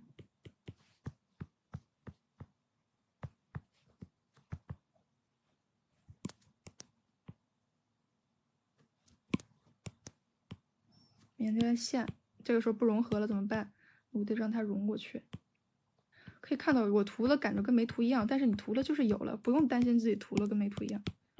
现在我觉得目前这个阶段应该是担心自己涂过头了。做点透光，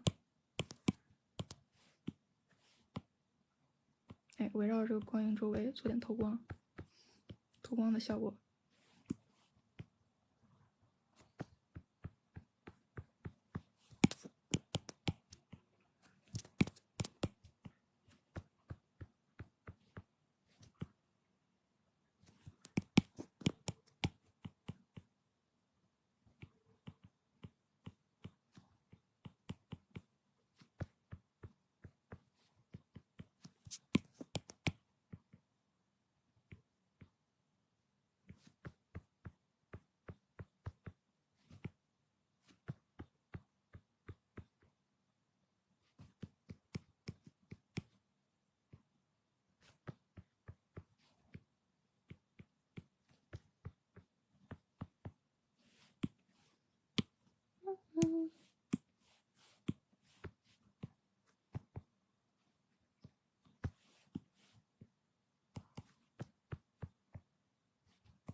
它这个勾边的暗面，我今天晚上说了很多次勾边的暗面了，希望同学们可以记住，就是打完这个光影之后，一定要注意完善一下自己勾边的暗面，真的是说了很多次了，希望记住，希望记住。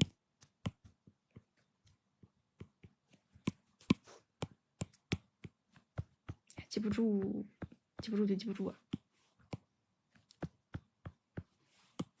这个地方做一点透光，我今天晚上也说了很多次透光了，也是希望记住。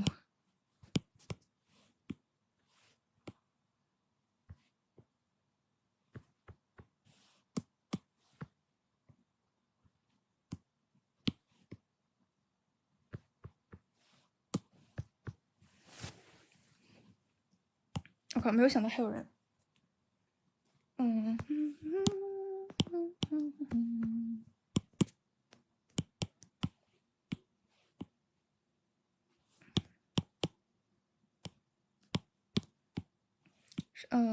稍等我几秒钟，我充一下电哈。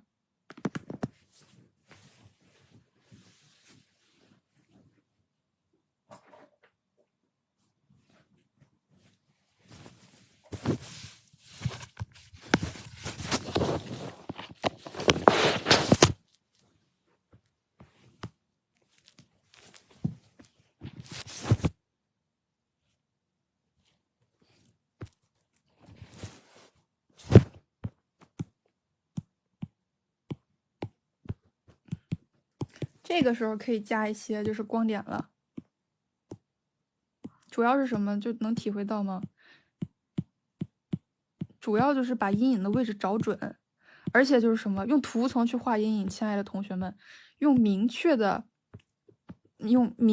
这个什么暗面去做阴影，不要用一些就是似是而非的东西去做阴影。就是这个，你说它的暗面在哪里？我给不出一个具体的形状来，就像这些。就是不要这个样子，就是这个方法可不可以？可以，但是一般来说，你们目前没有这个控制力，那怎么办呢？你看这种模模糊糊的这种东西，基本上就所有阴影都做到像这个一样，就这么明确到这个份儿上就可以了，基本上都做到这种明确到这种份儿上，明确，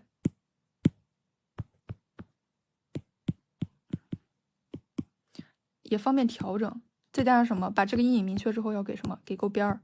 就我这些地方，因为时间原因，我都不给勾边儿，但是你们自己要给，要有这个意识哈。勾边儿的话，不要给的太粗，给的太粗了就很奇怪了。就要是给一种就是那种比较融入的那种感觉。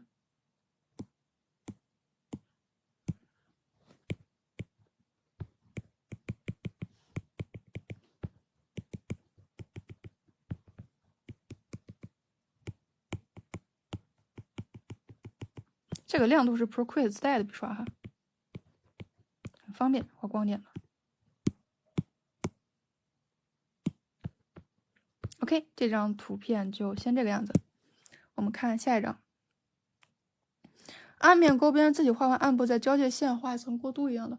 没有啊，我的勾边一直是不是明暗交界线？我之前示范了很多，我的勾边是什么？是这个呀，就是你先是什么？你先打固有色，打完固有色之后，你再去打光影，打完光影会发现什么？你会发现它是不是变平了呀？就我这么跟你说吧，就是你一个正面的这个光打过来，你这个地方是亮面，你这个地方是暗面，但是你的边缘呢？你的边缘其实你作为一个圆柱体，你转过去的话，你的边缘也是有一个不受光的一个小的暗面存在的。大家注意到没有？如果你就这个样，它给人感觉很平，你必须得加一个就是这种小的这种，就是我说的勾边，就是你的这个边缘转过去，它有一个很小很小的这个暗面。你如果不加的话，感觉你这个地方就是你这个物体就是什么？它就是个松散。你看这个跟这个之间没有边界，那你加了之后，你就知道哦，原来这个地方这是一个物体，这是一个物体，它的这个什么，它的这个完成度和这个就完整度就上来了。我说的不是明暗交界线，我一直说的是这个转折的这个小暗面。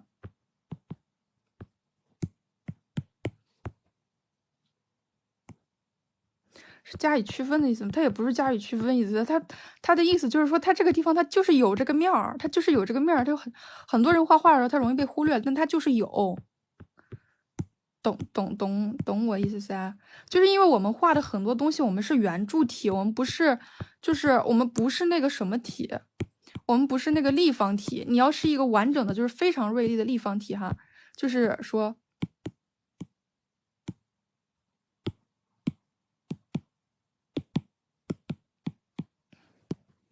你像这个是亮面，然后这个地方它底下跟的是暗面，它就 OK 了。为什么？因为它这个东西它切割都切的很那个什么。但是我作为一个圆柱体，哎，我这个地方是亮面，我这个地方是暗面。那我这个圆柱体，我不是像这个立方体，我是有棱角的，我是这样子转过去的。转过去的话，那我这个光打过来，我肯定是有大部分这个地方我接受到光，但是这个地方就转过去的这个糊的这个地方，我是接受光，我是有点差的。所以说，我就是什么，你要给它一个暗面，再给它一个过渡面，它本身它就存在这样子一个小面，就是很多同学他自己画的时候，他就是根本注意不到。但是你要是不注意这个面的话，它就是什么？第一个是像我刚才说的，就是你哪块之间你就是没有一个区分。第二个就是你没有体积感。我今天晚上一直在说的勾边是这个意思，同学们注意我勾边到底勾的是哪儿哈？我没有说勾的是明暗交界线，你看我这个地方我都没有强调明暗交界线，我这幅画我根本就没强调明暗交界线，我的这个暗面直接就平涂出去的，我没有做区分。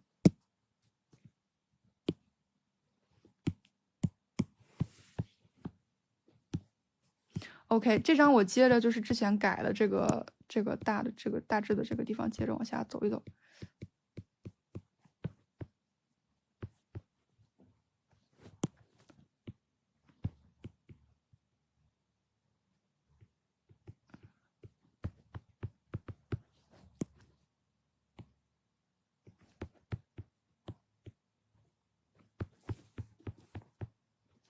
像这个饱和度比较高的这个颜色，我在这里就是示范一个其他的方法，就是我饱和度比较高的颜色，那我要给它做暗面，我要给它怕做脏了怎么办？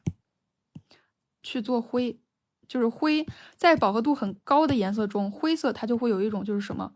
灰色它就会有一种比较暗的感觉，也不是说它看起来就暗，但是灰色就有一种比较远的感觉。你可以把这种暗面的地方拿灰色来替代。也不是说纯灰哈，就是相对来说比较灰的颜色去替代。这个就有点太灰了，哎，这个就差不多。你就可以把就是所谓的一些暗面拿这种相对比较灰的这个红去替代，就不用非得就是把它什么往这种黑里来走了，它容易破坏你这个地方的饱和度。让你这个地方显脏，像比如说像这些地方，然后这个手，这个，你看我说的勾边什么意思？你说我现在这个地方提亮，它就显得很平。它缺了什么？它作为一个圆柱体，它缺了一个这个地方的小的暗面。你给它加上去之后，它就不平了。再加一个过渡。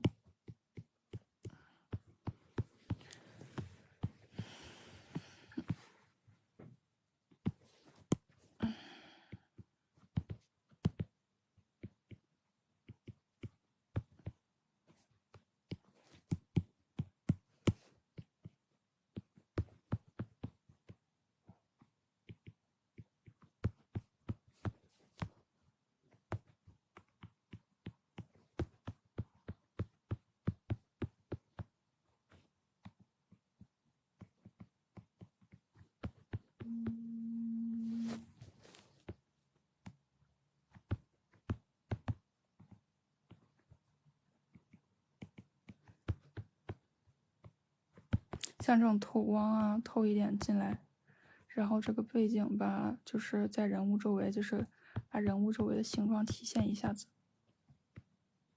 这个同学，我给你的建议也是一样的，不建议就是画特别大的这个场景，我建议你去就是先把具体的关系去搞明白之后，再去碰触更复杂的这种画面。然后再就是这个画幅上，它有点太拘谨了，它可以更扩大一些，扩的有点太大。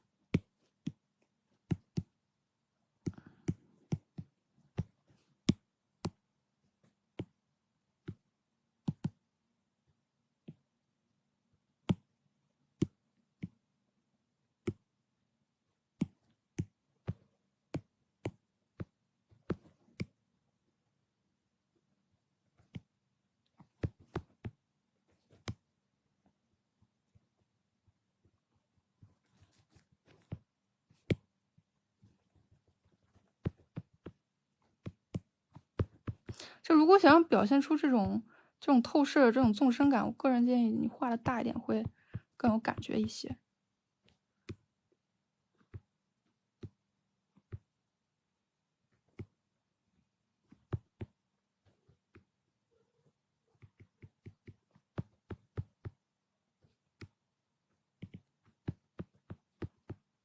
然后这个地方红配绿哈，这个颜色就是对比太没有调性了，尽量不要出现这种对比。说真的，真的谨慎哈，慎之又慎，谨慎不要出现这种红配绿。你要是真的要配绿，你也不要配这么纯的绿色，你配黄绿或者是蓝绿都可以，真的千万不要配这种完全很纯的这种绿色，太吓人了。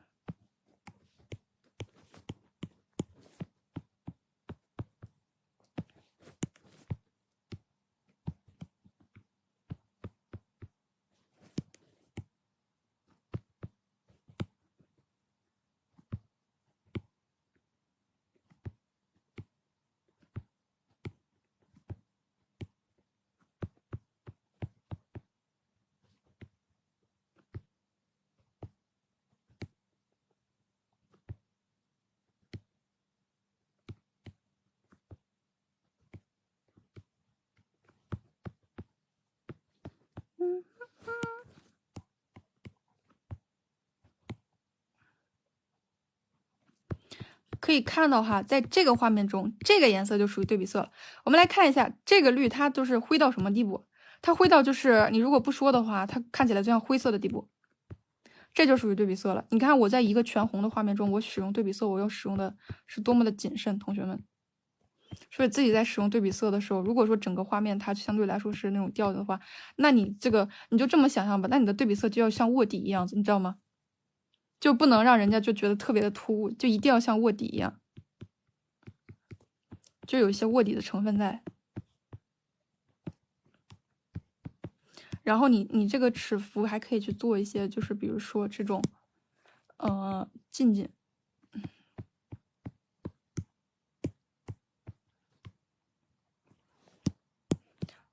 伟大的高斯模糊呀！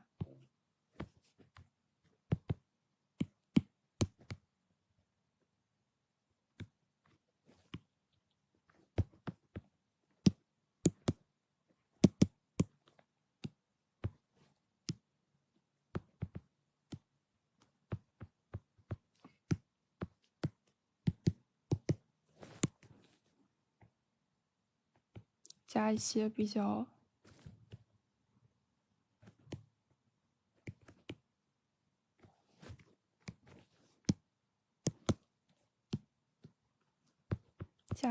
装饰性的、比较精致的。当然我画的不精致，因为我赶时间哈。但是同学们，就是你自己画的时候，你要把这个鸟啊或者什么这种东西画的相对精致一点。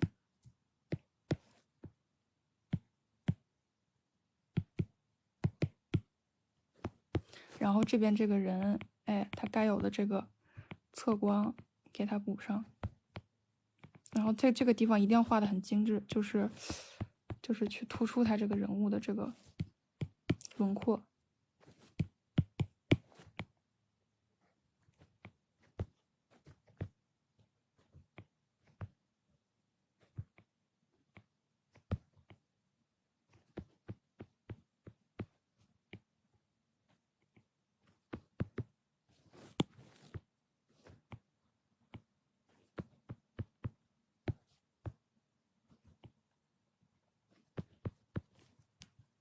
OK， 这张图就改到这里。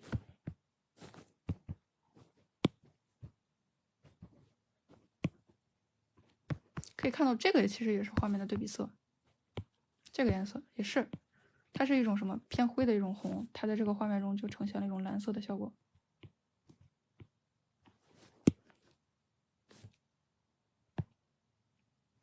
这个同学的画面呢，其实我个人是比较喜欢的，他做的很规矩，就是没有特别出错的地方，做的是相对比较舒服和舒展的。那么接下来，既然他没有出大错的话，那么我们进一步要进行的东西就是什么？进一步进行的东西就是让它出挑了，就很简单的道理，就没有错就出挑嘛。首先是这个头发，头发其实我个人觉得你可以给的更有层次一些。比如说你不同头发之间的堆叠关系，它是有投影的。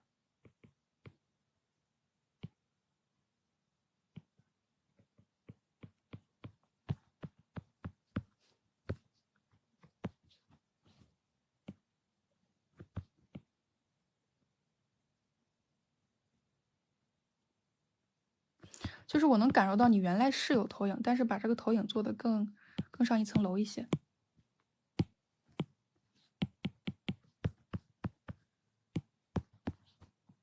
你看，有点像这个地方的投影。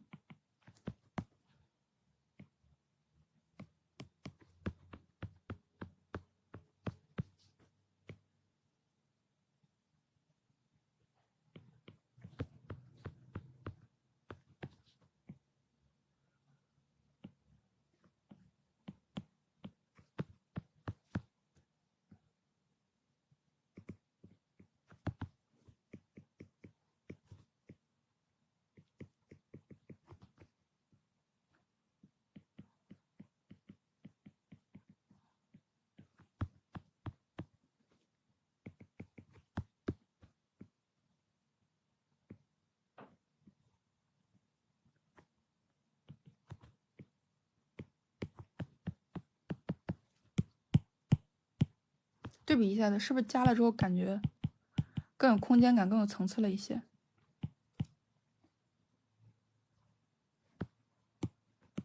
它本质上它是在顺着你的光感行动的。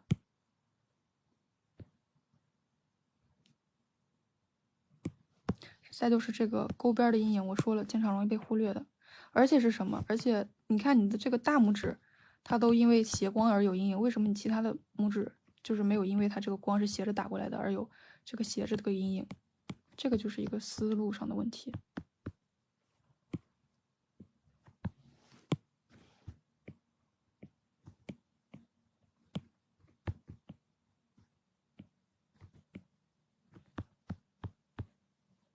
看勾边的阴影，我之前说过的。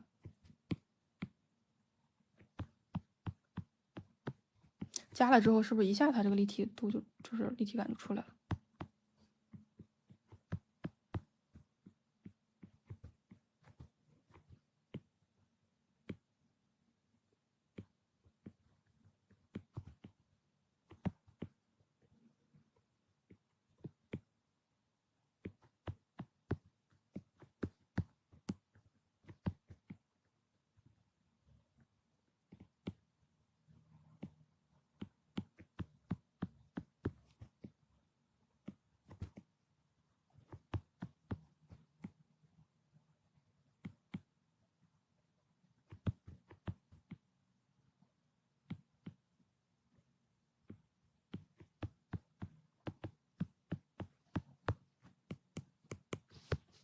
这个地方勾边的阴影，这个地方勾边的阴影，头发也是有勾边的阴影。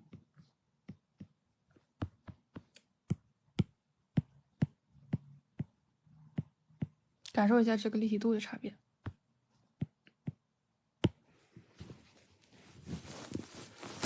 然后再就是整个画面的色调问题上了。色调的话，它其实还是没有大的问题，但是其实还是可以进一步的去提升的。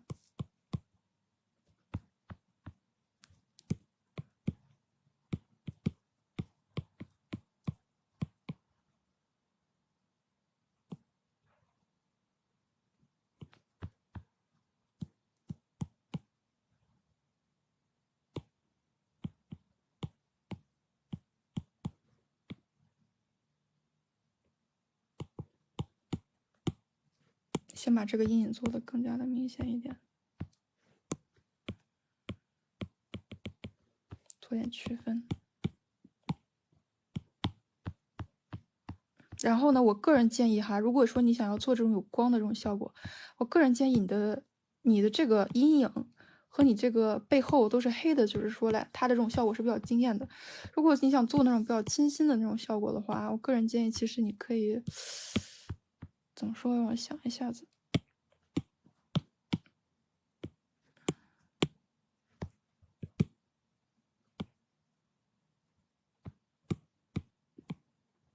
也是稍微的你还是给它去做一个渐变。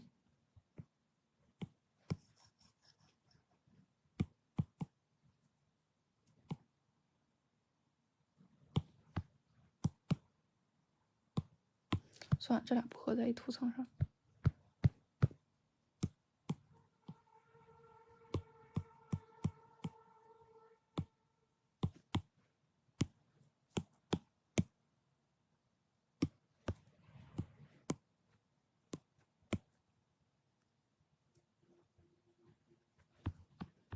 哎，通过这种方式把手给凸显出来。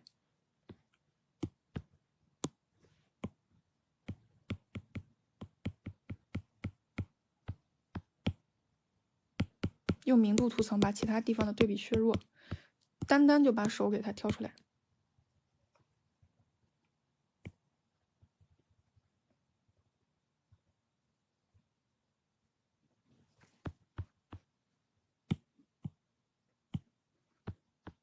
感受一下它这种拉前后颈的这种力度。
OK， 我说一下我这个思路主要是什么。第一个是什么？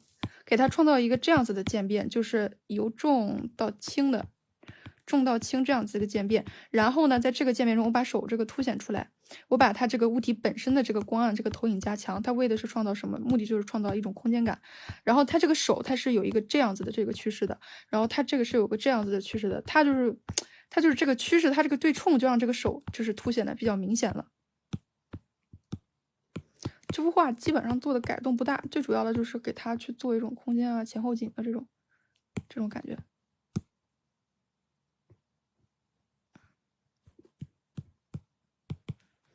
浅浅模糊一点点，感受一下它这个空间感的迭代。OK， 我们看下一张图。我看看我还剩几张图。哎呀，终于剩到10张以内了，不错不错，真不错。我们看这个同学，这个同学其实也有一个问题，就是他整个这个画面这个色调的饱和度啊、明度啊，其他的他都不多，就是需要给那个什么，给这个，哎呦，没有想到还有人陪着我。但是今天晚上不用画到那种，不用搞到这种凌晨3点，我觉得还是不错的。我个人建议就是什么，再给他去稍微去做一下区分，就是让整个图，要不然就是给他就什么做的这种，饱和度低一点、暗一点，要么就做的饱和度这种高一点，然后亮就是饱和度低一点、亮一点，就反正就是给他去做一些区分。OK， 那我就先给他做的暗一点点，其他先不表哈，然后进一步的。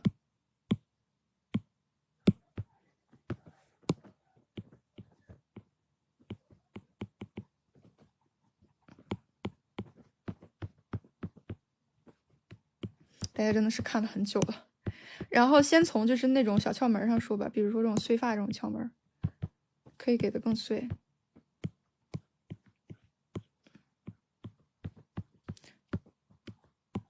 像这些地方，哎，都可以给，我就是简单示范一下哈。然后呢，再就是给它就是这个光啊，光感给它稍微改一下子。就是我个人建议哈，就是你光感的话，就是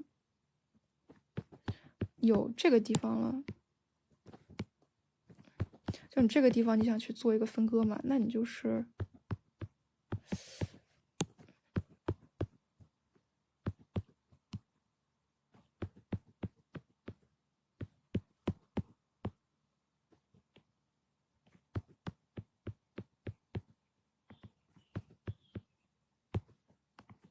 做的给它更精致一点，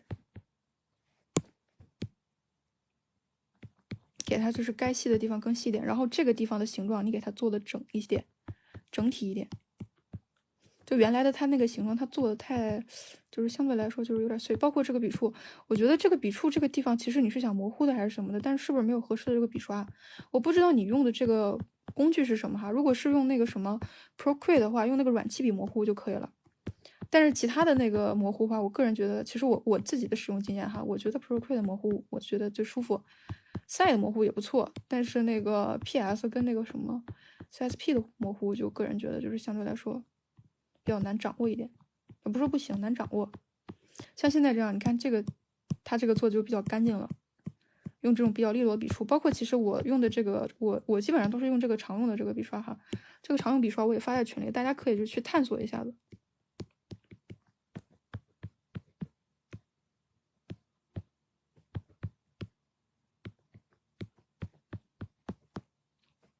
然后包括这个地方的暗面，给的大胆一点。注意它暗面是块面哈，它不是说一些其他的这种东西。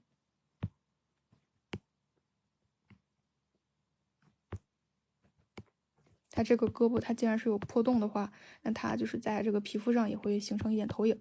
不过现在要注意，就是你整个这个地方的暗面是这个样子，然后你这个的暗面要跟你面部的这个暗面统一，不然就会显得太亮了。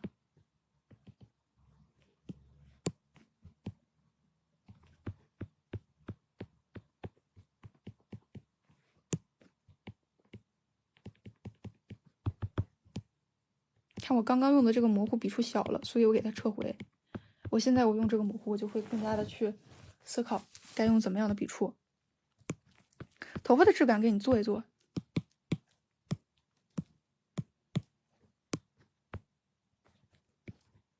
我之前讲过，头发的质感它是挤出来的，它是一个面儿一个面儿的，所以说我们要把这个高光用那种挤的感觉给它挤出来。包括其实你如果之前看我这样子画，我本质上也是在挤，笔刷不一样罢了，但是就是都是那种挤的感觉。当然这个就是我画头发的一个办法哈。如果就是说同学们不喜欢我画头发的这种质感，其实不学也可以。就是不同的人他都有不同的对于头发的理解。我个人的画风是这样子的。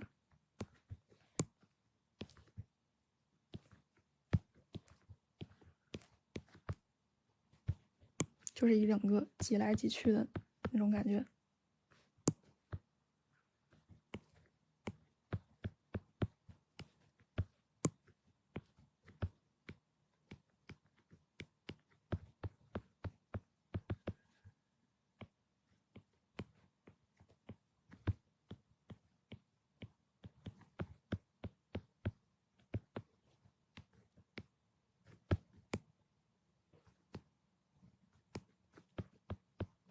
也是挤来挤去的。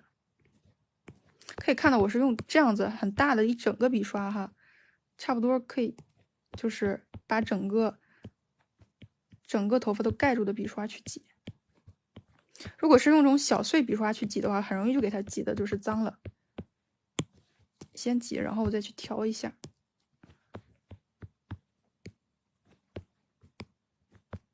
这个地方头发的高光也是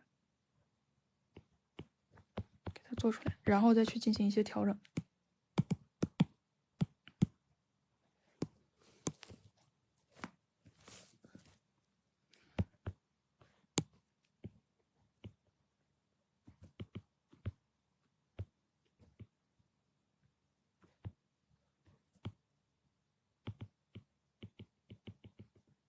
比如说做一些高光的这种渐变呀，然后一定要注意头发它是片儿，所以说头发它也有这种勾边的这种阴影，体会一下。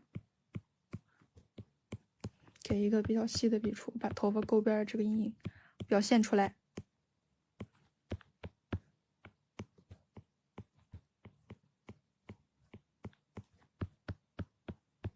就是对比一下，这个刻画的程度就上去了。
也是勾边的阴影，在这个边缘的这个地方勾勾边儿，然后做一点点的这个过渡。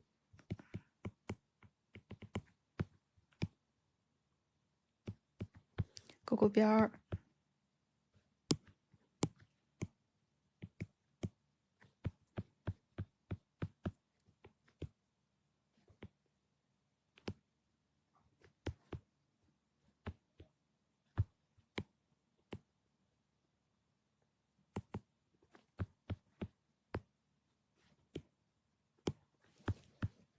OK， 时间原因我就不都给刻画完了，但是就这个地方的刻画，就是已经就是能 get 到我说的什么程序吗？就是挤完之后稍微的给它细化一下子，给它把勾边补一补。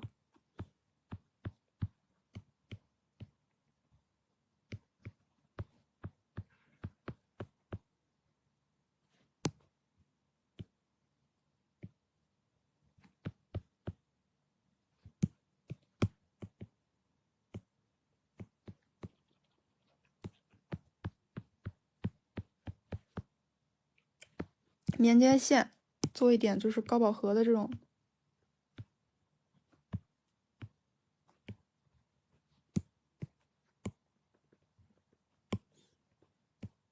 它 U 是什么意思呀？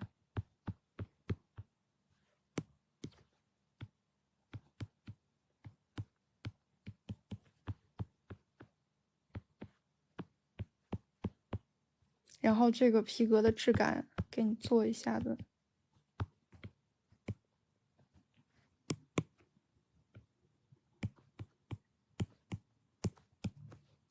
补一些反光。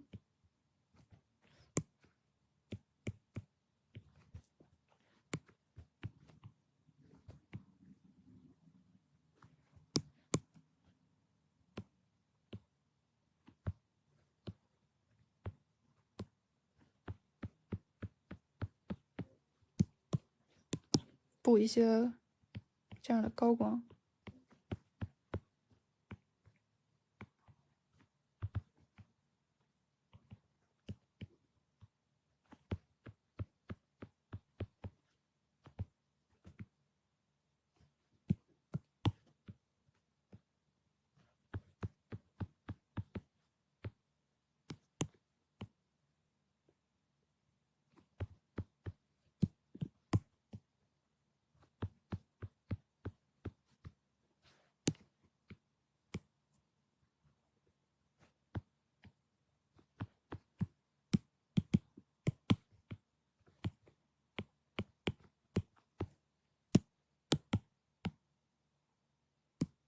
OK， 这张基本上就这个样子了。来，再看下一张图。这张图呢，老思路，我给它就是做一些这种阴影的承接。我靠，今天讲的好晚啊！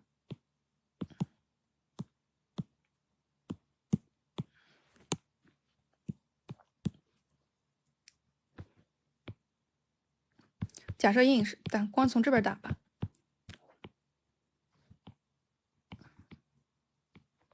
这个图片，我在想，它有进行那个什么，就是有用那个图层去画阴影吗？感觉有点不太像。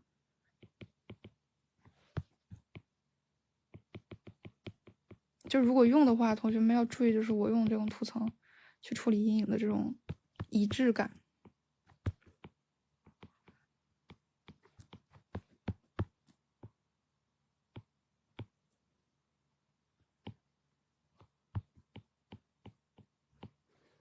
我靠，我觉得就是到这个点被讲到的同学应该都已经睡了。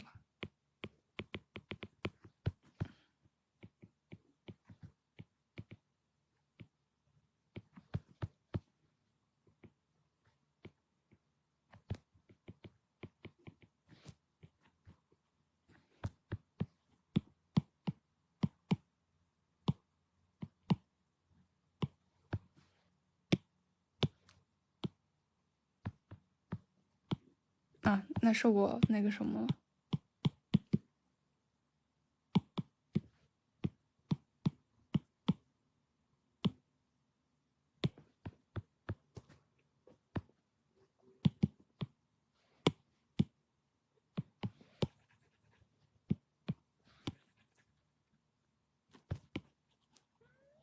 也是把人物跟这个背景相对来说给它就是突出一下子。原图也是就是相对来说比较粘着。上啊，明度。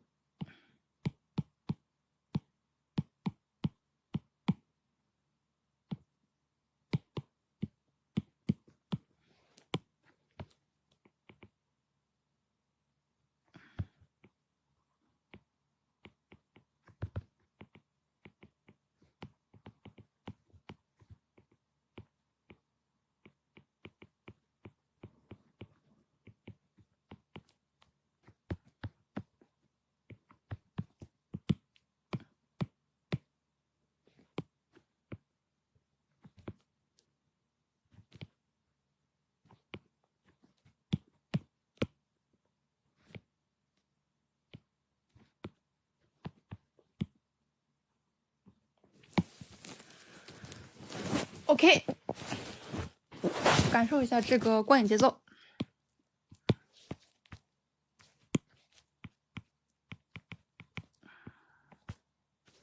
哎，那个小狗，你的是不是最后一张？我靠！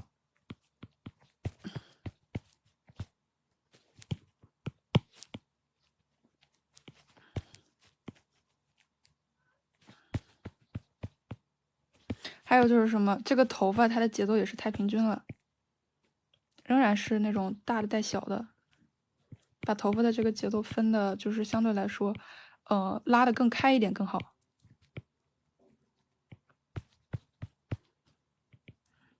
你后面还有一张，是什么意思？我记得你就传了这一张是吗？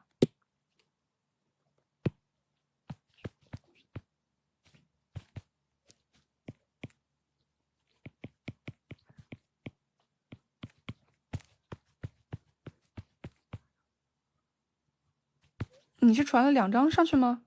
我漏了一张。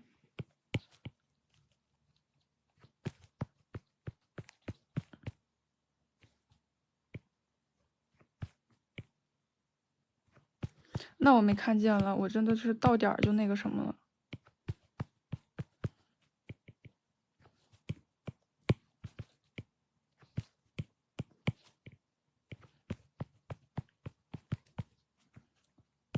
这证明以后教什么东西不要压着线儿教。这个卧蚕搞一下子。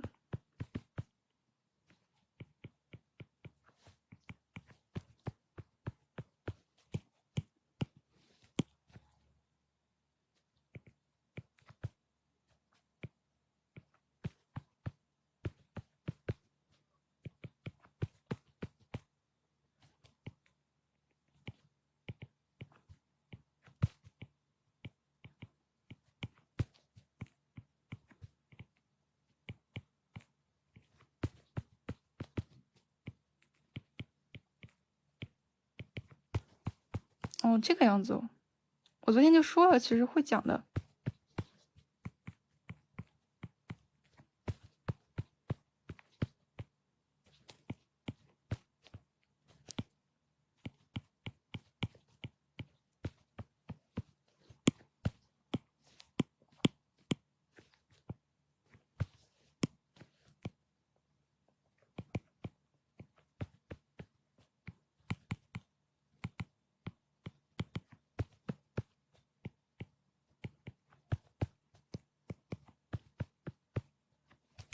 钩边的2面跟上。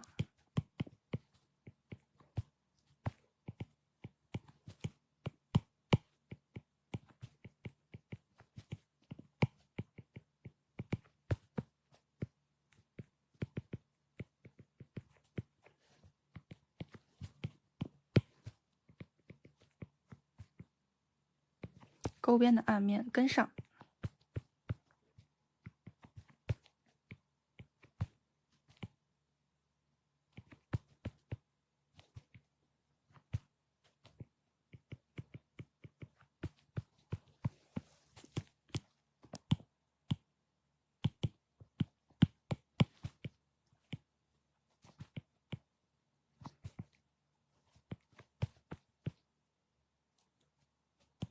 2点我觉得不至于，但是1点我觉得是至于的。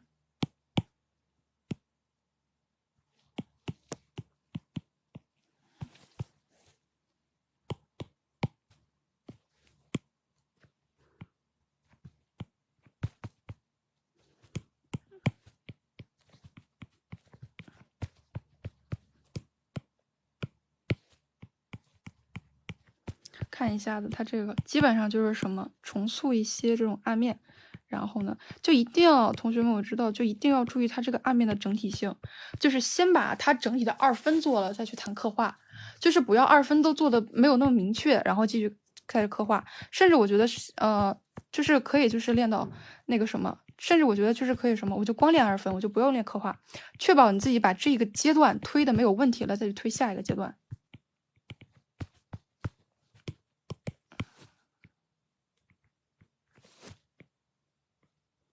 明天？明天没有早八，但是明天有一堆事儿，不是早八，胜似早八。幸好我前天还睡的还是睡够了的，没熬夜，要不然我今天晚上有点熬不住。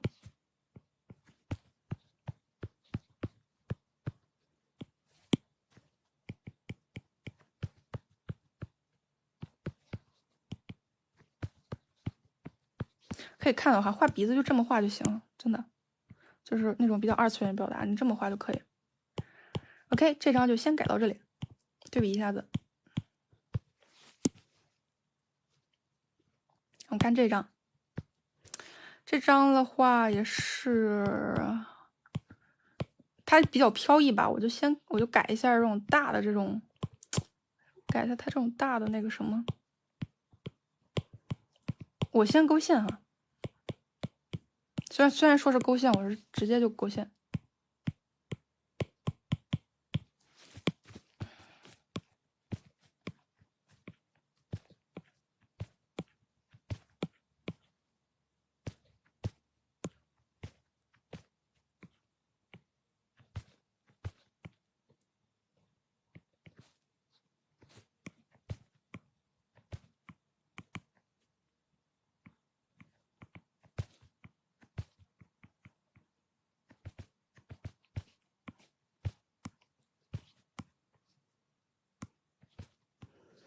就观察一下，我勾线基本上是按照你原本的这个纹路在做的，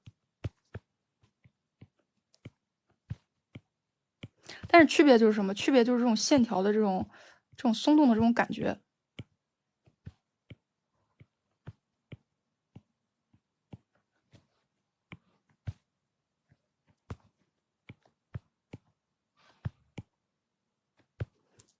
包括如果说你这个东西能创造更多的面儿，你就尽力去创造更多的面儿。这些线、这些条啊、带啊什么的，因为创造更多的面儿，它有更多的这个，它就是有更多的这个光影，就是有更多的这种转折关系，它就显得更精致。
然后这个同学他私信我，他跟我说他的那个什么，他的我想想哪几点哈，一个是这个塑造刻画上的问题，再就是层次过不去的问题，再就是白色怎么画的比较丰富的问题。这里纠正一点哈，就是你白色不一定非得画的丰富，你知道吗？你知道白色你画的，你黑白关系画的好，你白色画的很纯粹也很好看，没有必要就是你自己如果控制不了的话，就没有必要就是非得把这个颜色就画的很五彩斑斓。而且我老实说啊，就是说你去画一些五彩斑斓的蓝，就是五彩斑斓的黑呀、五彩斑斓的白，你去掌握这个东西，它是需要功底儿的，它不一定就是说，哎，我讲了你就立马就能学会，或者说你就立马就能控制的很好，这个真的是不一定。所以说，我觉得就是最棒的是什么？你去控制黑白关系，黑白关系这种进步是什么？你无论是哪种画风，你都是需要黑白关系的，它是最基本的基本。就是可以就是什么自己的黑白关系先没到位，先想着怎么去把黑白关系做好，而不是先想着怎么把色彩去做的非常的这种那个什么。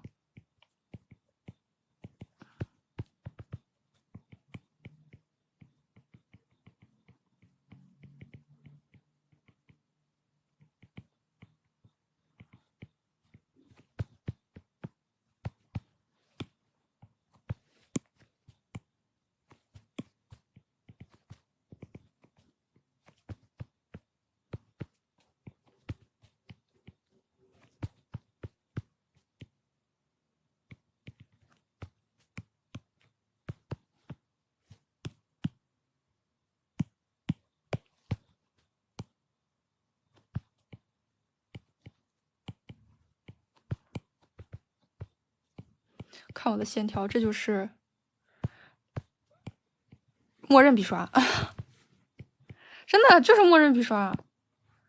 就是你看这个，我就是给它去贴了一个纹理，但是你看基本也看不出来，我是默认笔刷。这就是一些可能，这就是一些没有贴膜的人的手滑吧。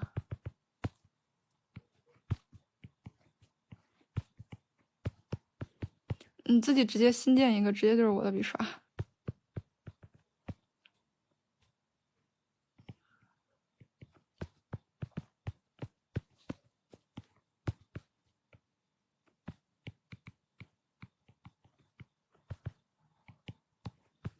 但是其实可以去开一下平滑、稳定什么的，我还是开了一定的平滑的。我是这个，我没记错的话，我应该是这里的。对，你看稳定性，我是开了的。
包括你都要做这种飘逸的感觉了，头发就大胆一点。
OK，差不多，其实也不算勾线吧，按照原图的这个东西再来了一遍。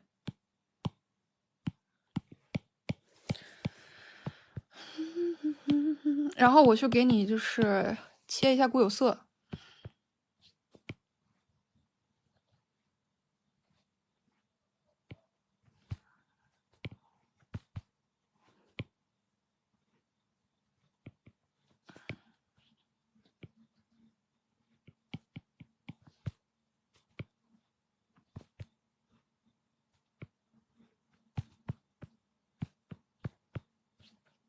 其实我觉得你原图给的这个明暗关系啊什么的都是可以的，那这个东西我就不动了，我直接就是把这个其他的这个地方给你修一下。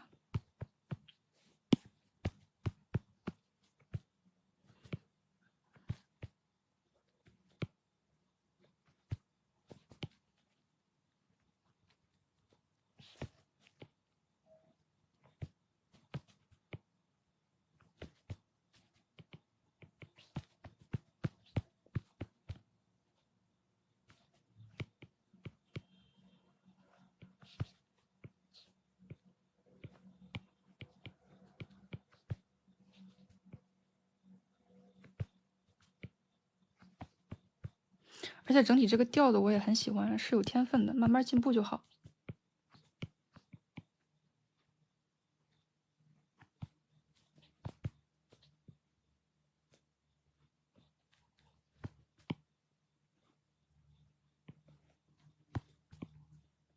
这个花啊，你说要拉层次，我现在跟你讲一下，第一个是你这个花没有透视太平了，就是你看你这个花基本上就像一个就平平的，就是分布在你整个这边是斜的，但是你的花就这么平平的这样子分布在这个地方。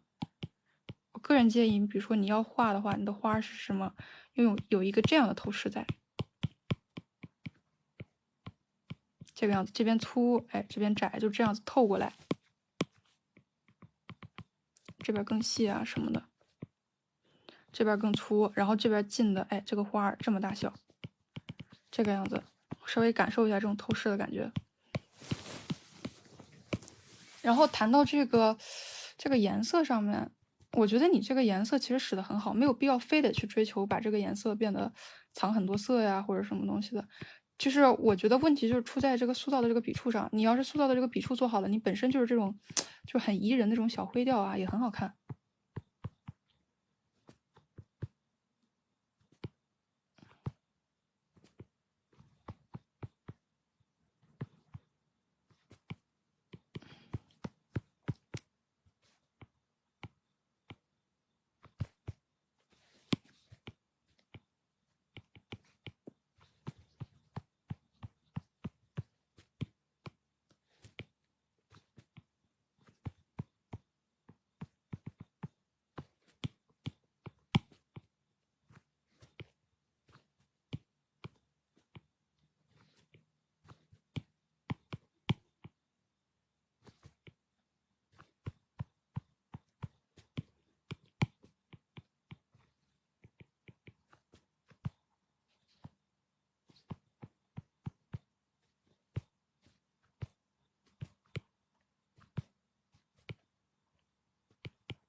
首先把头发当成一个块面，根据这个块面去画它的这个明暗面。注意要看的是大块，不是小块，一定要注意这一点。你原来的这个东西就是给的一切都太碎了。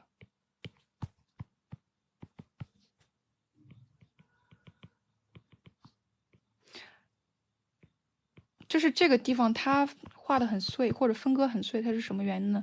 因为这个地方它本来它这个就很碎，它不是说就是它，就是我画的时候我看起来它就那么碎，而是这个地方它本身结构就很复杂。但是如果说本身一个很整体的东西，就给它去处理的很碎的话，它就得不偿失了。而且你的碎是要有节奏，比如说你这个地方，你看它这个东西穿插这么复杂，它肯定就很碎。那你这些地方你就要注意，就要给的相对来说比较舒展一些。它是一个对于结构的安排，哪怕是你就觉得，哎，我这个地方它就是有比较碎的这种布料褶皱，也要主观意义上的去省略它。为了你整个画面而服务。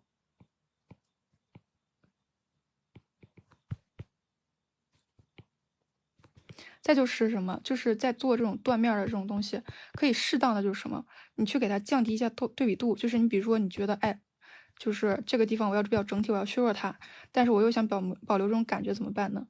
那你就可以给它削弱对比度，而不是说就是那个什么，就直接不画的，不刻画它。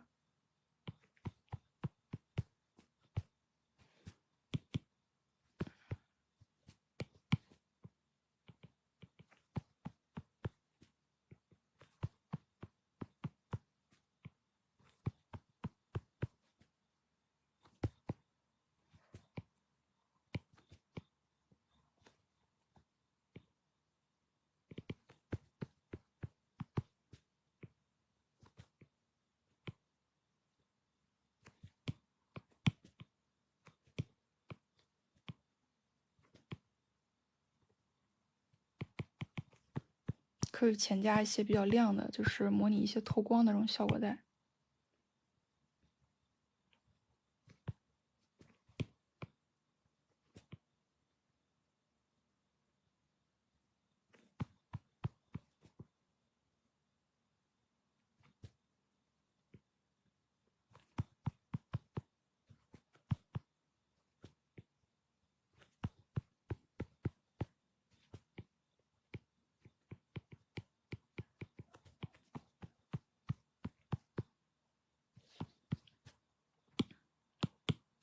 给帅哥刷一层眼睫毛。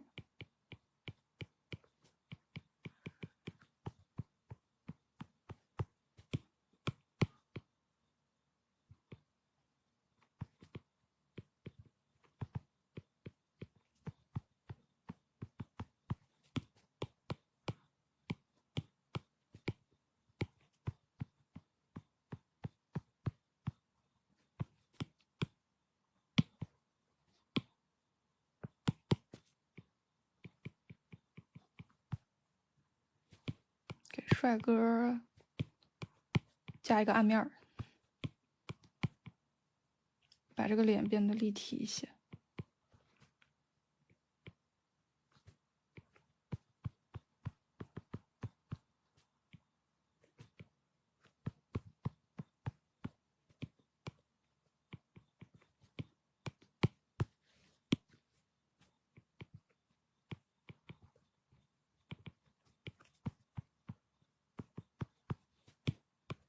哎呀，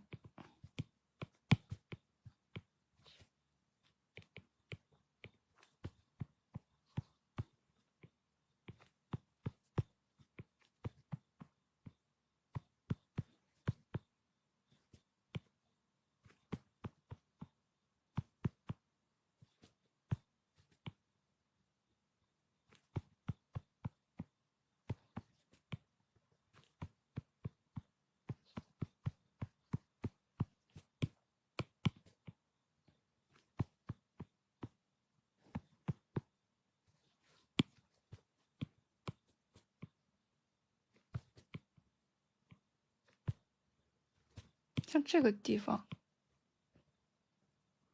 可以稍微亮一点，然后过渡过去，做出一种仿佛透光的一种效果。就是一些个这个面刻画的我很喜欢，它这个黑的这个亮面刻画的我很喜欢，我觉得没有什么特别多要改的地方，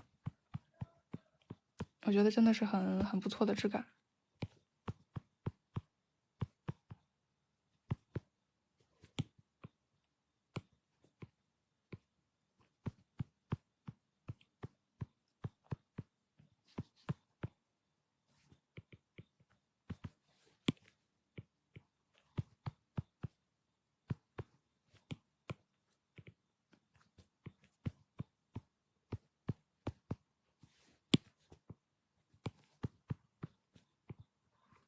整体画面这个倾斜感我也挺喜欢的。OK， 现在说到就是什么，可以看到我跟你的这个，可以看到就是咱俩第一个是线条上的区别，第二个是什么刻画层次上的区别。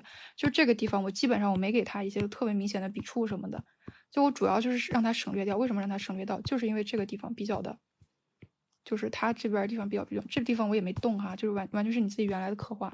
这个地方比较集中，所以这个地方我特意我就让它就是这样子收着。然后关于这个色彩的话，其实我个人觉得你这个色调你不做藏色真的也挺好的，没有必要去做藏色。如果想做的话，其实你看可以在这种本来就有颜色的这种地方，去做一些饱和度比较高的藏色，这样子它就是有一种什么，就是有一种透光啊那种宝石的感觉。建议你这样去，建议你做在这儿，你不要去想再做在白色上了，本身就是个小灰调子，其实。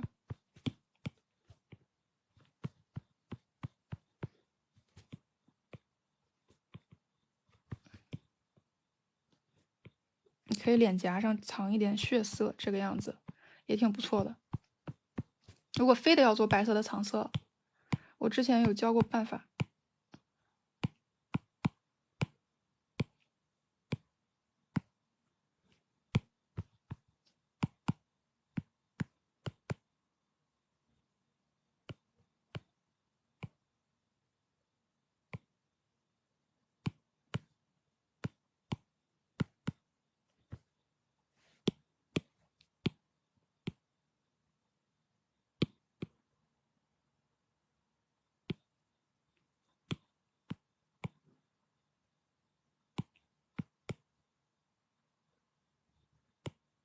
然后你比如说弄个渐变映射什么的，哎，你再就是什么，再去混一混它，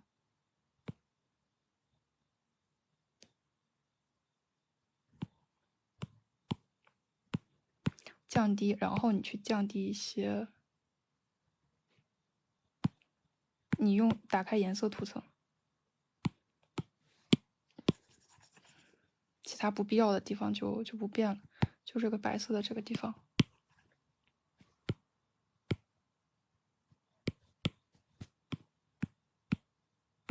哎，可以看到它就是出现了一些变化。要是可以再用一些颜色图层，进行双重叠一个 buff， 稍微的拉一下这个曲线，让它变得清冷一点，符合原来这个调性。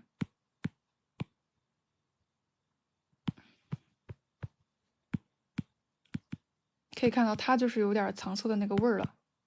要是不满意的话，还可以接着反转实色混合。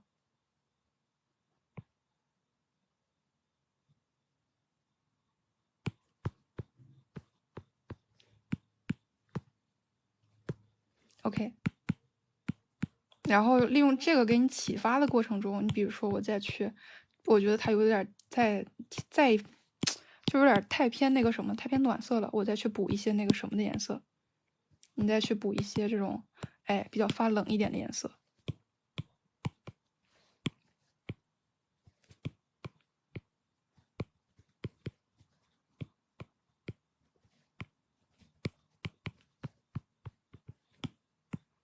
也是太过的话就降低透明度。你看这个就其实就挺方便的。然后再就是这个花的这个趋势，我就是稍微的给你，主要就是什么有透视。你比如说你这个地方的透视是这个样子的，那你这个地方透视它两根这个线就这样子，你知道吗？给一个比较优美的这种搭配的弧度过去。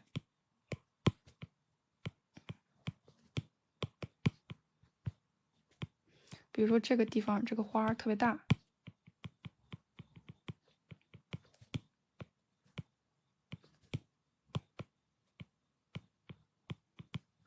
哎，到这儿了，它又这么大了，这么大点儿。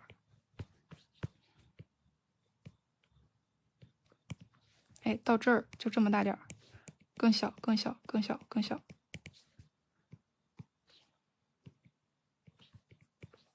然后比如说前景的花，它就是什么有模糊感。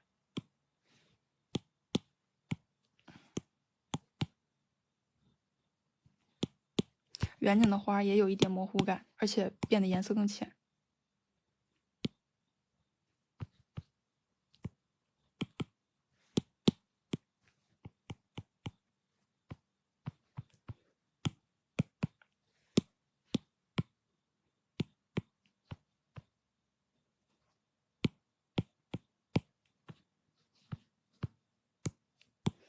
然后如果觉得不够的话，可以就什么复制一条，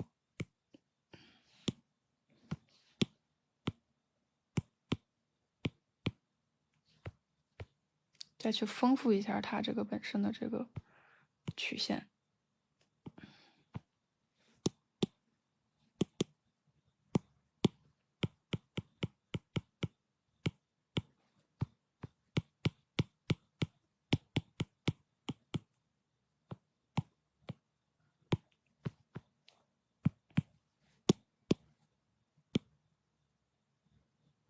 注意哈，这个绿色，你要么就是那种暖绿，要么就是这种蓝绿，就不要给正绿。给正绿的话，相对来说有点那个什么。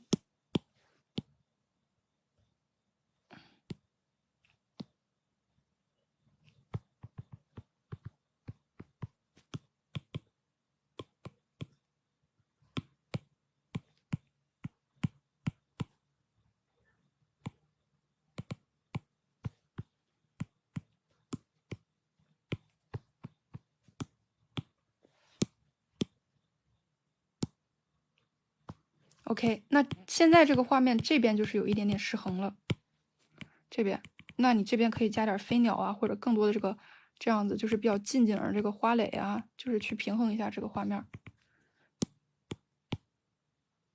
但是不要就是这边一头，这边一头，两头那么对称哈，你可以加在这里，或者加在这里，具体的看你自己怎么选择哈。OK， 那这张图就讲到这里，我们再看下一张图。哎呀，不错，终于只剩5张了，太棒了。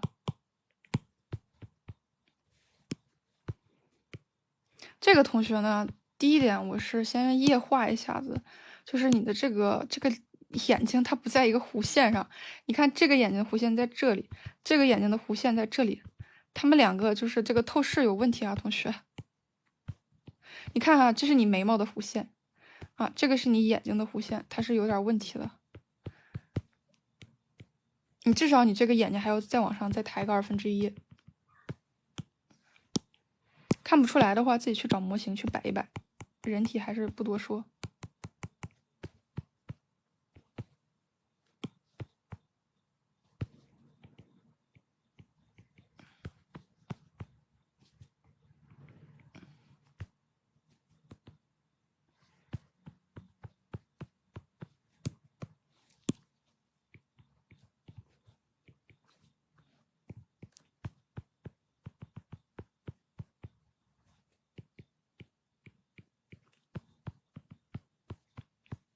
然后头发，我之前讲过，头发的刻画不要一个竖一个竖一个竖的，而是成片成片的，而且它的那个明暗面它是成面的。你看你这个就是很典型，一根一个竖一个竖，一根一根一根一根这样的刻画，这样刻画会让头发显得不好看。而且你背景的这个蓝饱和度太高了，这个蓝和这个红搭配在一起并不好看。你如果说背景要选蓝色哈，要么就是把饱和度降低，要么就是什么，要么我就不要选这种纯蓝色。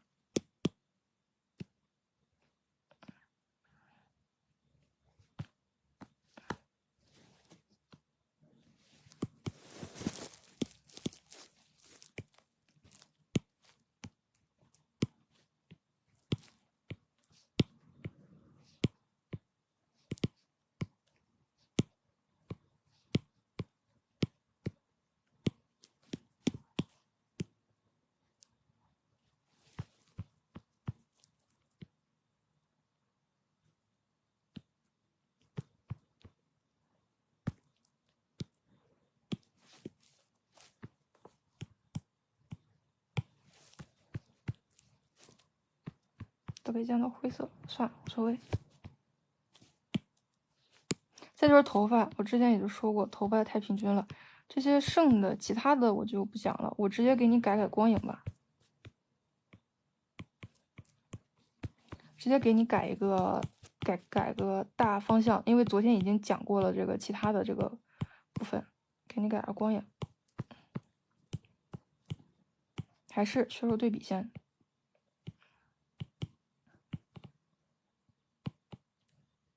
天光嘛，天光的话，模拟天光的环境，它那个光是蓝色的。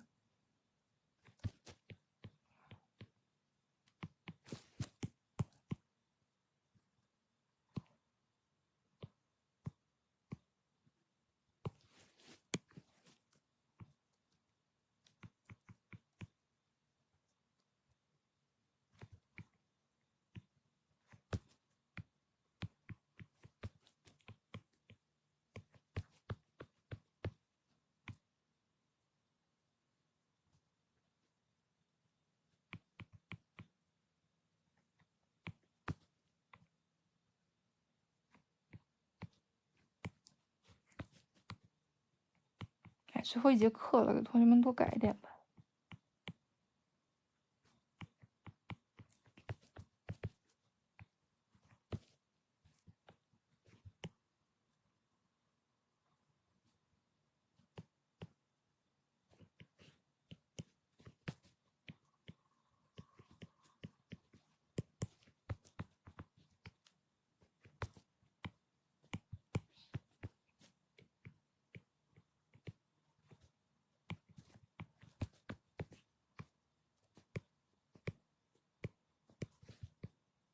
就是改图其实还能看出来很多问题的，比如说有些同学完全没听我讲的什么，倒不是说怪哈，我自己听课也这个样子。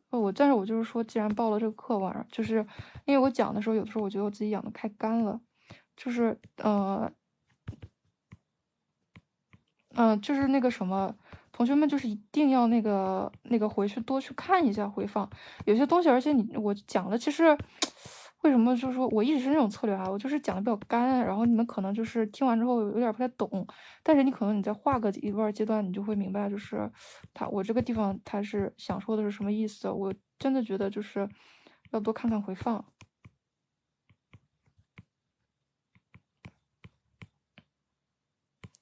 我也希望我讲课可以生动一点。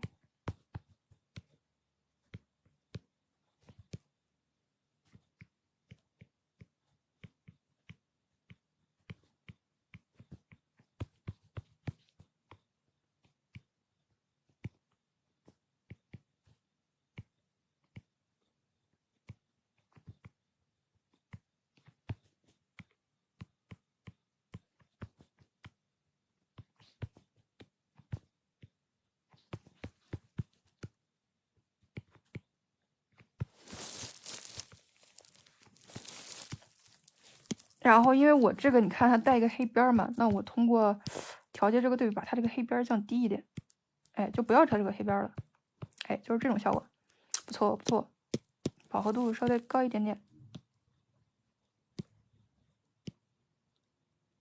这样子，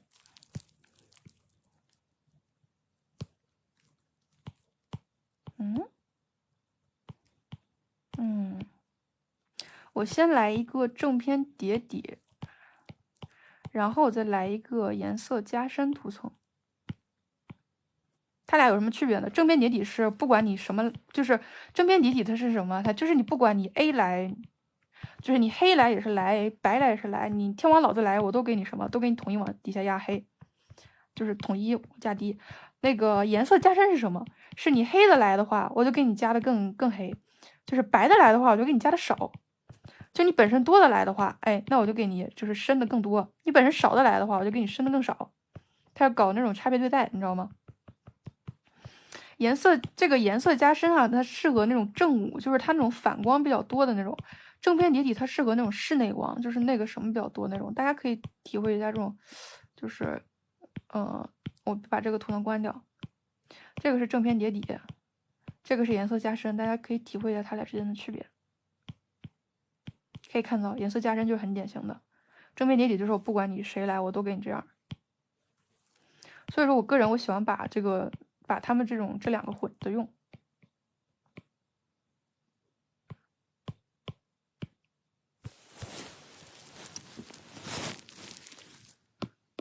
把这个饱和度调高一点点。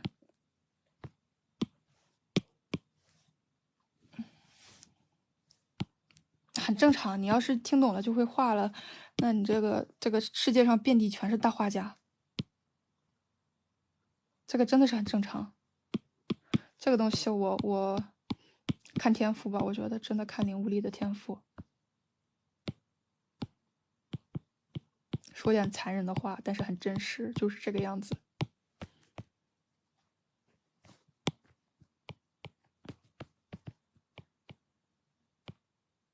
它有点像这个样子，比如说老师讲一个知识点，你上课听你可以听懂了，但不代表你考卷子就能考满分。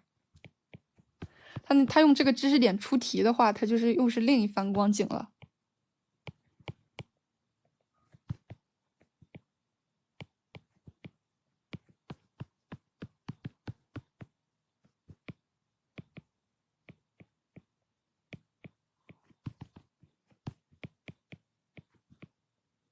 所以我说什么，其实多去画，然后有些东西你是，比如说，就是你做题的时候，你才能明白它到底这个知识点该怎么用。多去画，然后就是多去看一些回放什么的。就出家人就是什么，不骗这个，不诓你哈，不打诳语。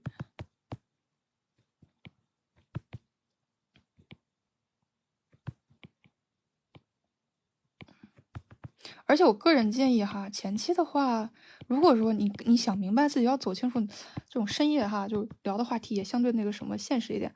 你想明白你自己要走哪个方向，其实你如果是说想要走那种，就是那种很有画风、那种画风独特向的，你现在你就要琢磨一些独特的那种风格。就是比如说，我看我老实说哈，我觉得咱们同学画的那种大部分的那个作品都是没特别的有这种自己标志性的，就是有那种思考在的。基本上就是，哎，我要画一个伞。我就画个伞，我画个苹果，我就画个苹果，基本上都是这个样子的。他没有想到，哎，我比如说我怎么处理，我会把苹果处理的很那个什么。比如说像我现在这个样子，那我比如说我要画个红头发，那我就画。但是我可能是什么的，哎，我给他就是用这种方式去画红头发，提高这种对比啊什么的，这个就属于什么我自己个人就是相对来说比较多的风格。我这个风格做的目前来说不是很好看，但是这是我的风格，我就可以把这个东西接着往下发展下去。这是你走风格向的。但是比如说你要是想走那种那个什么向的呢？比如说我要是想走，哎，我就是想画那种很牛，就是很大那种大图啊，就是很给人那种视觉震撼。那你其实我觉得你一开始你要比较去琢磨一些辅助工具，比如说3D 辅助，比如说模型，这个样子。真的是，我觉得你是需要去利用这种辅助工具的。如果说我是想走那种比较工业风的那种大图啊，或者什么，自己要想清楚，把自己要进行的某个思路想清楚之后，你再去有的放矢的去进行这个训练啊，我觉得进步会很快很多。这个都是我的肺腑之言，因为我自己上大学的时候，其实我画画的时候，那个时候我真的想回去。也不是上大学，我现在也在上大学，但是我刚上大学的时候，我现在就想回去告诉自己，就是你为什么画画的时候脑子里就什么东西都不想呢？就单纯的想我今天画个这个，我今天画个那个，你为什么就不想多一点呢？然后多去搜一搜呢？真的，如果我能穿越回去，我肯定会对自己这么说。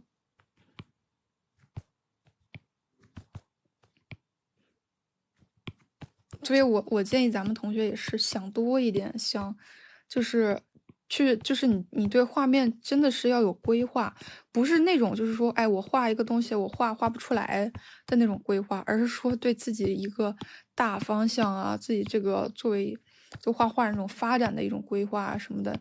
你真的你有了这个规划之后，你才就是你去有心思，你去知道自己去做什么样的，做哪些方面的练习。比如说有些老师他的人体哈，他可能现在已经就是什么，已经是那种我就实话实说，有的老师他人体真的不好，我不是说叫批评或者什么，但是他就不走这个方向，他就是走那种比如说那种文艺插画啊什么，他本身他是走的那种，比如说那种卡通性、趣味性的人体，他就不是走写实的人体，所以说他就是写实的人体，他就是可以看出来，哎，他没有什么功底儿，但是这不妨碍他成为一个非常优秀的画师。这个就是明白，哎，我自己我到底我要去做哪些方面的取舍，我对自己的定位是什么。但你比如说，我就要画一个，就是什么，我就是要做一个，就是那种相对来说比较写实啊，或者是做那种，画那种工图的那种啊，那我可能我对我的人体就有要求。我要是就是做那种，比如说那种商业插画啊，或者是那种，就是那种哎比较卡通啊，就是那种比较平面啊，或者什么风格，我可能我对人体的要求就不大。我更多的我是琢磨线条的韵律感、构图的感觉。这种规划对自己的这种规划要有的，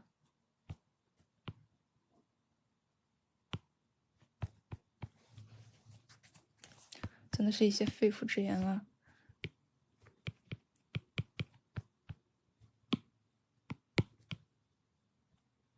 而且我觉得就是其实不要牺牲练习的时间去约稿，除非自己是真的很需要这钱。但是如果说自己不是那么需要这钱的话，平时多做练习，因为你真的就是你水平上去了，你可能你的收入它是成倍增长的。但是如果是说就是这样子，就是花费自己的这个其他的时间放在这种，这种那个，我觉得它是一个比较没有远见的一种行为。也是，其实也是我自己上大学的时候那种想法。那有什么羞耻的？说出来就很不错呀。那你如果说想要就是传达出情绪，你应该做的就是你应该做的是什么？你着重的练习应该放在就是电影截图上，就比如说电影截图或者是有情绪感的摄影上，你的练习应该是重心放在这个部分。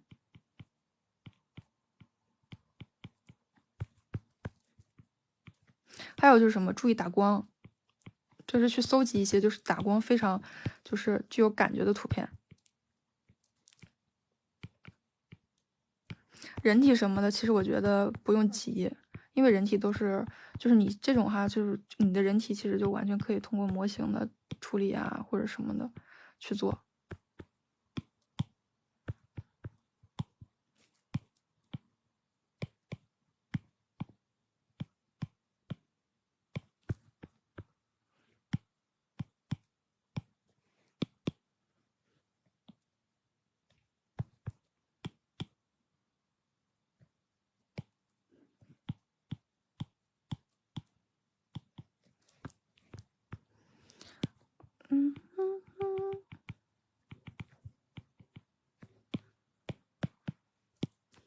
哎，辛苦你们听到这么晚，也不知道明天要不要上学，还听到这么晚。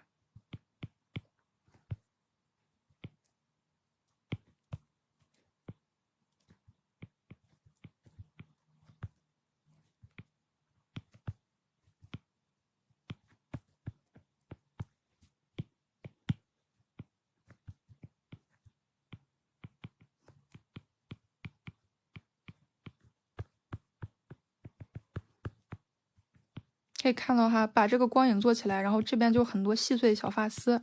哎，我再把这个小发丝的这个光影做起来，我这个完成度它一下就往上提了。再就是什么勾边的地方该做的做，勾边哈就是尽量就是什么不要让这个勾边比较脏，可以让它饱和度稍微高一点。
练习建议的话，我觉得你先去练习一个局部吧。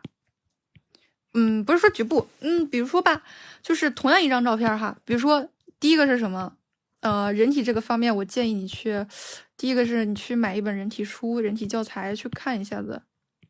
我个人推荐的是那个什么，那个什么医用，那种医用人体解剖，好像是那个是比较专业一点的。还有一个什么那个书，反正就去搜这个人体教材去看一下子，也不贵。然后再就是什么，比如说你平时作画的时候，你可以去尝试去做一些用这种3D 辅助去就是做自己的人体，然后人体不是最主要的，然后其他这个部分的话，我个人建议你先去进行这种光影的练习。光影的练习，那现在摆在你面前，比如说有2张图，你觉得自己该选一张，比如说一个是这种人像的这种光影的练习，比如说它有姿势，然后它有这个斜光，另一个就是一个橘子。它的光影的练习，它就是这样子一个。你觉得你应该选哪张图 ？A 还是 B？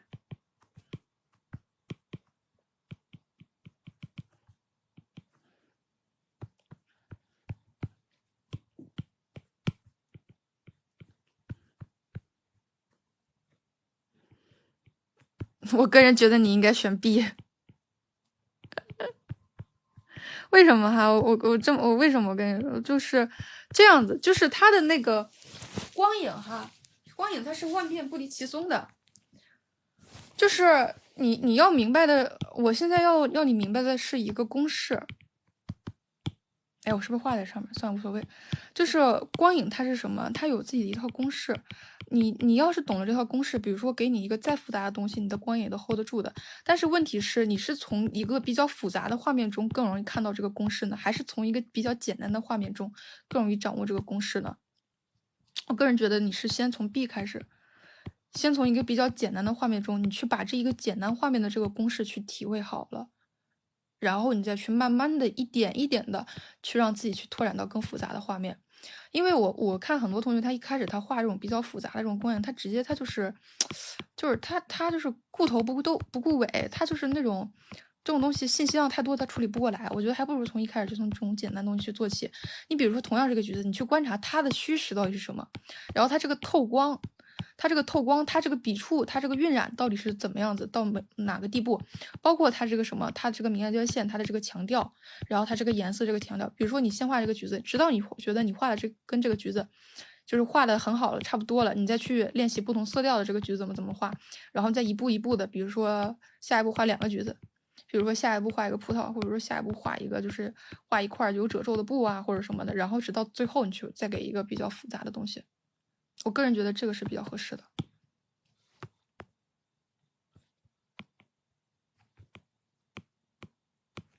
当然，我就是说这种可能比较让你没有什么特别练习的热情嘛，但是练习有的时候就是蛮枯燥的。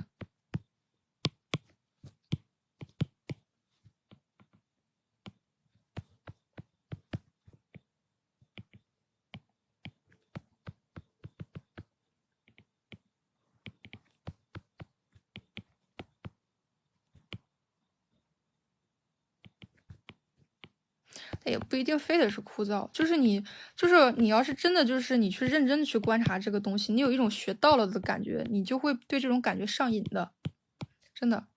其实我让你选 B 也有一个原因，就是画一种比较简单的感觉，你会更有学到了的感觉。画一个比较复杂的这种东西，我很难说你画一遍你之后你还能记得什么。大部分情况下感觉都像画就画了，就是自己画的有点费劲儿。但是我发现就是很多人他们练习，他们就喜欢就是练这种东西，就是其实都是把这玩意儿去当成作品来练了。我觉得你去练习，你就不要摆脱那种你必须要把这个东西作为一个作品的心态，它就是你的草稿纸，不是你的答卷儿。最关键是你要从这个草稿纸上学到什么，学到什么才最重要的。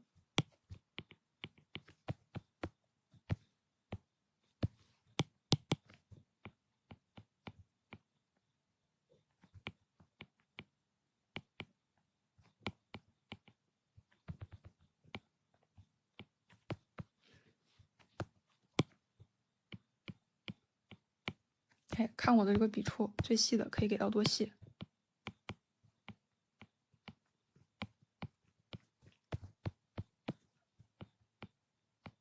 看我这个笔触的这个大跟这个细的这个区别。OK，这张就改到这样。我们看下一张，终于哇，只剩5张了，太不错了，太不错了，感动天，感动地。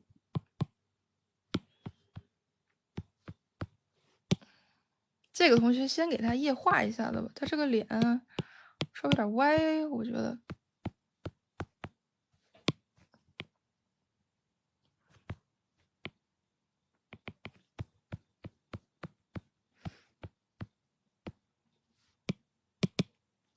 还是这个方向更能看出来有点歪。它其实也不是歪，它是这个面儿它没转回来，给它稍微转一转。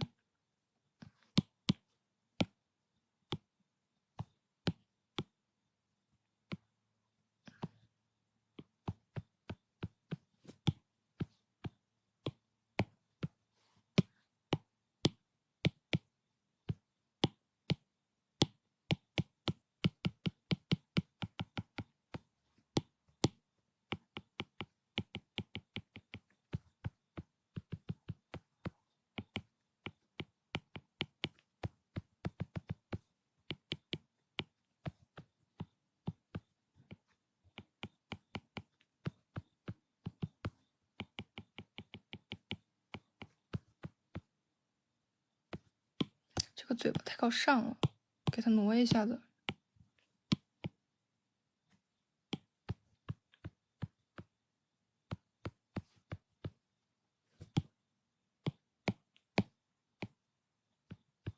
OK， 也是，它这个花儿太繁复了，给它去做一些这种层次感。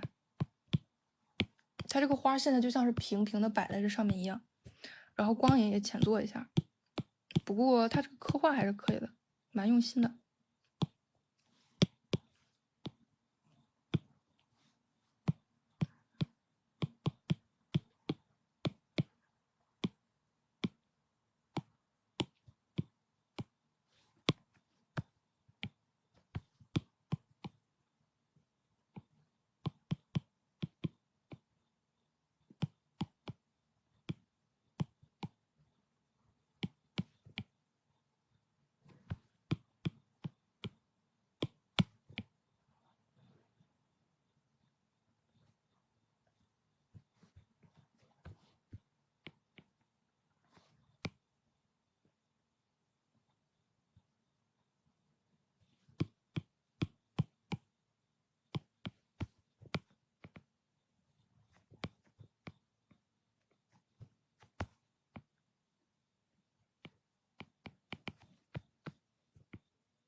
可以啊，你从哪一方面入手都行，你从线条方面入手，光影方面入手，或者挑一个你最感兴趣的方面入手吧。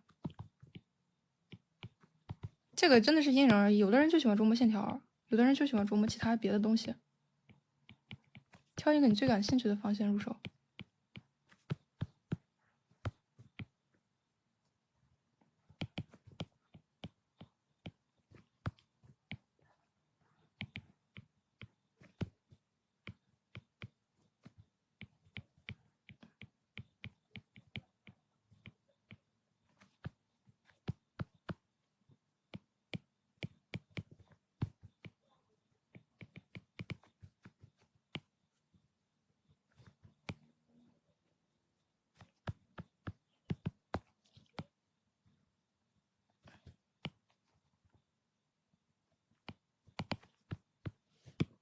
其实你要是愿意的话，比如说光影啊、线条啊、透视啊，这几个方面都可以，从这几个方面都，甚至你可以从构思上面入手，你就不用只画一个什么，比如说你要画东西，你就不要只画一个肖像放在那里头了，你就同样你想画一个肖像，你可不可以我就是画一个，比如说很多人就用过的，哎，那个摄像机的那个，就是那种摄像机视角，比如说这个人啊，他这个手伸过来。就是这种哎，在自拍呀、或者是什么这种东西的，或者什么那种对镜子的那种肖像。比如说，哎，同样的一个肖像，哎，就是你在这个你这张画面就是什么，这个镜子里头映出来它的肖像，然后其他这个地方摆了其他的什么什么东西，比如说湖水的那种肖像，包括你看刚刚这个同学，他就是有点思路在里头。你看这种倒影啊，这种一圈一圈这种的角度的肖像。就是你自己画东西的时候，其实也可以从构思方面入手。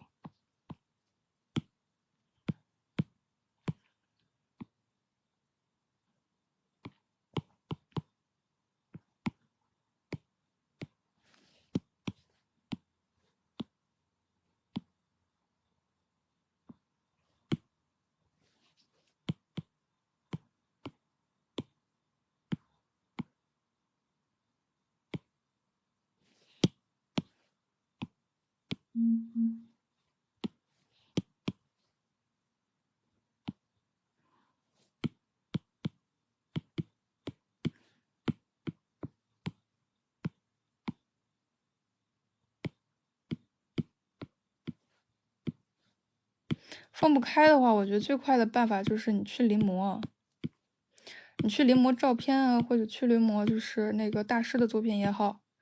比如说你去，最简单的就是，呃，怎么说呢？你就去找一张很有张力的图片，然后直接就是上手就开始练。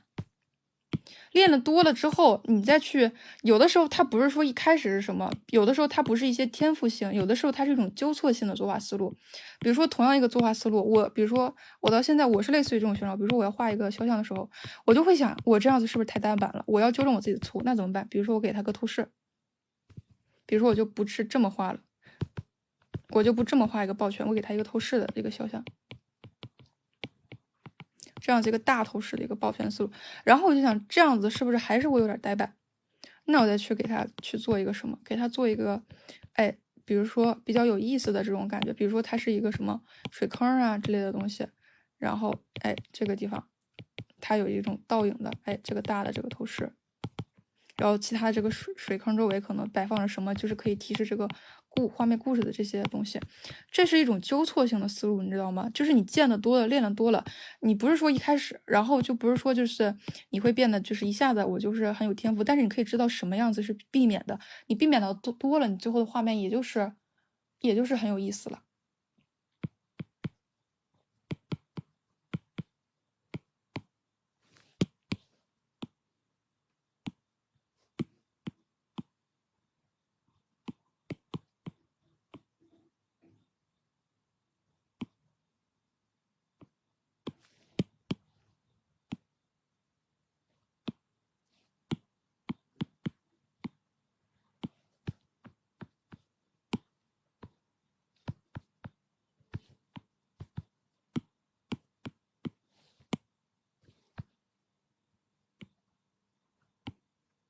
这个东西我老实说哈，接受一下，我到现在有的时候也会有这种感觉。有些人他对于画面他就是有天赋的，你这个没办法，迟早接受，迟早放过自己，你知道吗？但是你就是退一万步讲，可能有的孩子生下来他就是怎么说呢，肢体不健全啊，或者说是失明啊，或者什么东西的。就人生就是要去接受自己有些地方有，有些地方没有，然后就不要去想别人怎么样子了，把自己的人生过好就可以，不要去想别人的画面怎么样子，让自己的画面有进步就行。就是我之前也是这种心态，然后我过了大概有这么3-4年吧，其实基本上就大家都已经就是稳定在这种状态了，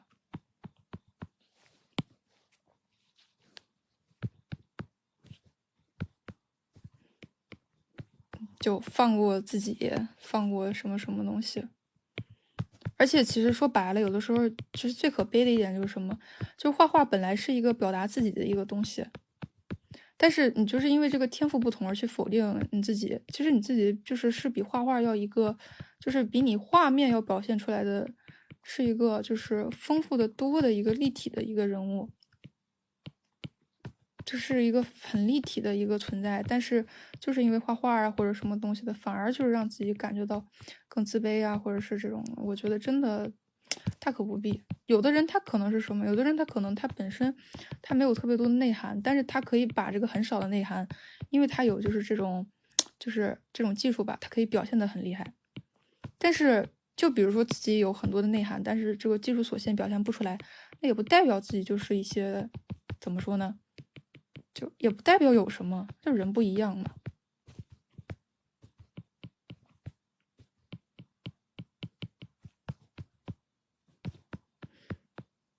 不过确实，我老实说啊，确实会出现那种就是这个，老实说这个还是这个圈子还是蛮看实力的。但是我个人我不喜欢这种风气。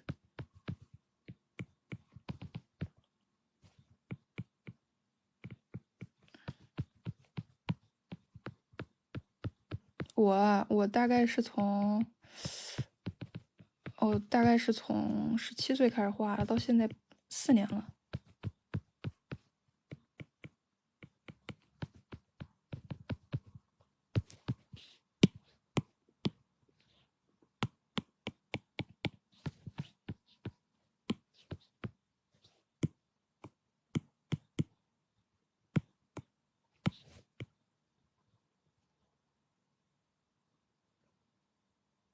4年怎么了？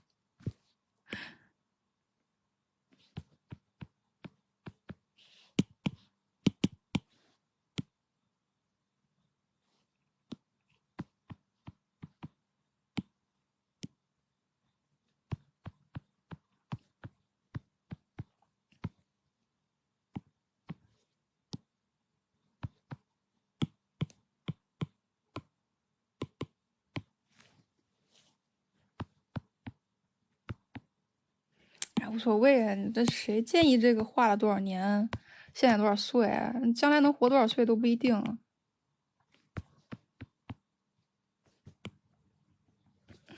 早一年啊，早一年画的好，晚一年画的好有什么区别？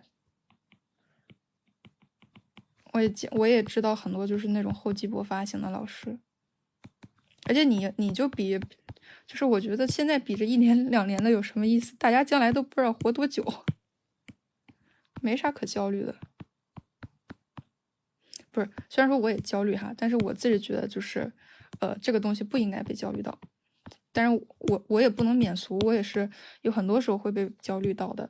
但是我的心态反正是在一点一点的进步的。反正我自己觉得比我刚学画画的时候要看得开了好多。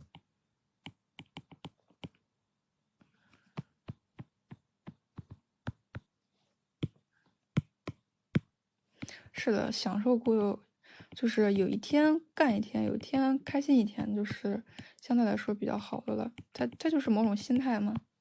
你比如说像我，就是像我妈单位同事，人家可能就是他爸就是有病啊，他妈去世了，然后家里还养着孩子，然后家里就他的妻子身体有问题，然后每天就怎么说呢，也不能工作，就是家里那个经济压力啊什么的全都担在对方身上。但是，然后我妈就说她每天看着还是很快乐。后来有回我妈就实在就是那个什么，就问她了，她说：“那你能怎么办？你开心也是一天，不开心也是一天，该做的事情还是要做，那你就还不如开心呗。”我现在就努力把自己往这个心态靠拢，该做的事情还是要做，你只要去做事儿就行了，就不要去想我这个东西做的好不好，因为有的时候好不好就不是你能控制的啊，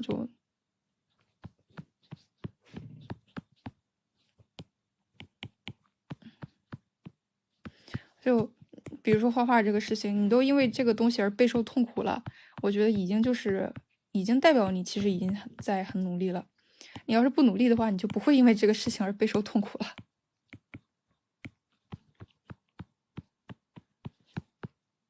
那你已经很努力的话，那有些东西就不是你能控制的了。那努力也没有办法的话，那你就是想不到这一点嘛，脑子就跟不上嘛，那能有怎么办吗？不就是这个样子吗？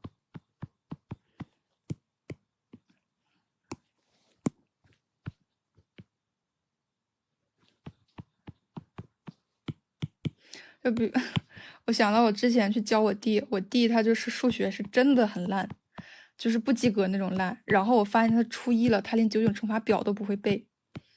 就是发现这一个事实，其实让我瞬间轻松了，你知道，就是因为我之前我一直觉得他不努力，然后我现在想明白了，他就是天生数学这块他就是真笨。因为我觉得一个人你就是再笨到某个地步，你也不可能初一了连九九乘法表都不会背。他就是这个地方，他就是很不敏感，他都不是说我就真的不努力，他就是特别特别特别特别不敏感。那你都这个样子了，那你就接受他呗，然后你就是该干什么干什么呗，没有必要特别去责罚自己。那比如说我作为一个家人，我不会因为他就是这方面不行，那我又不爱他了，或者是干什么东西的。同样对自己也是啊，自己这就是这个样子的嘛，那你就要接受自己这个样子，拿出对家人的那种态度去对自己来。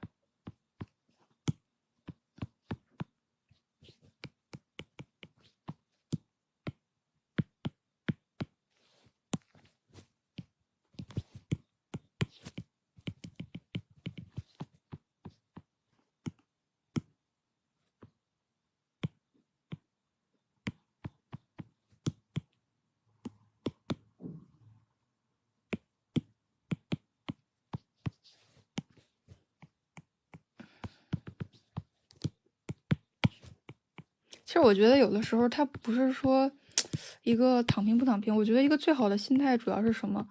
其实我之前就一直很想去做练习，但是就是焦虑这种东西，它让我没有办法很好做练习，因为一旦我看着同龄人，我觉得焦虑了。我觉得自己就必须要我就会开始画画，我就想必须画出一个什么好看的画，好像就是什么就是一雪前耻啊，就是那种心态，但是你本身就是很简单道理啊，我当时就看不清，你本身你的水平就在那里，你就是再怎么画下去，也不如直接学习，你进步的快啊。但是我就是焦虑的话，我就是没有办法让我沉下心来去做练习，可能就导致我的这个进步就是反而就是没什么进步。我现在我真的可以去做练习，反而是我不怎么去想那些东西，就是每天把自己该做的事情做到了，反正这种心态，哎，可以让我就是真的就是能静下心来去做练习。有的时候我想，如果你想要变强的话，说不定你需要的反而是放手。这个眼睫毛强调一点，所以我觉得心态上的躺平，它也不叫躺平，它就放过自己吧。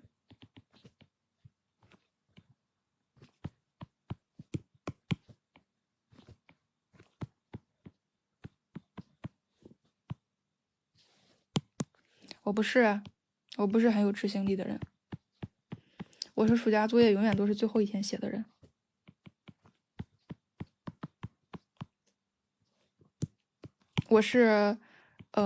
我现在已经是毕业年级了，但是我有一科好像已经要挂科了，然后我会延毕的那种人，你放心。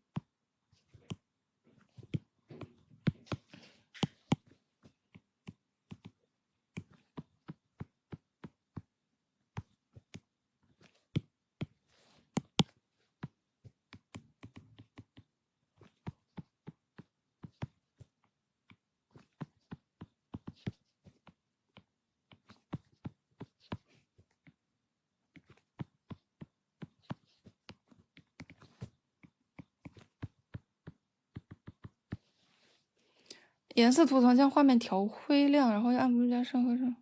我用的是明度图层，不是颜色图层，同学，你看清楚一点，我一直用的是明度图层。明度图层的意思是什么？明度图层的意思，比如是它不是调亮，它是说把整个所有颜色的明度全都调到我给它的这个图层对应的这个像素点的明度，你可以体会到吗？这是明度图层，你可以体会到吗？我画画是这样，因为我是一个图层去改画，你知道吗？就你们给我拿到手的图层都是一个图层去改画，我用明度图层可以比较方便的，就是保留它原来的色彩，然后再把它这个整个这个东西降低，我好上这个阴影。我不是说我平时作画流程是这个样子的，那是因为我是一个图层改画，不是很方便改。就我改画，我喜欢这样子做。我自己画的话，我还是喜欢就是直接就这么上阴影，然后什么东西啊，没有关系，没有必要，对不起，我也没生气。我要是听起来像生气的，那是我对不起，但是没有，我脾气很好哈，就不，我有时候听起来那个什么，那也没有真的没有那个意思。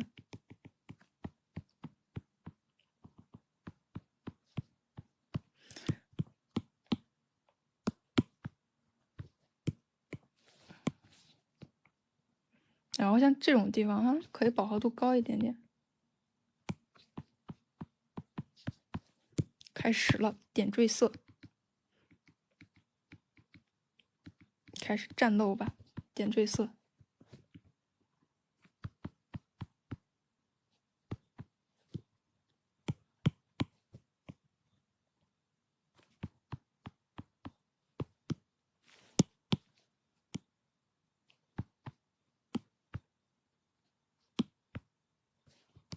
就挑一个饱和度比较高的颜色，给整个画面去添加更多的这种层次感。然后这个花朵的它这个大小也太均匀了，给它变得不那么均匀一些。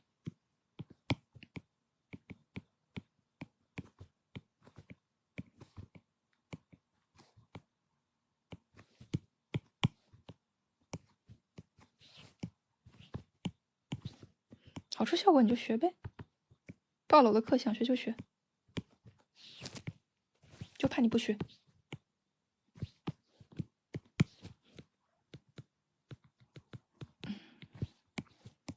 可以自己也试试，也可以用这种东西去调整一下自己的老画，感受一下那种感觉。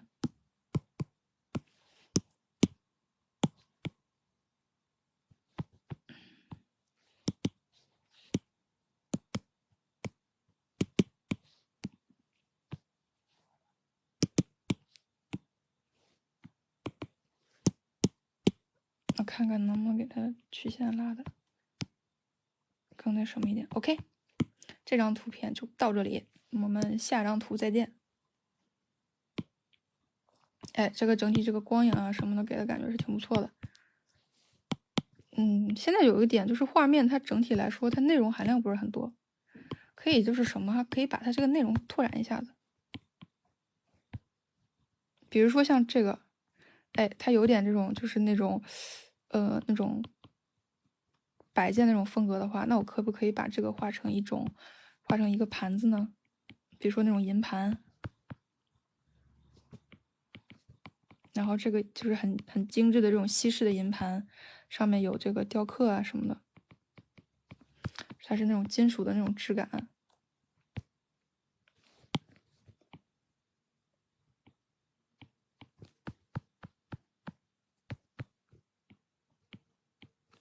嘿，我终于要改完了，嘿嘿，改完倒头就睡，嘿嘿，辛苦了，辛苦了，辛苦了！今天听课的大家听到这么晚。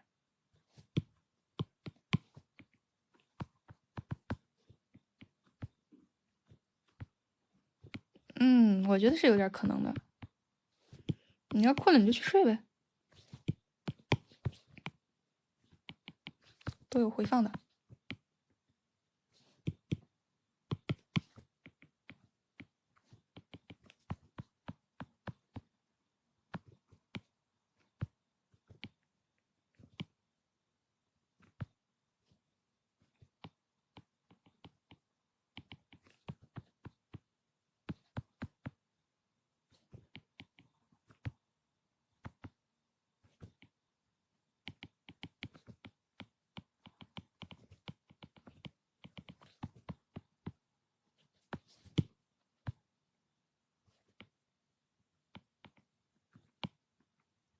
挺好的，跟我一样，但是就是要注意身体。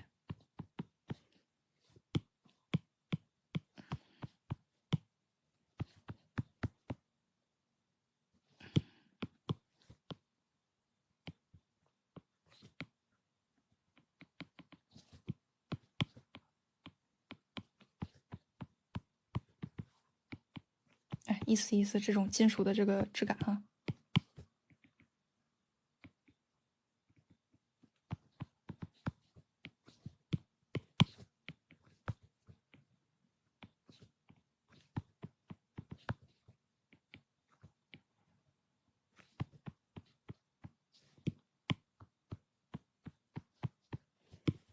然后这个地方如果是对应的话，这个镜子我觉得有，不好意思，手一滑把笔划出去了。果然类纸膜不贴类纸膜，它这个还是有点威力的，太滑了。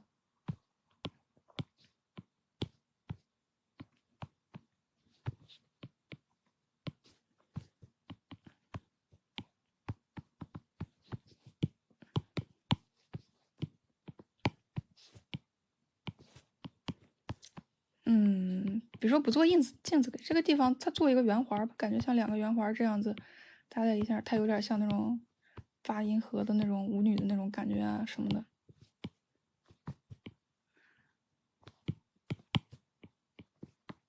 哎，这个样子，它再插过来，你看它整个这个画面，它这个构建哈，它这个层次就上去了。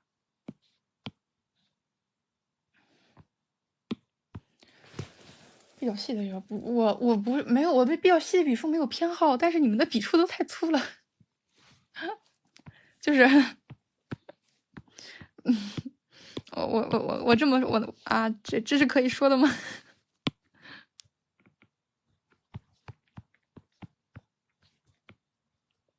其实我觉得原图同学这个感觉挺好，他启发了我的想法。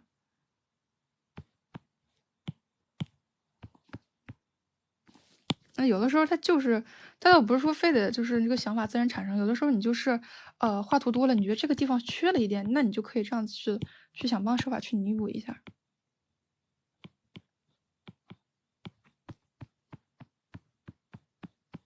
整体这个光影啊，这感觉其实我觉得蛮好的，就是画的糙，但画的糙的话，我也不能说是问题，你知道吗？那我也不知道你画细了之后到底怎么样的。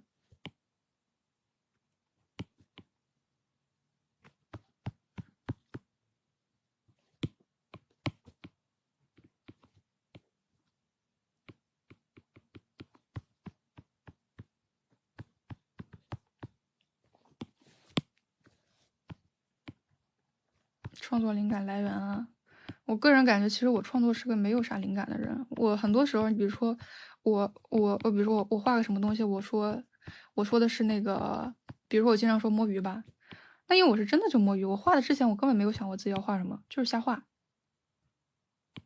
但是我会有这种情况，就是可能我摸鱼会画的比较好，我发出去效果比较好，我自己真的有构思的东西，可能发出去效果就一般。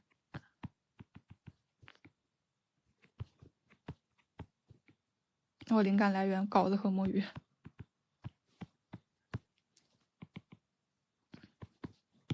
然后这些地方再去，添一个这种气泡什么的，最好是能虚一点，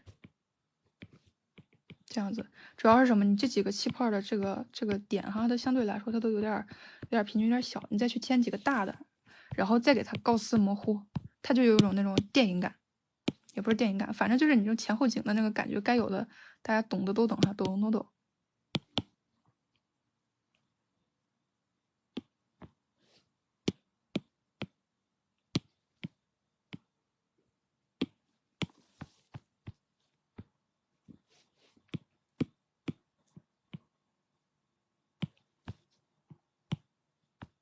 然后这个地方其实可以去添一个，就假设光源是从这边来，可以补一个这种像是那种镜头它那种补过，就是那种易散的那种光的那种感觉。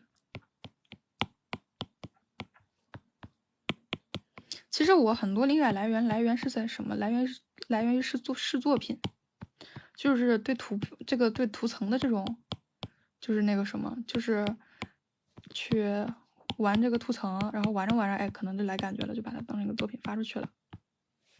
OK，这张图片就这样子，整体这种效果挺好的，我没什么特别需要改的。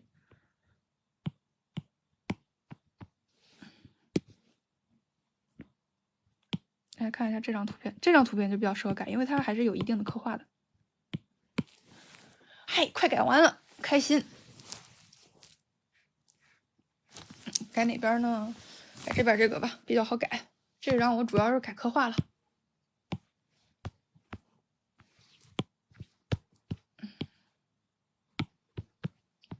你想改右边啊？改右边那就改右边吧。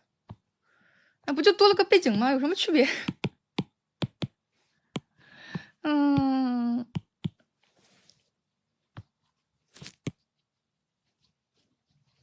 哎呀，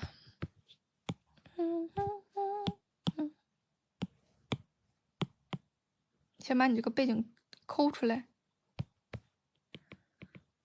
秋日离别。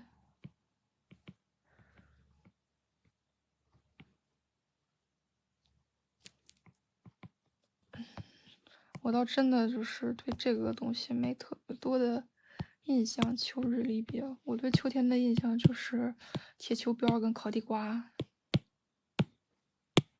还有穿秋裤。我没那塞，太俗了我。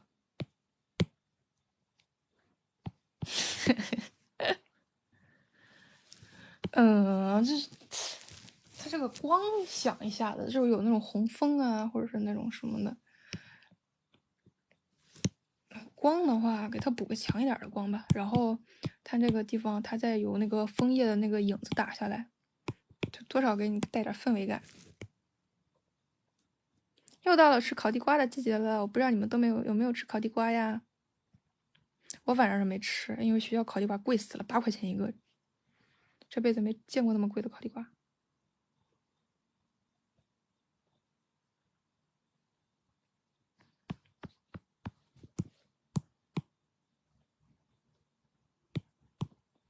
颜色简单，颜色简单，它的好处就是什么？你给它提亮之后，它会把一些就是比较深的颜色，它给它就是变成，你知道吗？它就你看哈，这个是添加涂层，这颜色简单，颜色简单我感觉像弱一点的添加，然后这个是绿色涂层，它就相当于把什么颜色都变白了，但是颜色简单，它是会把深的颜色给它保留一点饱和度进去。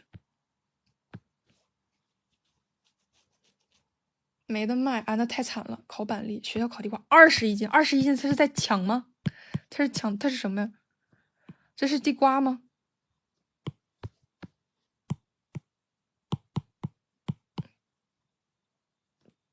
这是什么未知的外星地瓜吗？怎么可以这么贵？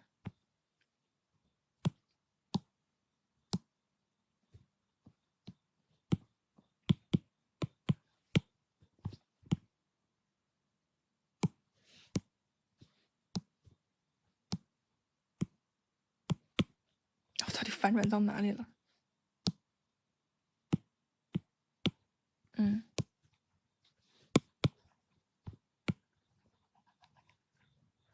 太惨了，太惨了。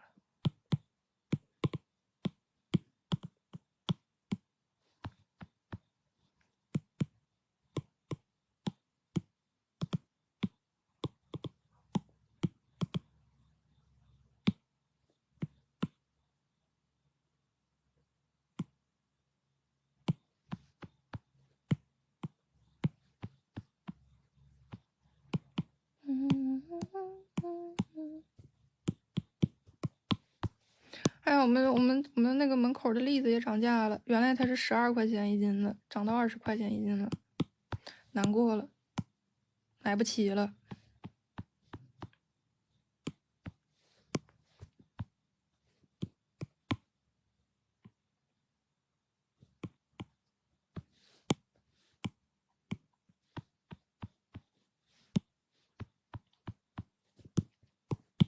加点那个什么光效，来人上特效。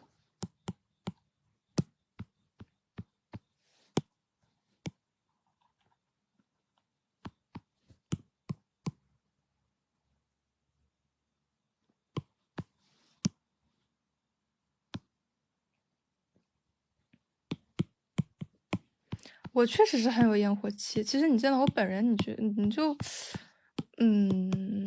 就觉得我其实跟我的画很不像。我是那种就是很糙的那种人。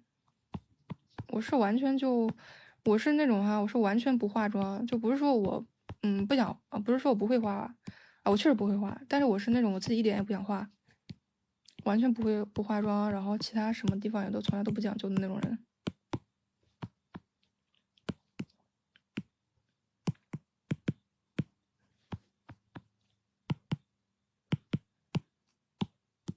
来人，上透光。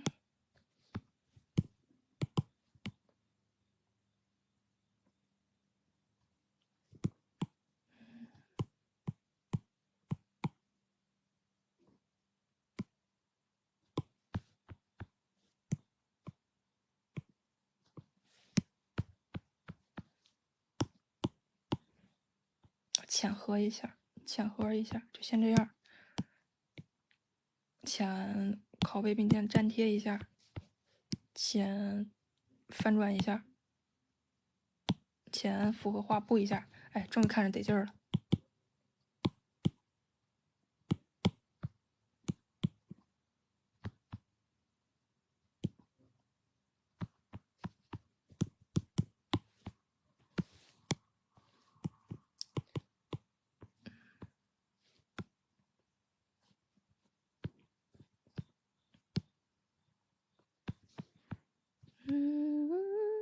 其实很多老师他的感觉就是他的那个什么画画的感觉和真人的感觉不一样，因为有很多画师他是自己擅长画什么，不代表他擅长自己想画的东西。我有一个朋友，他就是什么，他的喜好都非常的那个少女，但是他本人是1米8的冷面那个什么冷面御姐，而且他也特别喜欢土味的东西，但是你光看就完全看不出来。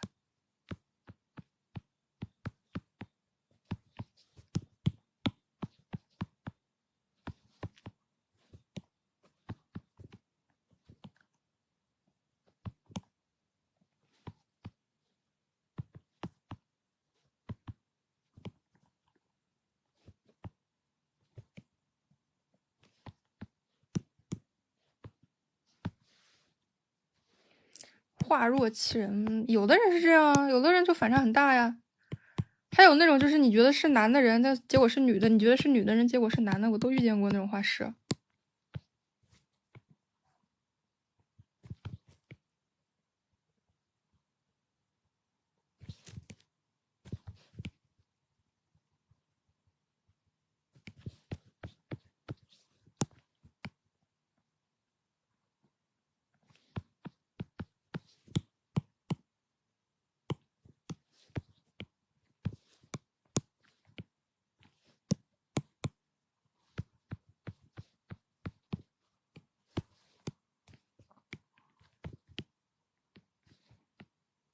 我知道你们就是看我的画，觉得我是这种人，所以我现在都不太敢发一些就是太有我本人特色的，就是不是本人特色，反正就是比较本人的东西吧。就也不是说想要造人设，就是你知道，就别人都以为你很仙，然后你突然就你知道吗？就打破他们这个滤镜，我就有点尴尬，就懒得去那个什么，基本上就微博就发画什么的。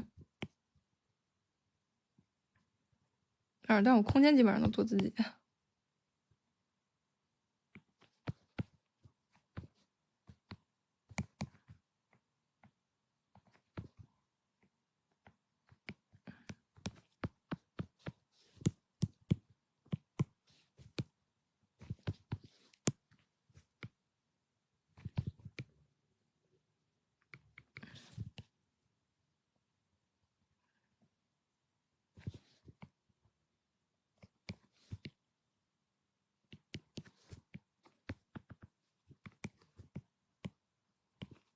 加一些飘零的枫叶，偶像包袱突然产生，也算是吧，但是其实也没有特别是，我没有想承担一些偶像包袱的想法，但是我是一个很怕尴尬的人。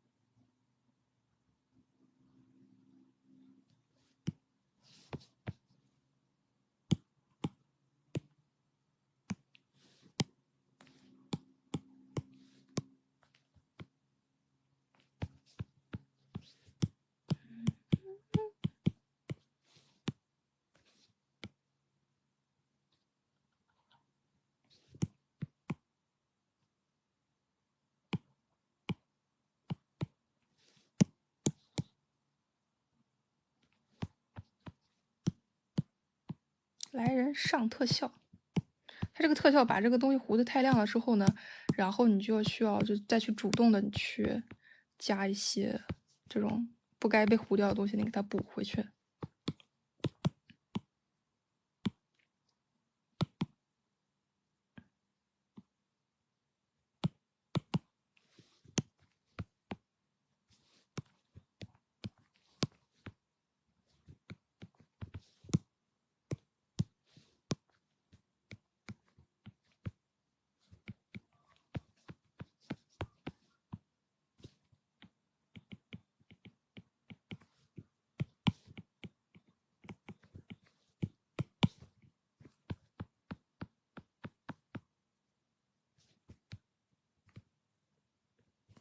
比如说像他本来该有的一些阴影啊什么的，作者本人的灵魂会不自觉流入到作品里，是这个样子。但是其实你会发现，他流露的方式会跟你想的有点不太一样。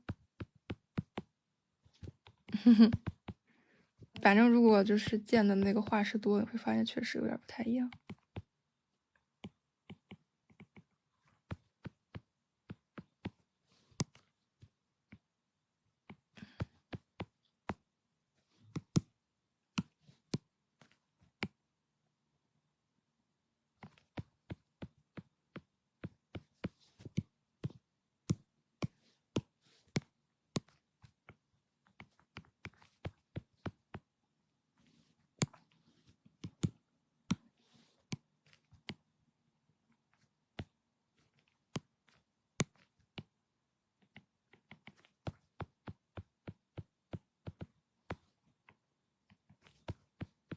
我靠，都还没睡呢，突然冒泡。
然后解释一下哈，这边这个地方是因为我一开始没勾好，不是代表这个地方它就是要，就是下巴这个有这块阴影的，给它擦掉也可以。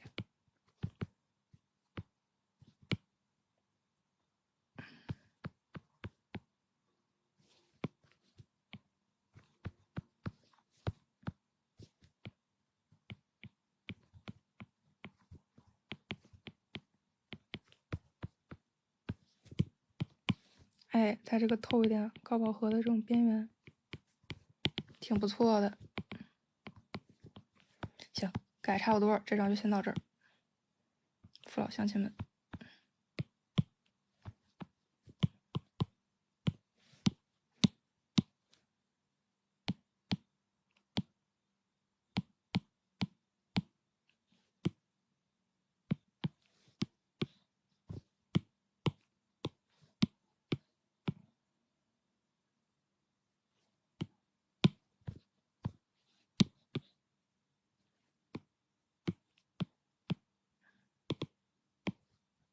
咱就是说对比一下子 ，OK 都 OK，这张，亲爱的朋友们，我们来相会。还剩20分钟，10分钟改一张，OK，不错，挺不错的。2点可以搞完，太棒了。赶紧跑完，我要漂流。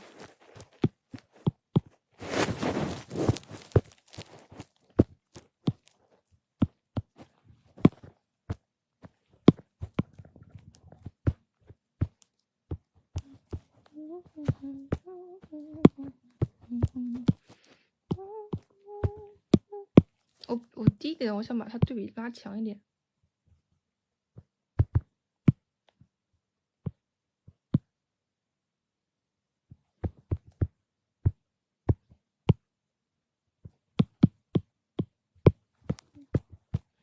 然后呢，因为它拉强之后，它会变得更焦，所以说要处理更焦的这个部分。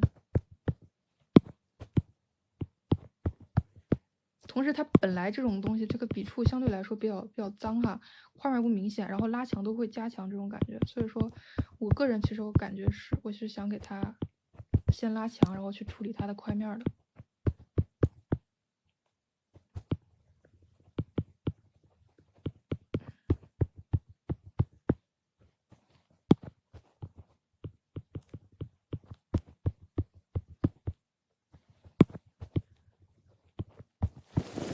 表面上有的人表面上在改图，其实他脑子全都是那个什么啊，亲爱的朋友们，我们来相会。现在脑子里全是这首歌，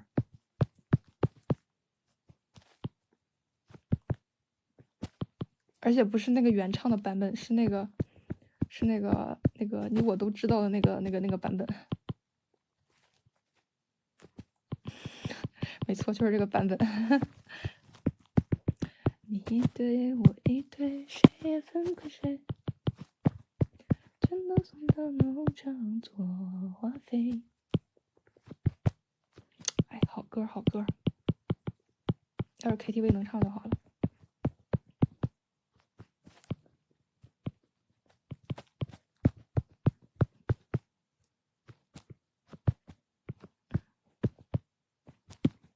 这个地方它曝光都曝到白色了，不要这样。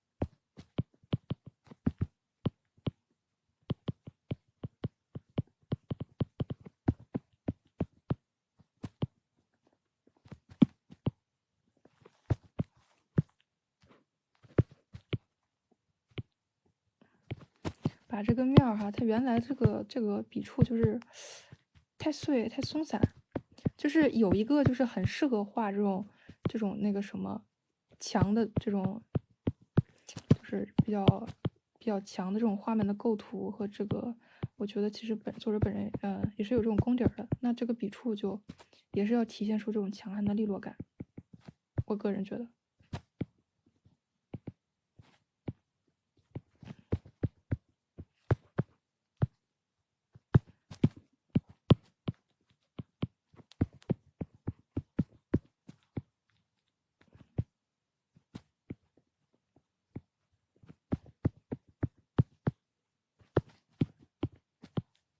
然后颜色太杂了，给它处理一下。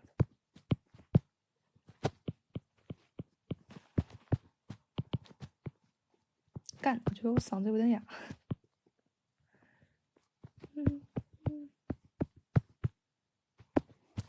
我个人建议是先分色阶，分了色阶再去做一些其他的这种颜色。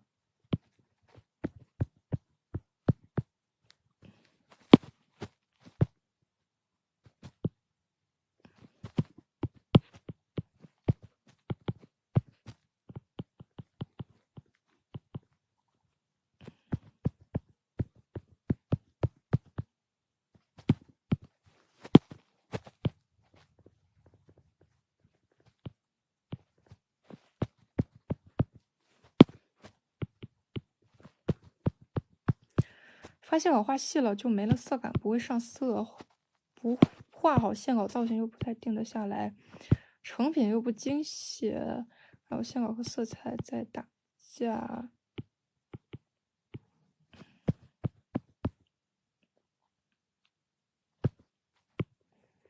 首先，你这个问题我比较难回答，因为是什么？因为不同人他真的不一样。就是人他其实对于这个色彩他是有一些敏感的，有些人我有朋友哈，他就是很标准的画线稿、上底色、上涂层，就是说你如果让他脱离这个步骤，他反而不会上色。但是我有的朋友，然后我有另一个朋友，他就是一涂层去画画。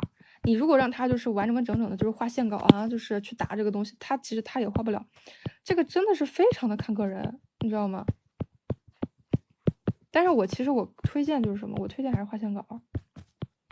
画线稿最主要的是什么？就是因为你去一涂层上色，你考验的是你的色感。但是画线稿的话，就是认真去画线稿，然后认真的去就是按照那种什么，就是那个我推荐的步骤，就是画线稿，然后上固有色，上固有色之后再去上那个什么，再去上阴影啊，再去就是去调整画面的话，就是我觉得他得到这个东西至少是比较标准的。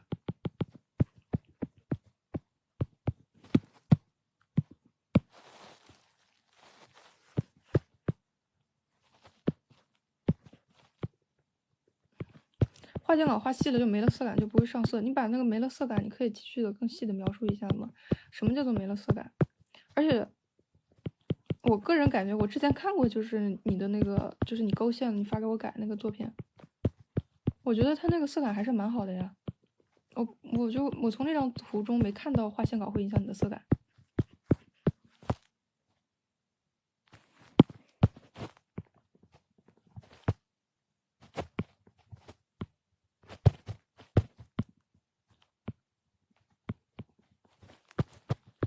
我觉得你的，我觉得你的个人风格适合画线稿。它有的时候它是要根据这个光影来看的，包括其实你可以看到哈，像是就是有些图它一开始的这个处理，就是画线稿它处理上色，它经常会有一个部分就是它处理的不好看，就是它可能它刚把这个底色或者什么打上去，你会觉得很丑不好看，然后你就坚持不到就是画完的那一刻了，你就会觉得，但是。我个人觉得就是什么，就是画线稿，它是你可能你慢慢的去培养，你慢慢的去处理，你慢慢的处理，你最后你会得到一个比较好的结果的。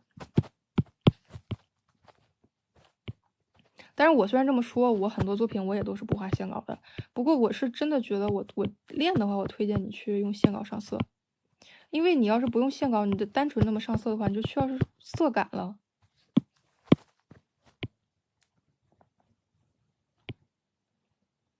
其实你如果愿意的话，你可以去翻一下，就是有很多老师平图老师他们上传绘画过程。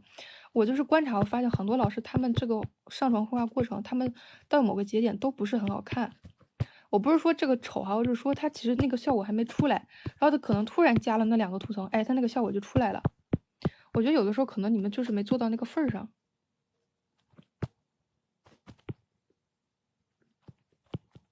而且我真的觉得画线稿它就是它适合去进行，如果说你不去画线稿的话，你下一步那你就需要有更强的一些塑造和刻画能力。说白了就是一些就是基本功的这种底子，就是这个底子有没有，我还觉得就是我还不知道你这个底子是怎么样的，还是根据你个人来看。如果说本身我这个塑造哈这个基本功对质感啊或者什么这种把握就很好，那我觉得不画线稿也没什么。如果不是很好的话，我还是建议画线稿。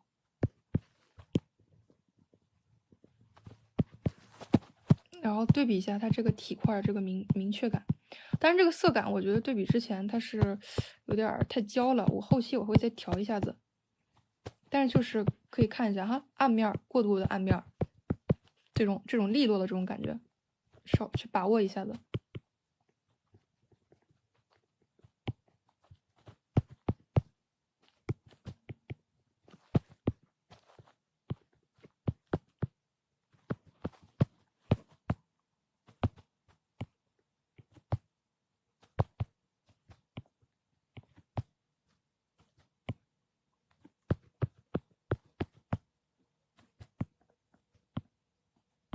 是的，坚定一下自己吧。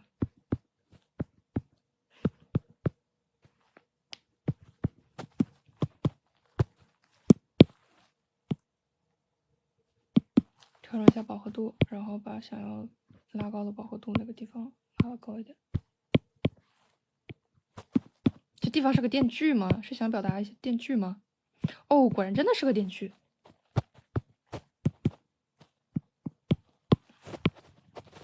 电锯的话，给它放在前面一点。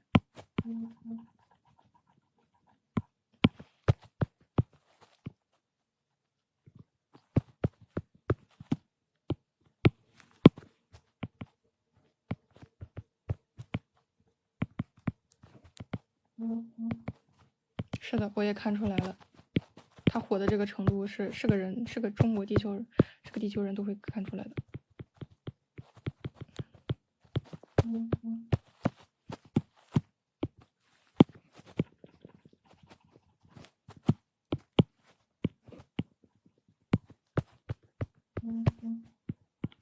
电锯怎么画？不会画电锯。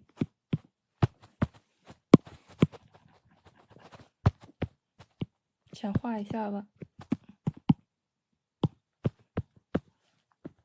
浅配合一下子吧。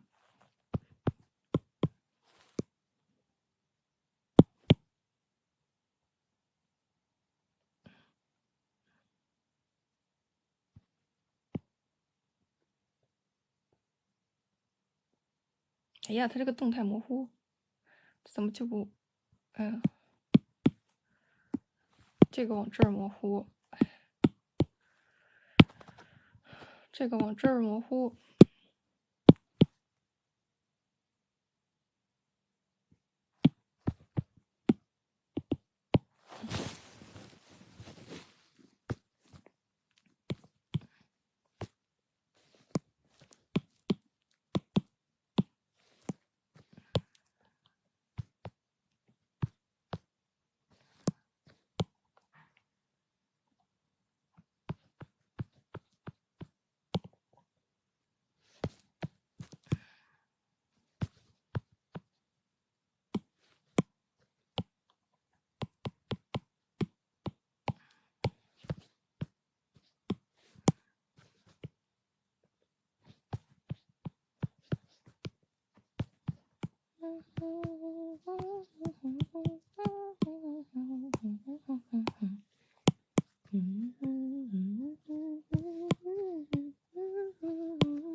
把这个逆光的感觉表现的更清楚一点。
这个光影的感觉，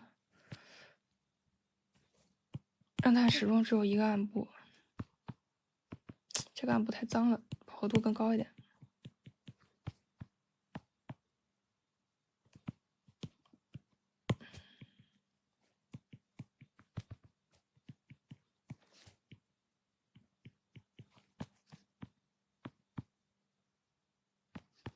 这个黄色这个地方，粉色偏紫，黄色发灰。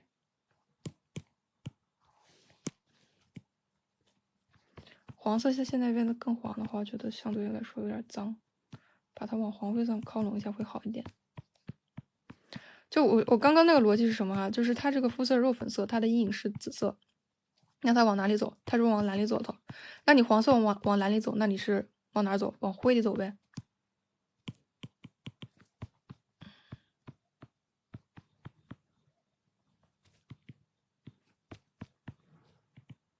天呐，我刚刚说话的语气好不客气，像是教导主任。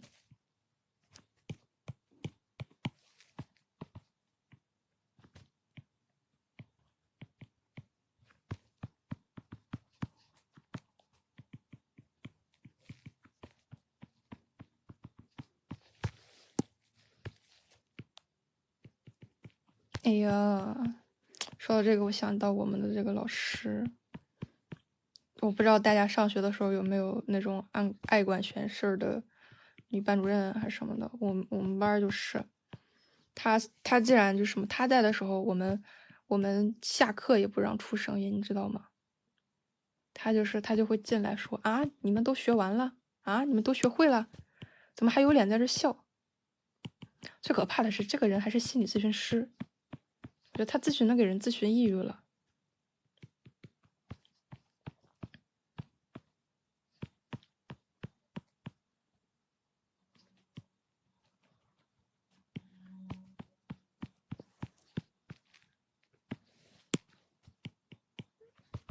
是啊，我觉得他也不是说严，他就是你知道吗？就是干这种事情可能对他来说比较快乐吧，就比较他是那种比较有掌控欲的人。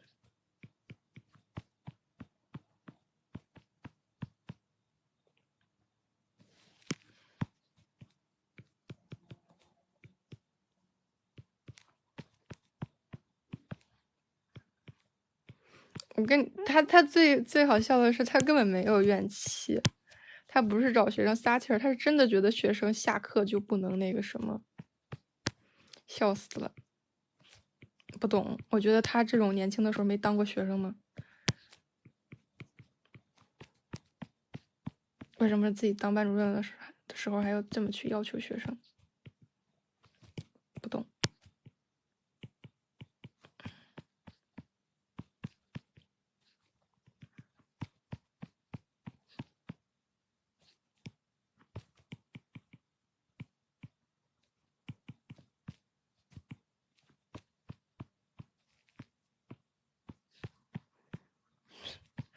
这是从一而终了是吗？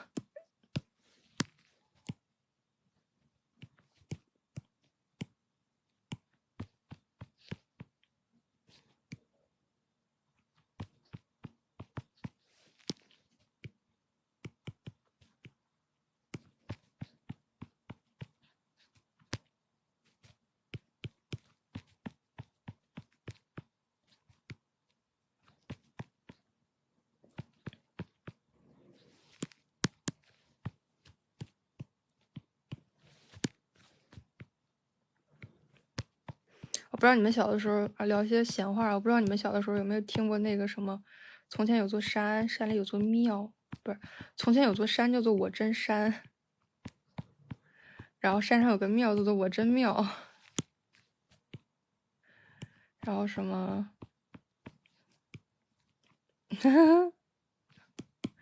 好搞笑。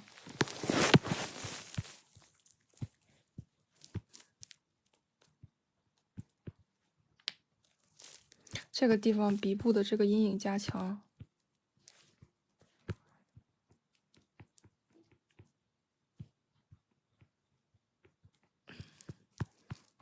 哎，要是没听过还想说的呢，听过就算了。我给大家讲个小故事吧，这个小故事不知道有没有人听过。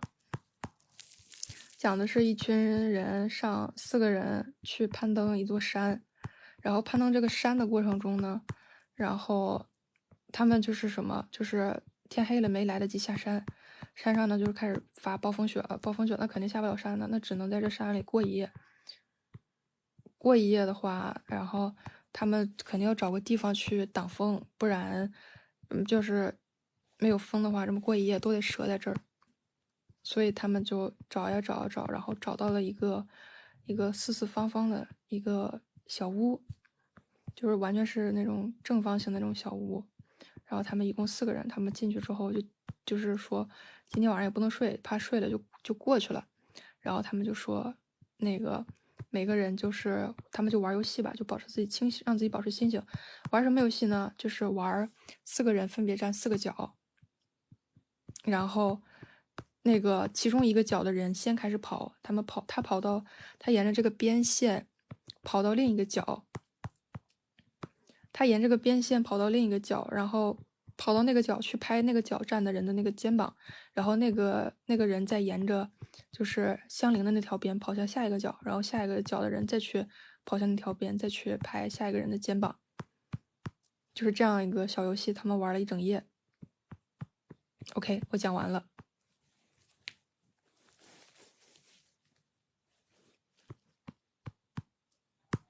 去想一下这个故事在哪里，它的点在哪里？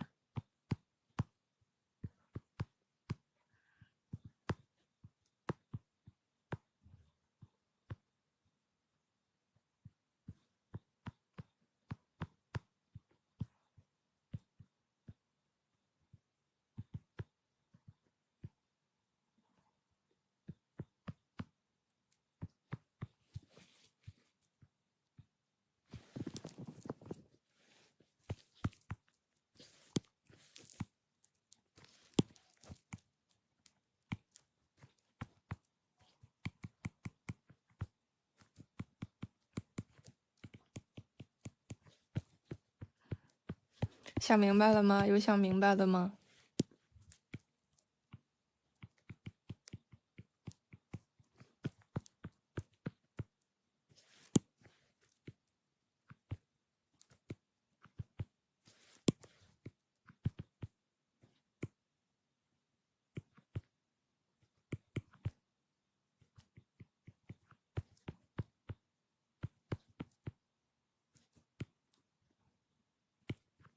这里讲一下它这个边缘的它这个东西。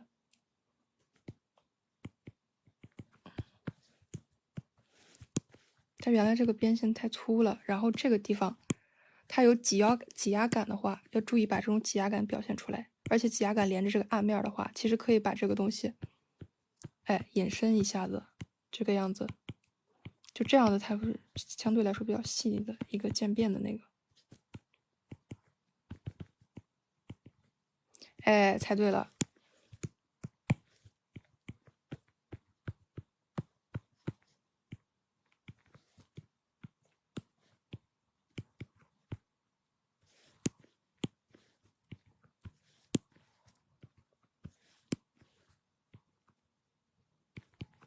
是的，没错。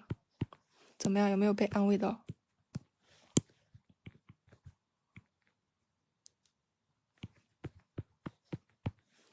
因为我现在我自己一个人在房间里有点害怕，我让你们跟我一起害怕。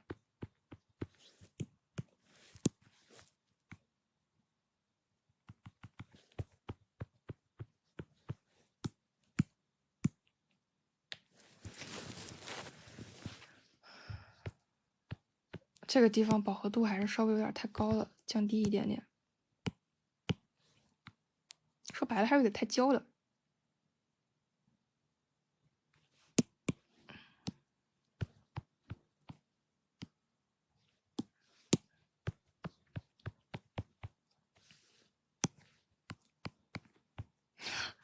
看来你们都不太行啊，哈哈。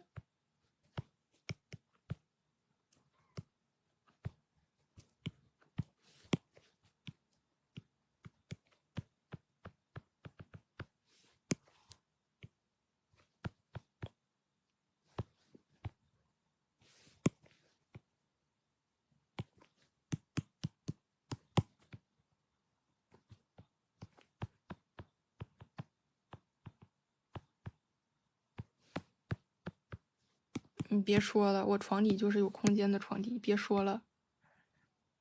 再说我今天就跑了。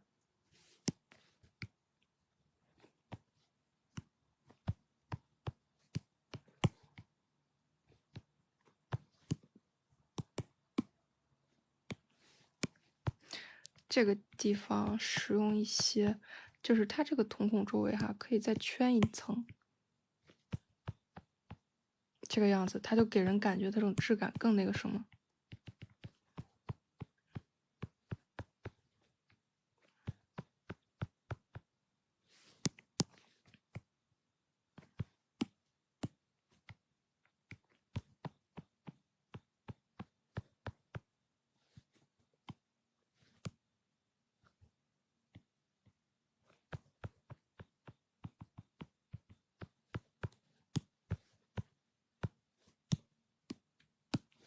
稍微提亮一点点，还是想要把它这个五官的这种，哎，强光转折的感觉做出来，所以说还是稍微提亮一点点。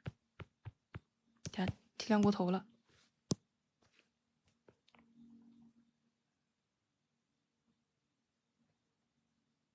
你在干什么，小伙子？你在干什么？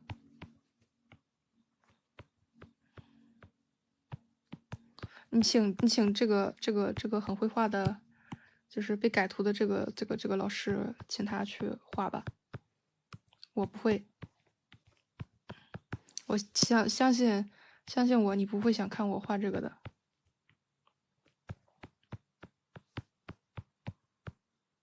啊，当然我不是说那个电锯人哈，我们讨论的是别的东西。只看录像的同学不要误会。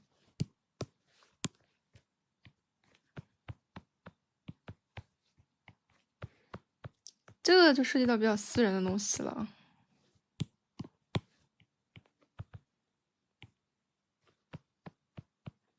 怎么如果说没有被录像，你就要现场发癫吗？会有录像啊，会有被录进去的。真可惜，没有办法发癫了，是吧？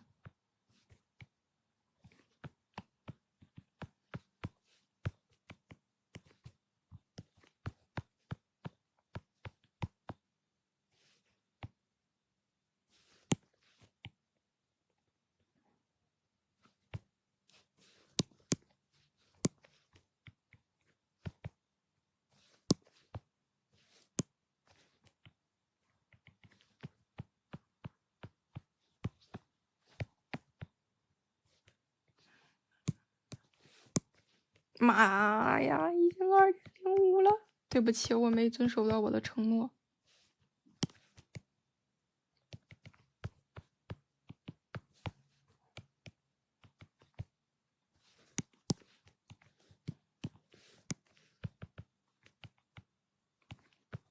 那就去练吧，比如说每天打打卡什么的。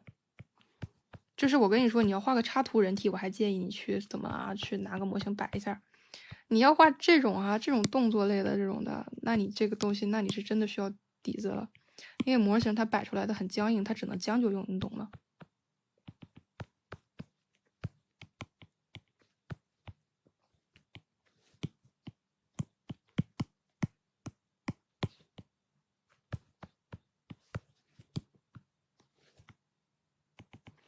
哎，这个地方稍微的把这个色彩倾向。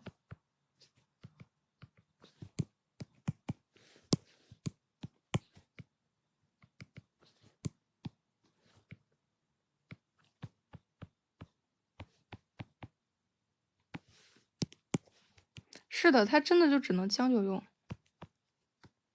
可以用，但是它用不太好。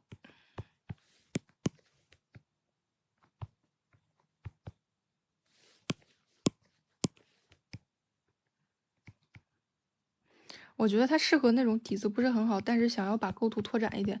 很多人他的那个构图，他因为人体问题，他就不敢画宽了。但是我觉得人偶适合去干这种活儿。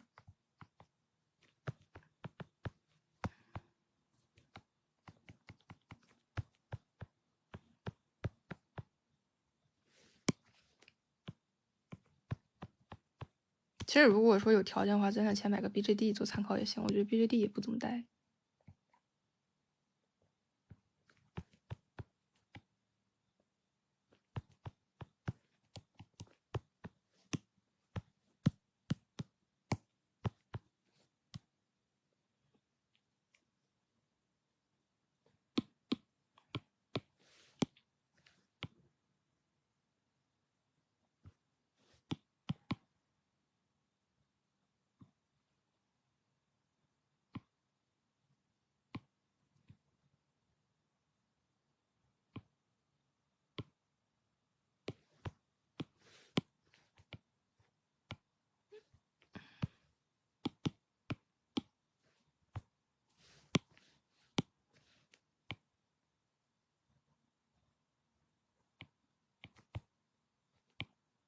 没有关系，我到现在也没有。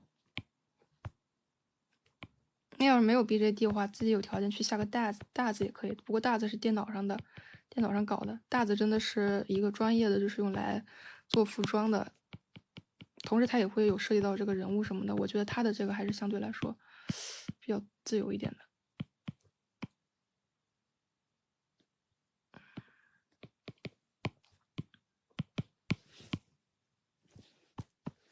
这个还是稍微的提亮一点，有一个这种受光那种感觉出来。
其实我觉得它画幅要是往下移会更好。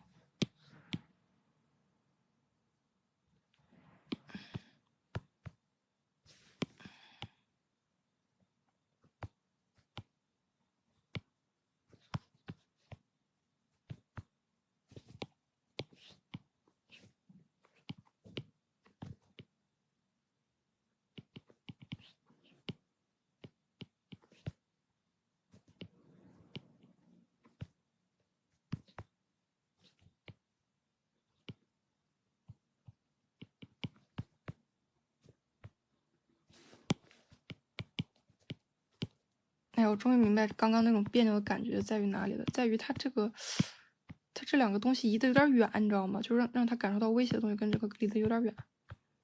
我感觉它画幅往下移会好一点点。当然，这个是个人的审美确实有问题哈。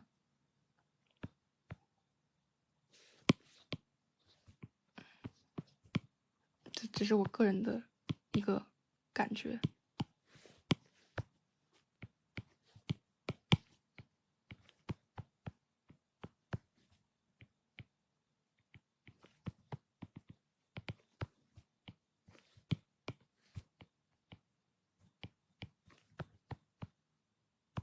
然后这个牙哈，给它加上阴影，反而会让它感觉更突出，因为它本身更有质感了。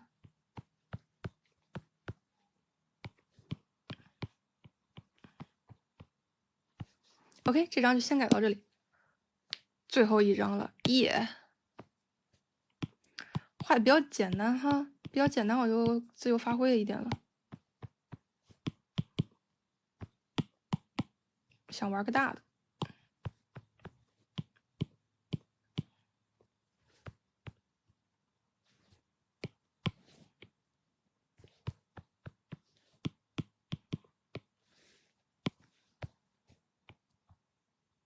啊，你的关注点就在这里是吧？怎么说呢？不愧是你是吗？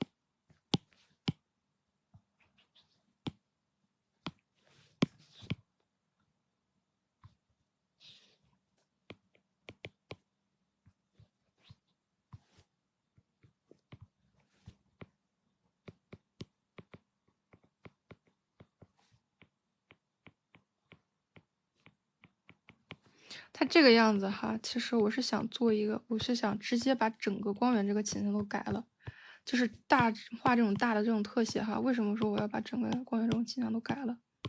因为我觉得它这个，因为我觉得它是，比如说我本来我这个样子，你说我这个地方如果是说，比如说是暗的吧，这个地方要是做那个什么，这个地方要加强这个阴影吧，其实我觉得它相对来说它有点无趣，你知道吗？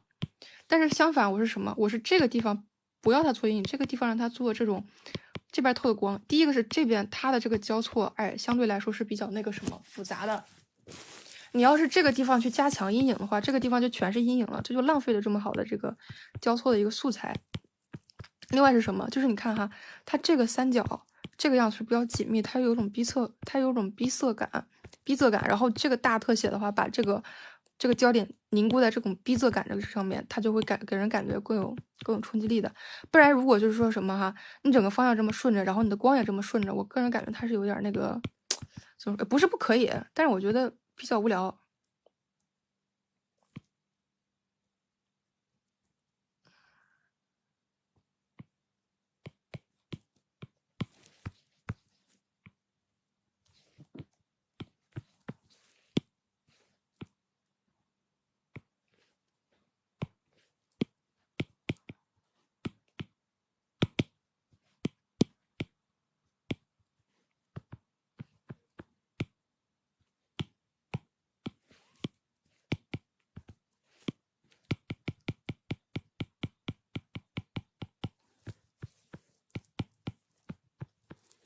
看我玩个大的。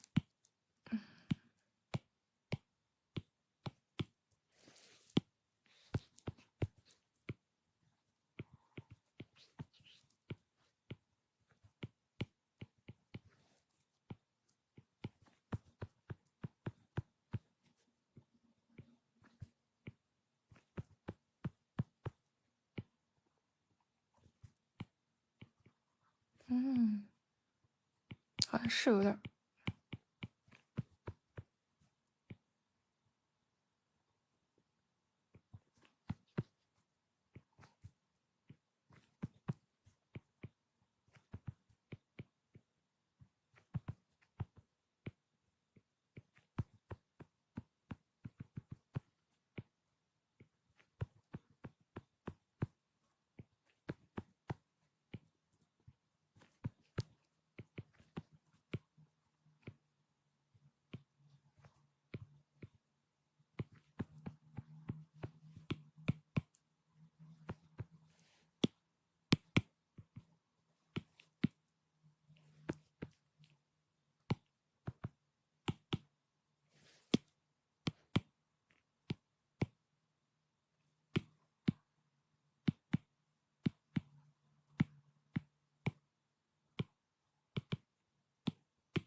有点太强了，给它创造一个互补的对比。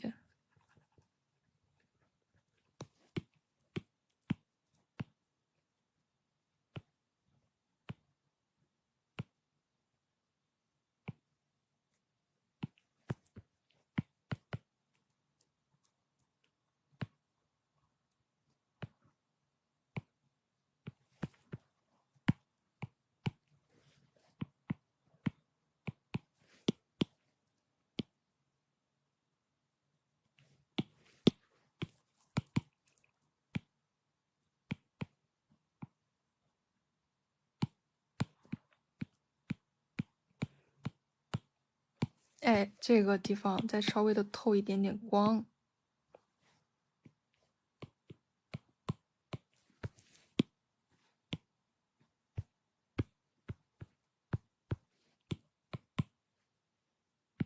太黄了。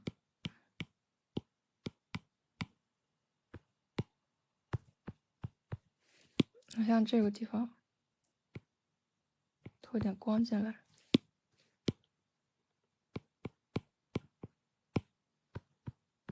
透一点光进来，透一点光进来。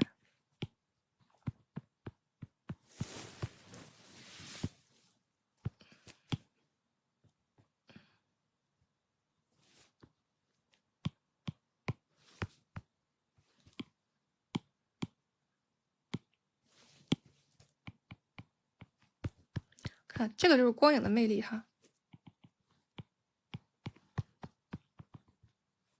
然后我再大胆一点，它现在整体人物不是比较暗吗？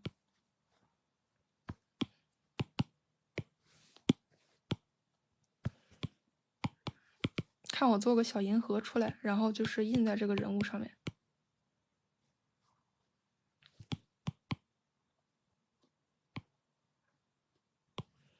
点光的涂层相对来说比较方便，或者浅色吧。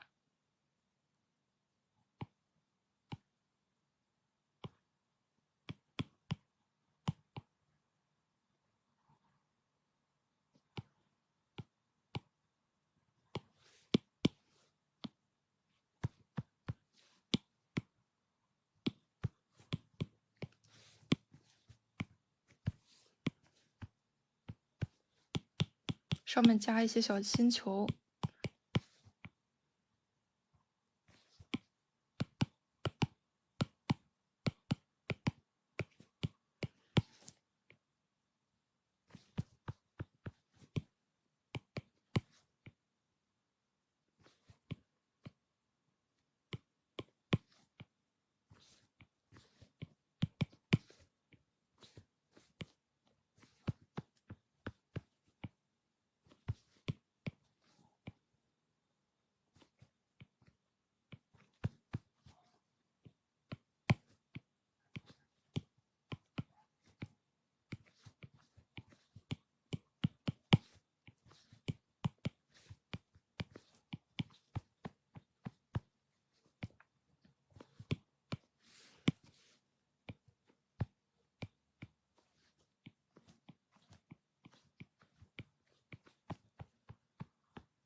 适当调的亮一点点。然后这个银河的吧，现在还是做的蛮粗糙的，接着去洗一下。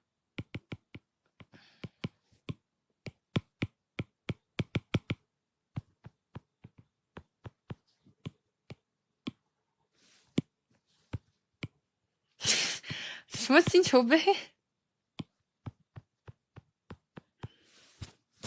我想到星球杯了，本来就饿，还说星球杯。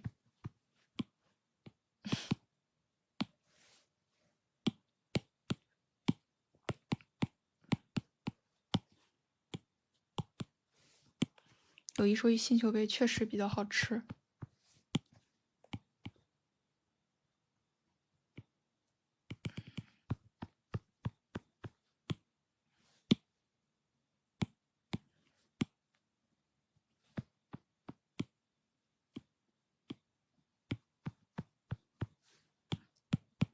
渐变映射，丰富一下色彩。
这边的线也继承一下子，它就让这个东西有种拓展感。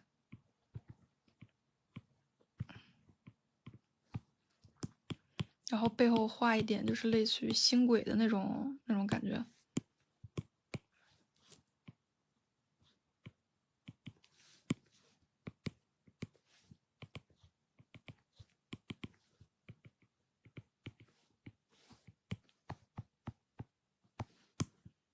背景稍微暗一点。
所以我说嘛，其实大胆一点，因为我这是改的最后一个了，所以我也大胆一点。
去把该压暗的地方压暗，去做一种晶莹剔透的效果。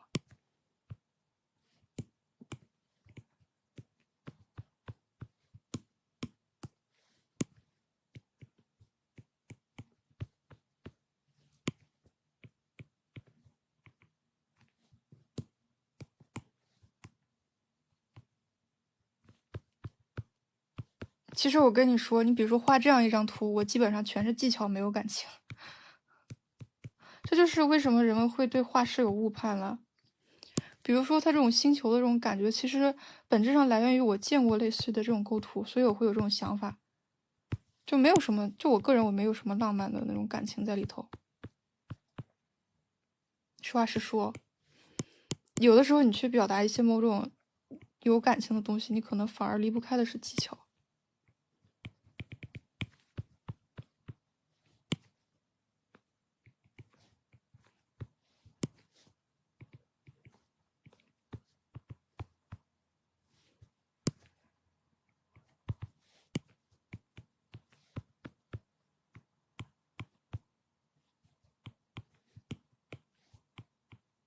用一些饱和度比较高的颜色，增强这种透光的感觉。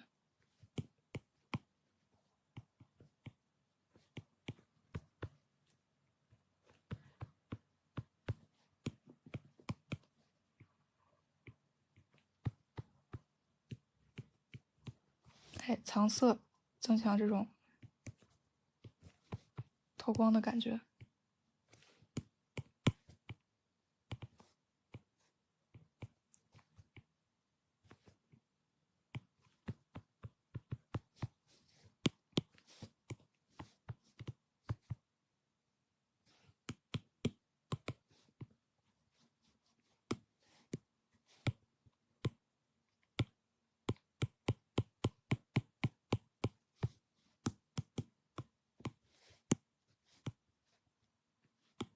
去把这种平面的感觉，就是通过这个拆分做得更明显一点。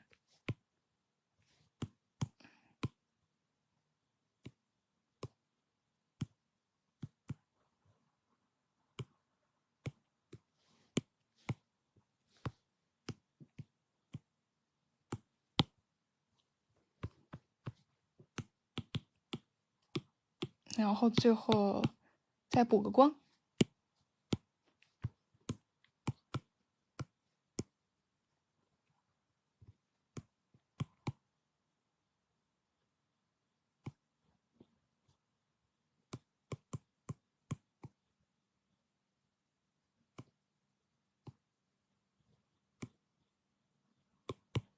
OK， 这张图片就到这里。